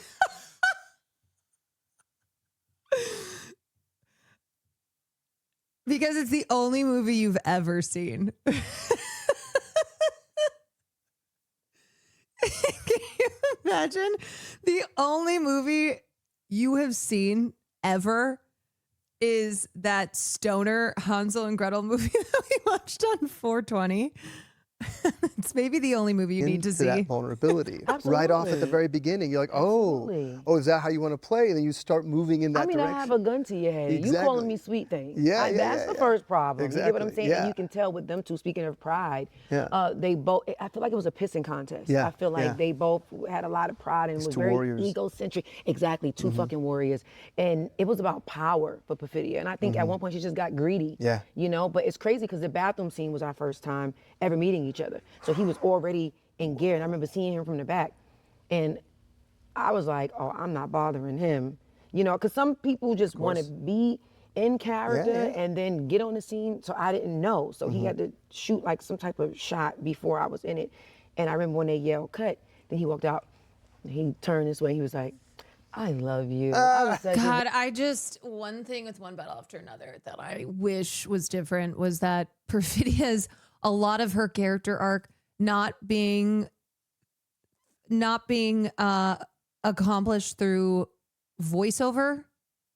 Like her big fan. I was like, oh my God. I was like, thank you writing so a much. letter. Of Like, course I just I'm a hate fan, that but I'm she also like, I'm essentially not a pest. does Like, Yeah, I'm yeah, very like, I don't want to be in nobody's way. I don't want to be in nobody's business. I mind mine, drink my water. You know what I'm saying? Like, I do not play, and I Right. give you your space. Understand? Yeah. You're still like a living legend, and I'm very, very big on like the people who's come before me, who's paved the way for me. So I'm very salute, you know. And like, even if you are mean, it's like I get it. Yeah. He's an icon. He got da. But you know, fortunately for me, like I've seen the best of them, you know, personally, professionally, like for him to be so warm and so kind, and like I was like, okay, cool. So it made me feel comfortable, and I was able to get into that bag, you know. So we didn't really get to meet each other.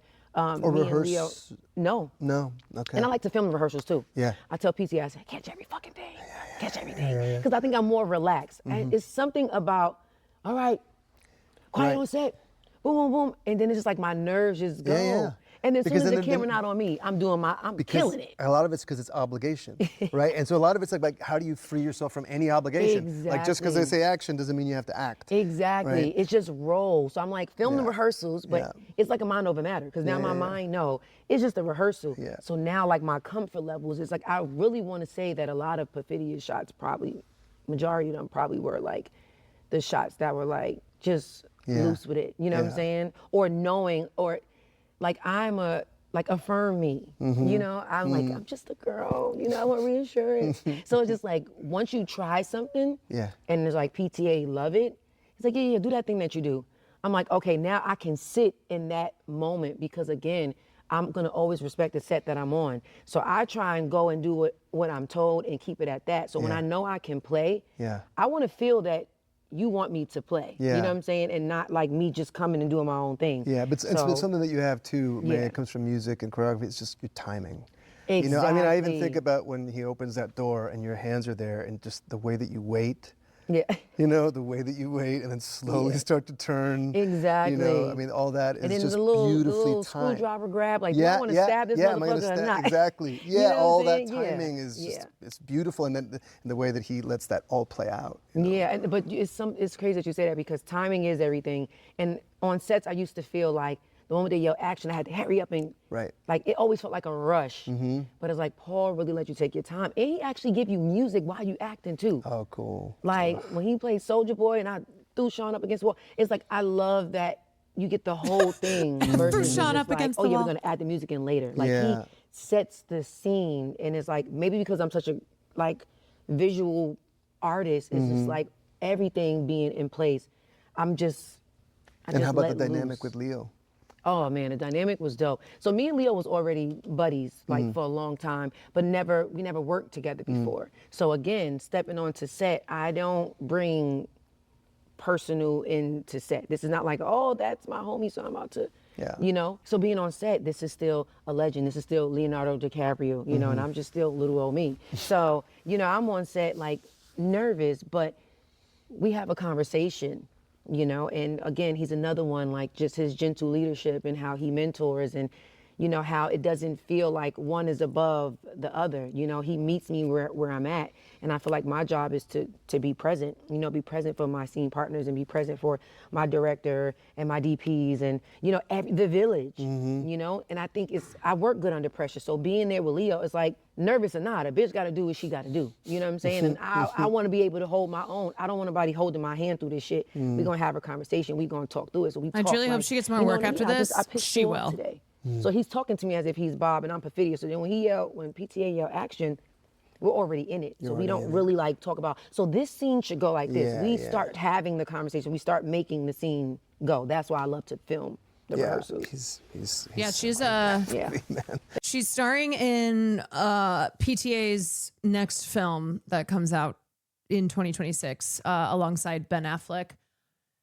She is apparently playing Dionne Warwick in a biopic as well. So she's got a lot of stuff coming out next year. Who's directing the Dionne Warwick? Dionne Warwick biopic.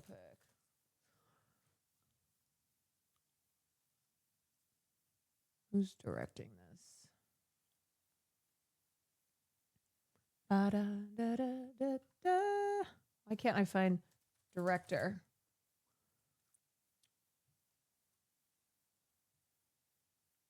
Oh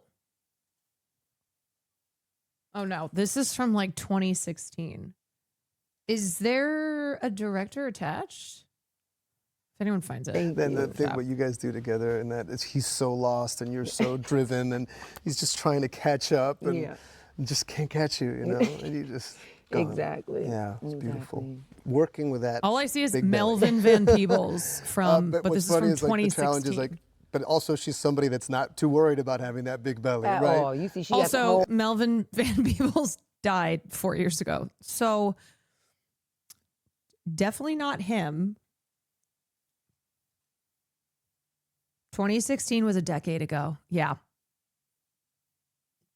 Exactly. Are you excited for this Piggy movie? So could you talk I a little actually bit am. about that? I mean, that was one of my favorite parts because one, it was cold as hell. I mean, it was so cold. So the belly actually kept me warm because it was like super heavy and it was like all like, yeah, whatever it had going on, it was warm. Like literally my stomach was sweating. Like that's how warm it was. And then I was also lucky to have it because the guns were very, very heavy. Right. So I was resting that shit right on top of that belly. It's like definitely one of my favorite scenes. I'm like, It's iconic. I mean, that exactly. shot is I'm like, incredible. you know, bitch, I feel like Tony Montana. Like, you know, it was just, it was dope. And when I knew what the shot was gonna be and where we were and like how he was shooting it, I was like I knew for a fact that that picture was gonna be iconic. I was like, yeah, this is one of them ones for sure. But it was dope. I mean, it didn't really change much. I think because Perfidia is so reckless and unfiltered, I tried not to move with wobbles and like, oh, I'm so pregnant. It's like, you know, her strength and her physicality is just like, yeah, I'm still moving, I'm still shooting, I'm still, still all of the things, you know? So I try not to get in the space of like, oh, she's super pregnant, this belly is super heavy.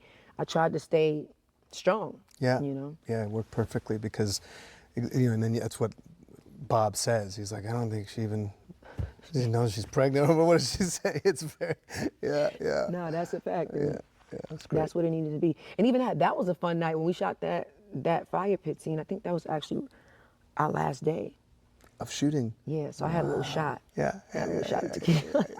Wow. How long of a shoot was it, the whole thing? We shot for like nine months. When we took a break, because I know when we took a break, then Benicio had to shoot his. Do I know what my top films of the year are? We definitely Not had like a break yet. in between, and then we came back. And you said that you're interested in directing as well, right? So Yeah. was that must have been an incredible masterclass. I mean, just like being next to absolutely him to see super- PTA just. Super Tiana's in the masterclass. Kim Not K only show. am I, Oh, you I know. And she directing, mogged the but I'm also hell a out of her culinary on the red student and chef. carpet. So then I started using everything in like, you know, culinary terms. I'm like, Mogged her as an actress. Chef Pete, Mogged her on the red carpet. Yeah, because it's just like let him cook. I'm like, you just gotta let him cook. He's a master chef. But yeah, I'm gearing up to direct my first feature film called Get Light. So I'm very excited with Paramount. So yeah, and even with that's been like a process. I've been working on that project for 3 years and it didn't really start shaping until now. And I'm like, again, another thing of timing of like, you know, I needed to experience this with PTA. I needed to experience what I experienced with AV, you know, with 1001. Those two movies really shaped me into the, you know, actress and, you know, director that I will. In culinary school as well? Like, how do you have time to do all that? What? It's actually the thing that like gives me a Caroline few told to me just Ellen be quiet McKay and was- cook. It's Is an that art. that's where you it's where you the go? culinary art. Yeah, so it's like I cook. I mean, I have a lot of. I'm an writing Ellen work to McKay do, business defender. courses Just and kidding. stuff I like haven't that. watched it. I But know the cooking part. everyone's that's shitting the on part it. I signed up for. But when I signed up and realized I had business classes and all other types of shit, I was like, oh shit, baby. So now I'm like on my way to the One Battle After Another premiere, like on my iPad. Doing schoolwork, like, okay, my discussion forum is in, my quiz is in, it's here, and PTA and them just all laughing at me. But I think it's dope. It keeps me grounded. It keeps me like, I don't know, like leveled, because this is the part that's like, you know, this is the lights, the cameras, it's a lot going on, and to look forward to knowing that I have a week to turn this in. I just be so proud of myself that I got it done. I'll be crying and everything. Like, it's hard, you know, some stuff you got to let sit for 3 hours before you can cook it. And, you know, it's like literally doing that, doing quizzes and just, but it's, I don't know, it also made me appreciate my directors even more. I've always been, always been a student, a great student, straight A student with everything that I do. But going to culinary really showed me the art of like gentle leadership, and experiencing that while working with PTA and looking at his gentle leadership and, just all of the things. Like, I don't know, it's like culinary school and working with PTA really geared me up. Like, I really feel like I'm gonna be a great director because I've learned so much. It might sound weird, like, how did you, all this from learning how to make a steak? I think you're the coolest person I've ever met in my life. Oh, thank you. You are so astounding. I believe him when he says that, but also I would believe anything Oscar Isaac says. All the energy to get to do this too. Like, I think it's all about balance. You know, it's all about balance. And again, I think making that promise to myself, like, I'm never gonna get claustrophobic and stuck in the box. It's almost maybe even trauma. Like, I told y'all I would be able to do it all, and now I have to live up to that. And I'm not complaining. It's everything I ever asked for, everything I ever dreamed of. So why complain? You about to be complaining about a whole bunch of answered prayers? Who doing that? You know what I'm saying? So it's just grateful. like, that's where I am. So it's like I'm able to go to culinary school, able to do movies, able to creative direct. Like, I was creative directing a whole arena tour for an artist, Like, so it's like, okay, doing this, then I'm gonna go to this screening, and then after my Q&A, I'm gonna make it back.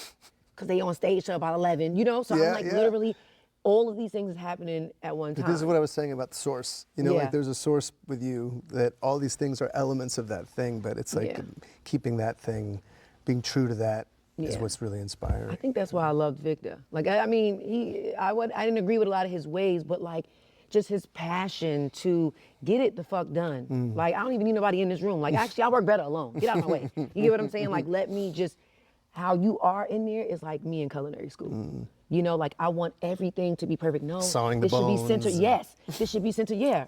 Fabricating protein, like literally. And maybe that's why I was just like glued to the TV watching Victor, because I'm like, that's me in the kitchen. I'm telling you, I be crying, laid out, all types of stuff. Like, oh my God, why is it not at this certain degree? How much longer? You know what I'm saying? In my whole like chef uniform. But it makes me so proud of myself to be judged in the purest form. Going to culinary schools, you don't know who you are. Where I feel like in our world, somebody can just have a judge. They could just not like you because the way you look, and it's just like, oh yeah, I don't want to see a movie with him in there. I don't want to see a movie with her in there. I mean, it's just I don't like how she looked. Where in school it's like you're genuinely being graded.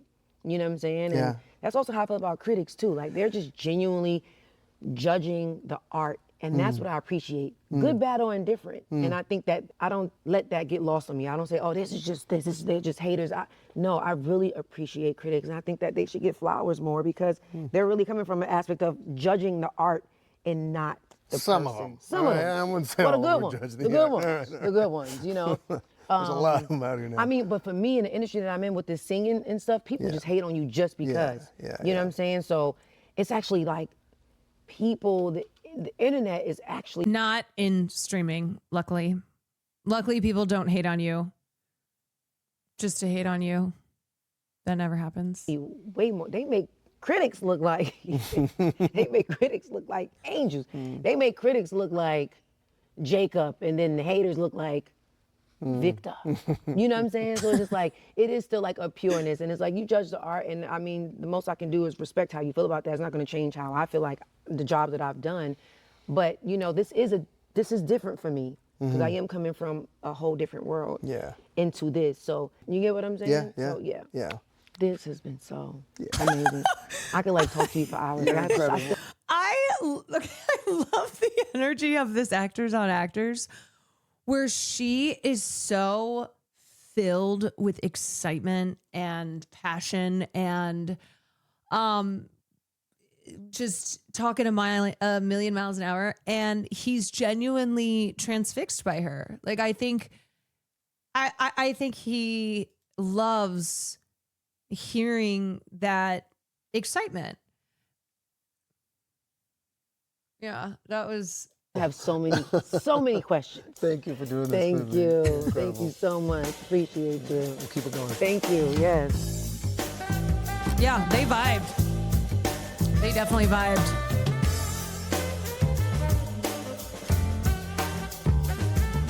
He seems enthralled by her, which same.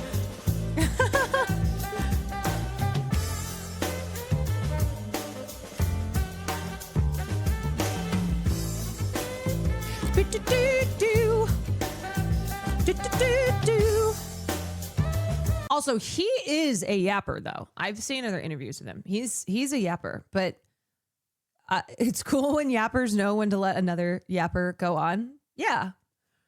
I feel this way. I feel this way with Sam, where we both yap, obviously, we're streamers, but sometimes one of us just is so filled with passion for whatever we are yapping about, and the other just sits back and absorbs the yapping.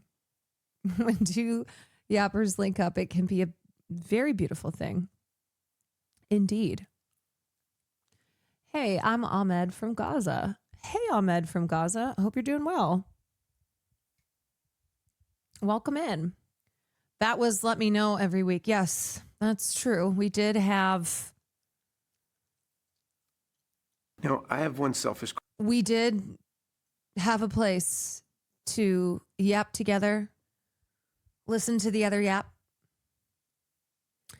I think I've joked to her before that y'all's convos probably either sound like two minions talking or two psychologists. Or one patient, one psychologist. So tell me, how did that make you feel? So I think the reason that you responded that way is because you're really pissed off. One minion and one adult from Peanuts. Oh my God. It's funny too when Sam's ADHD gets going. And she's just like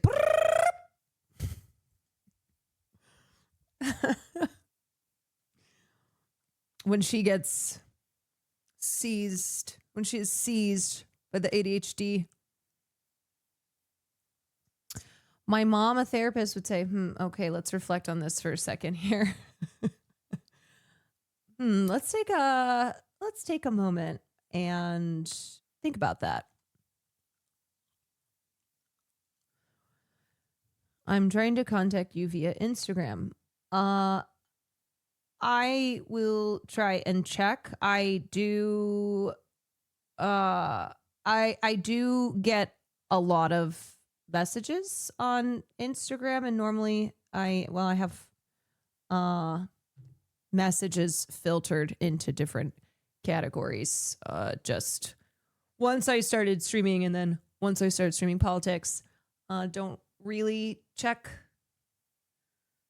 DMs a lot because often they're just bad. Okay, brag. Yeah. Well, it's not all messages that are like, you're amazing. I'm so glad I found your stream. Really appreciate what you had to say on this topic. No, I'm still like, the other day I checked just for a second. I was like, what's going on in here? And I am still getting motherfucking shot caller. People don't give up. They're so unemployed. This is the most unemployed ass behavior. The most unemployed behavior is to still be sending me messages. Today, about Kaya. Yeah, no, thank you. You have changed my mind with your logical arguments. Yeah, you know what? I should just like pick one of them to message back and be like, you've really changed my mind on this. I'm so glad that you persisted. I'm so glad you persisted because you have been the person to get through to me. And you're right. I am an animal abuser by supporting this abuse and by lying and all the other things that you've screamed without stopping for months.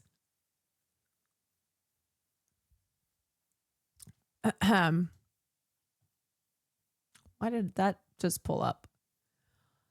Gwyneth Paltrow and Ethan Hawke reunite 27 years after Great Expectations.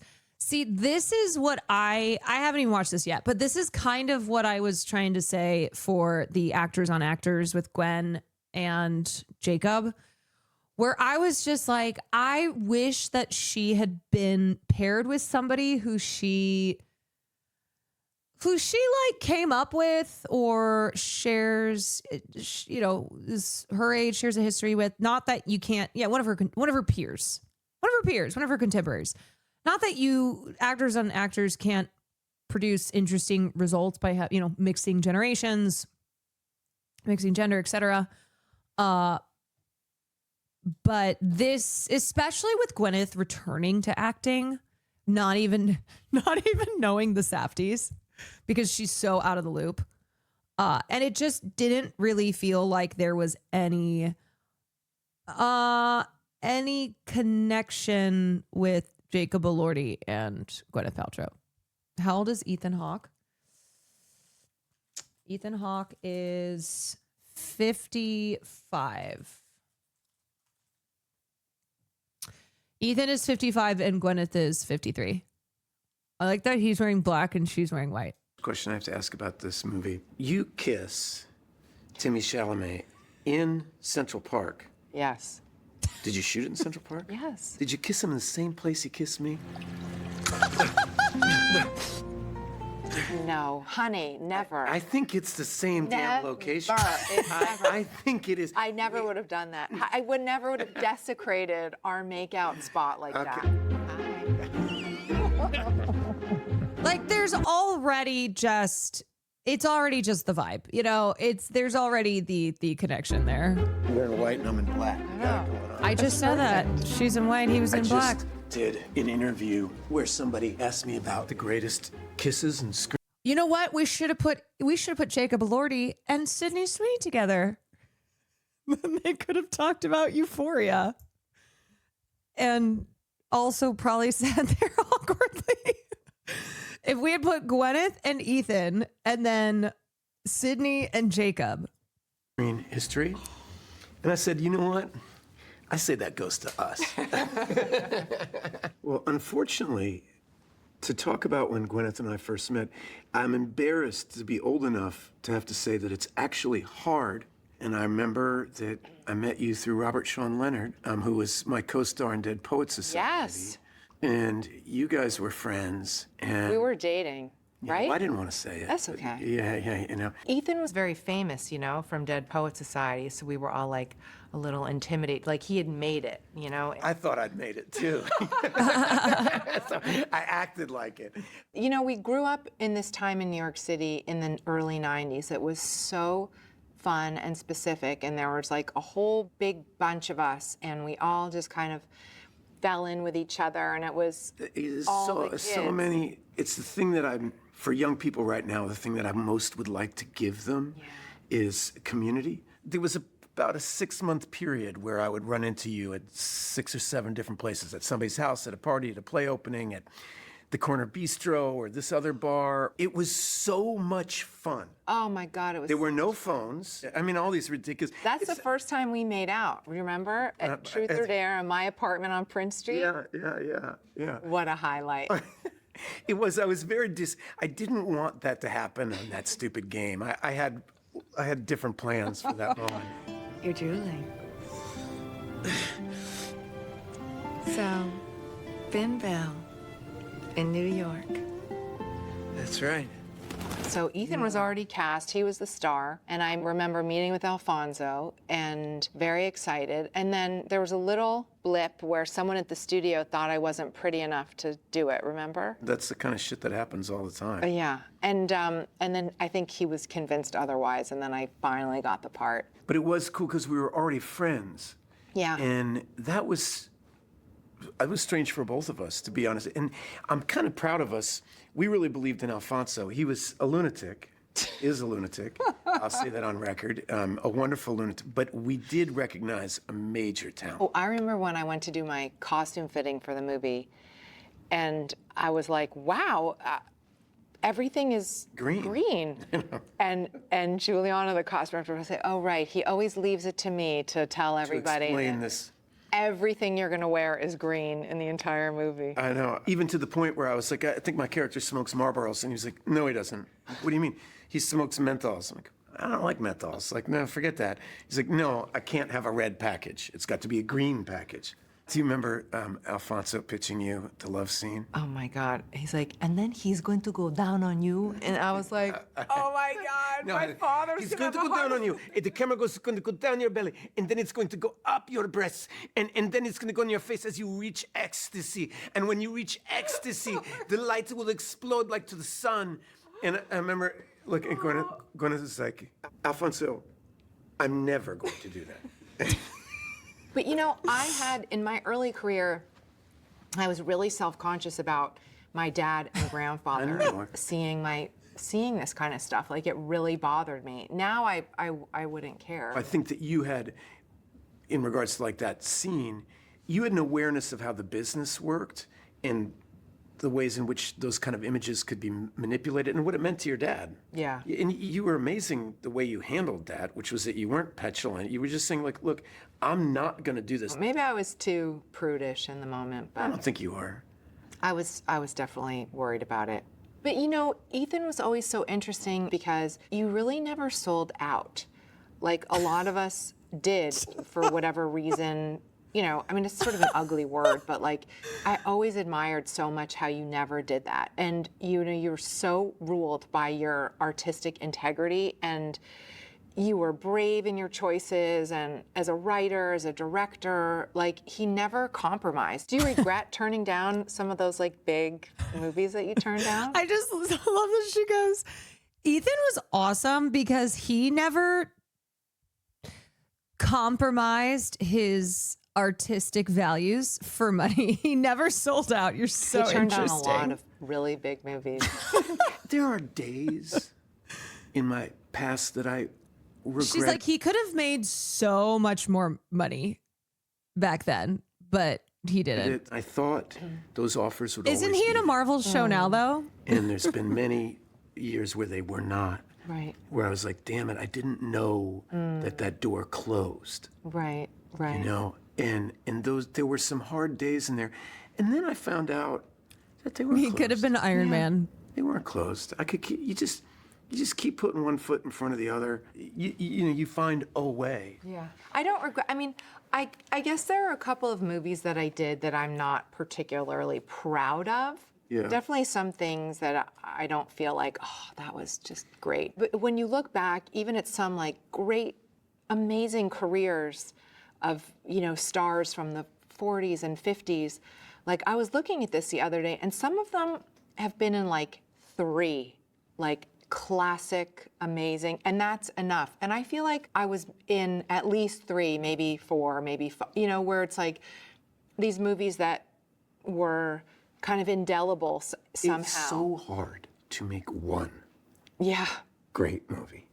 That if that happens, you start to be really grateful for that. And yeah, you chase it again. I thought you had a very unique challenge in your life when we were young. Your relaxation and your depth and your intelligence were available to you at a very young age. It has a lot to do with who you are, and has a lot to do with an education that I think that your mother and father gave you, non-verbally perhaps. So that's kind of I think the really underrated benefit of being a Nepo baby, if you will, which I am, you know, in a certain respect. And, you know, that term is quite ugly, but at the same time, it's like you're learning these lessons.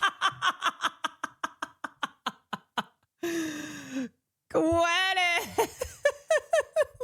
She just had to slip it in there. She's like, this term that's just, I mean, it's so ugly.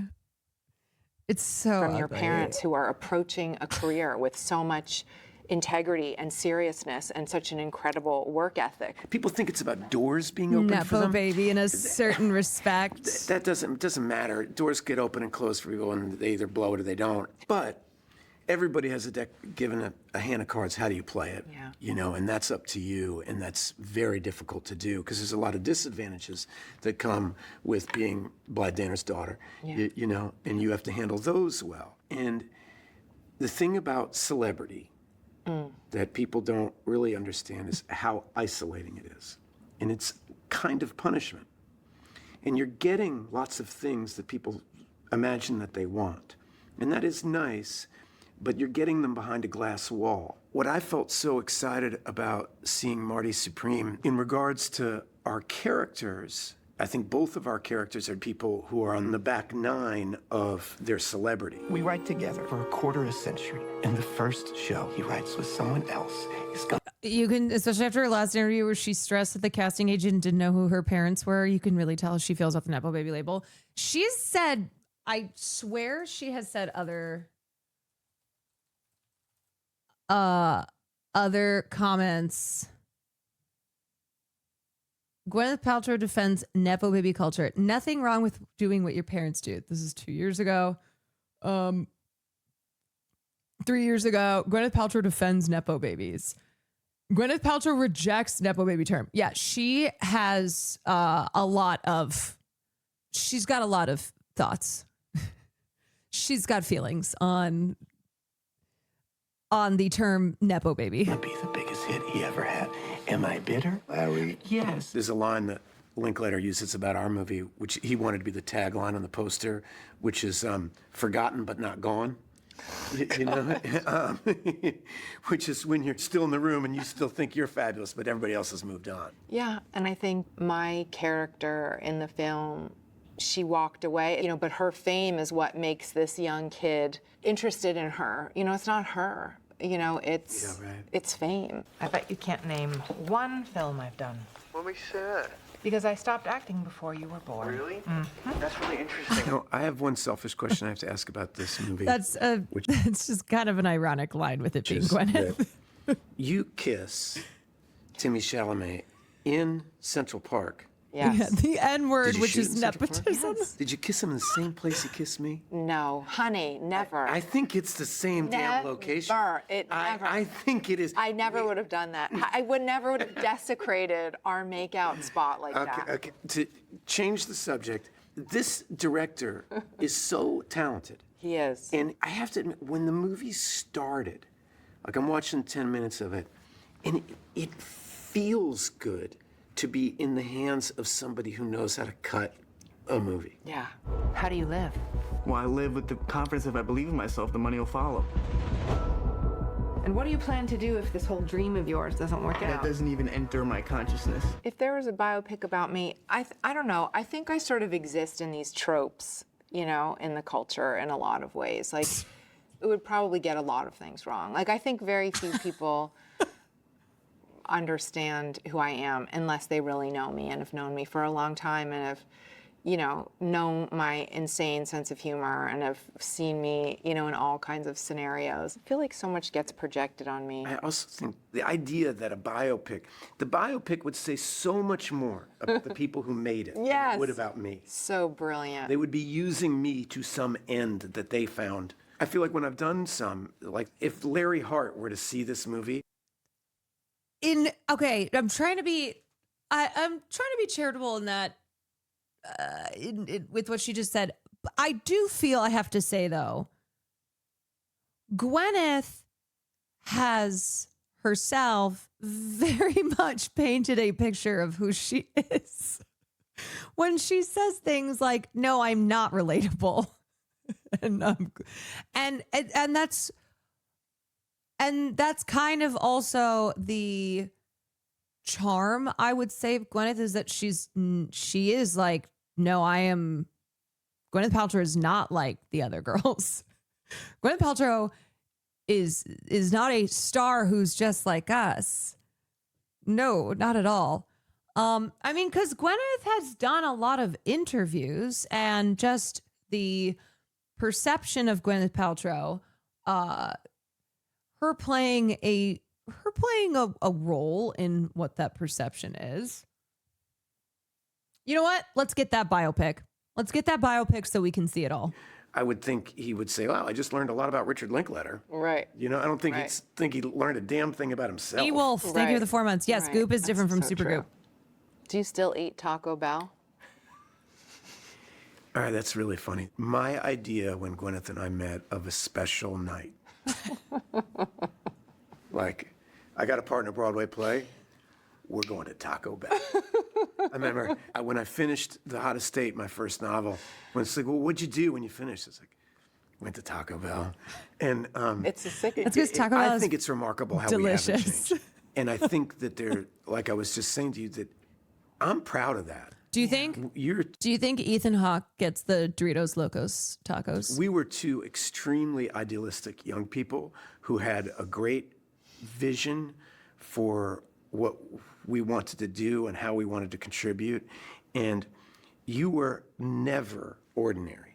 You've always been you. I think we are fundamentally very much the same people. I think, we have had these lives that have taken all kinds of twists and turns, but I think we've both remained true to ourselves and who we are.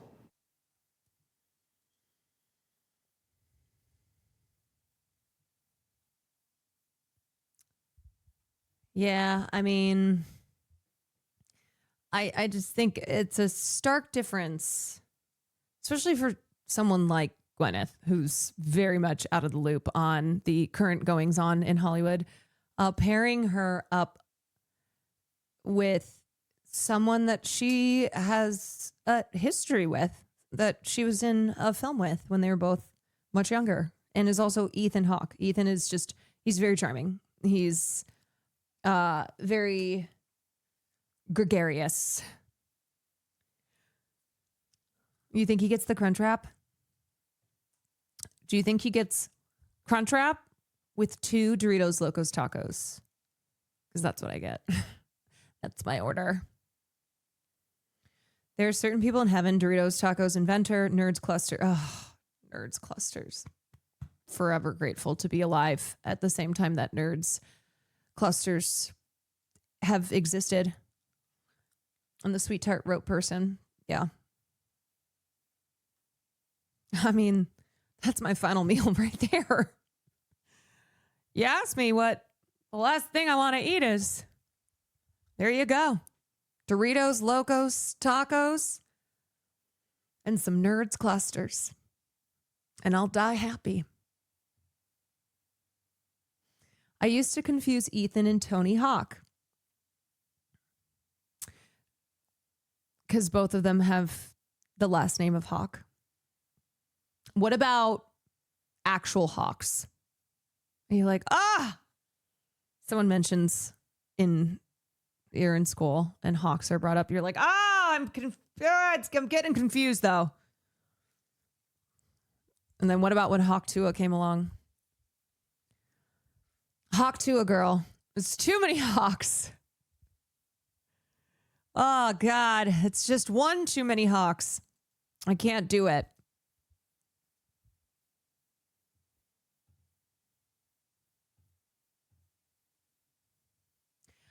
It was really interesting when Connor Eats Pants interviewed when he had Hawk Tuah on Fortnite Friday.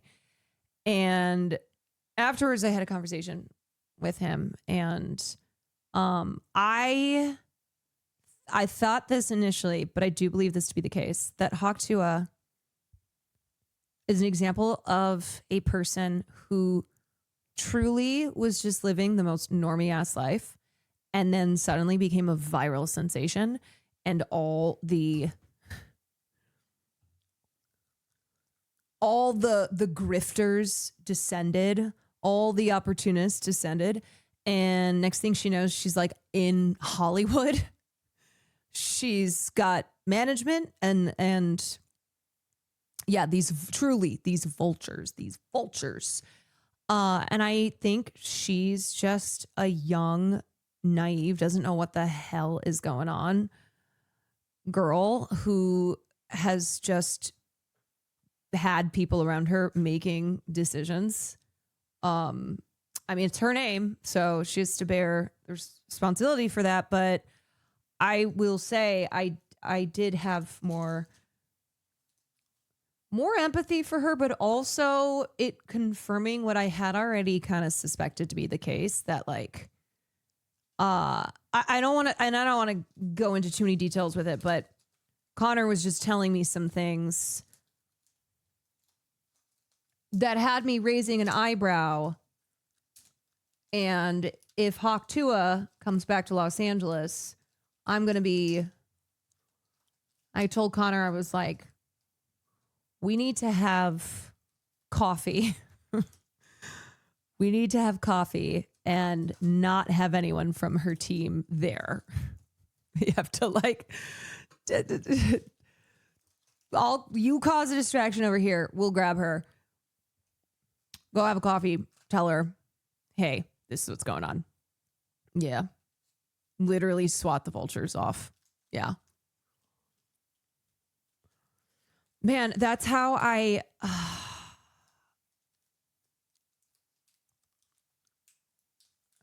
that's how I felt too about another person who is very different from Hawk Tuah, but similar situation where they suddenly just became a huge social media star. And they were, when I met them, they were very kind, wholesome, lovely person. And I basically was like, watch out, because people are going to take advantage of you, and they will, it will be your name that's on whatever business decisions people around you are making for you. But anyway, then I saw this like meme coin. I was like, no, not the meme coins. No, not crypto. No, stay away. And he's like, oh, it's for charity. I was like, oh no. Bro, I'm telling you, it is always these vultures who descend on people who go from like normie to Insta famous status. Somehow it always ends up in a crypto scheme. A crypto scheme.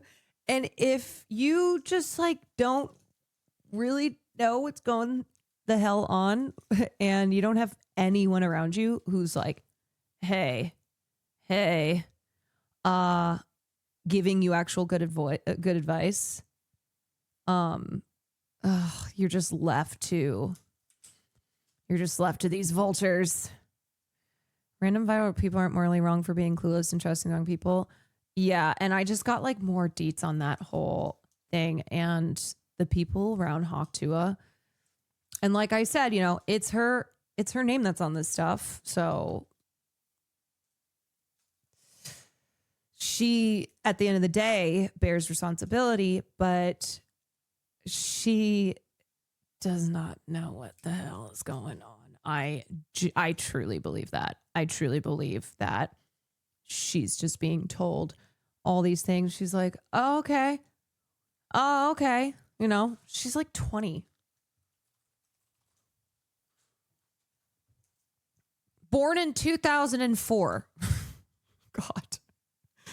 I like how we went from talking about Ethan Hawke to Hawk Tuah. I know. I did kind of go off on a tangent there, but we were talking about all the Hawks.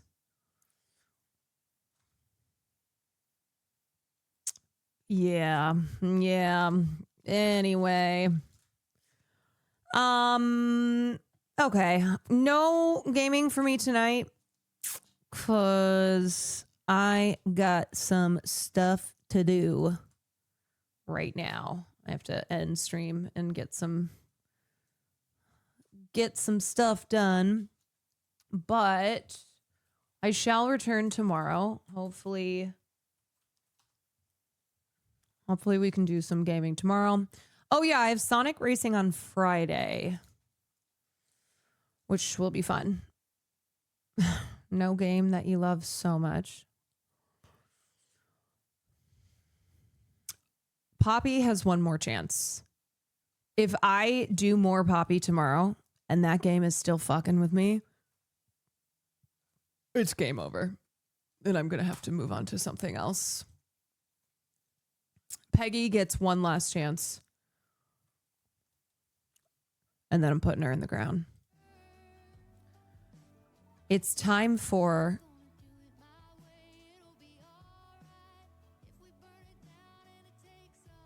Yes. Red Dead Redemption. I know, but the thing is that game is 100,000 hours. So I'm always just like, when's the right time to start it?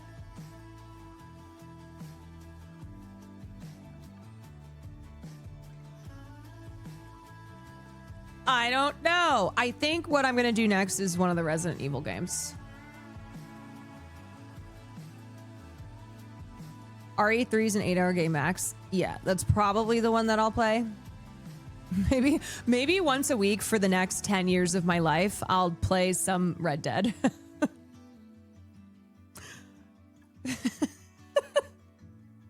I'll be celebrating my 40th birthday.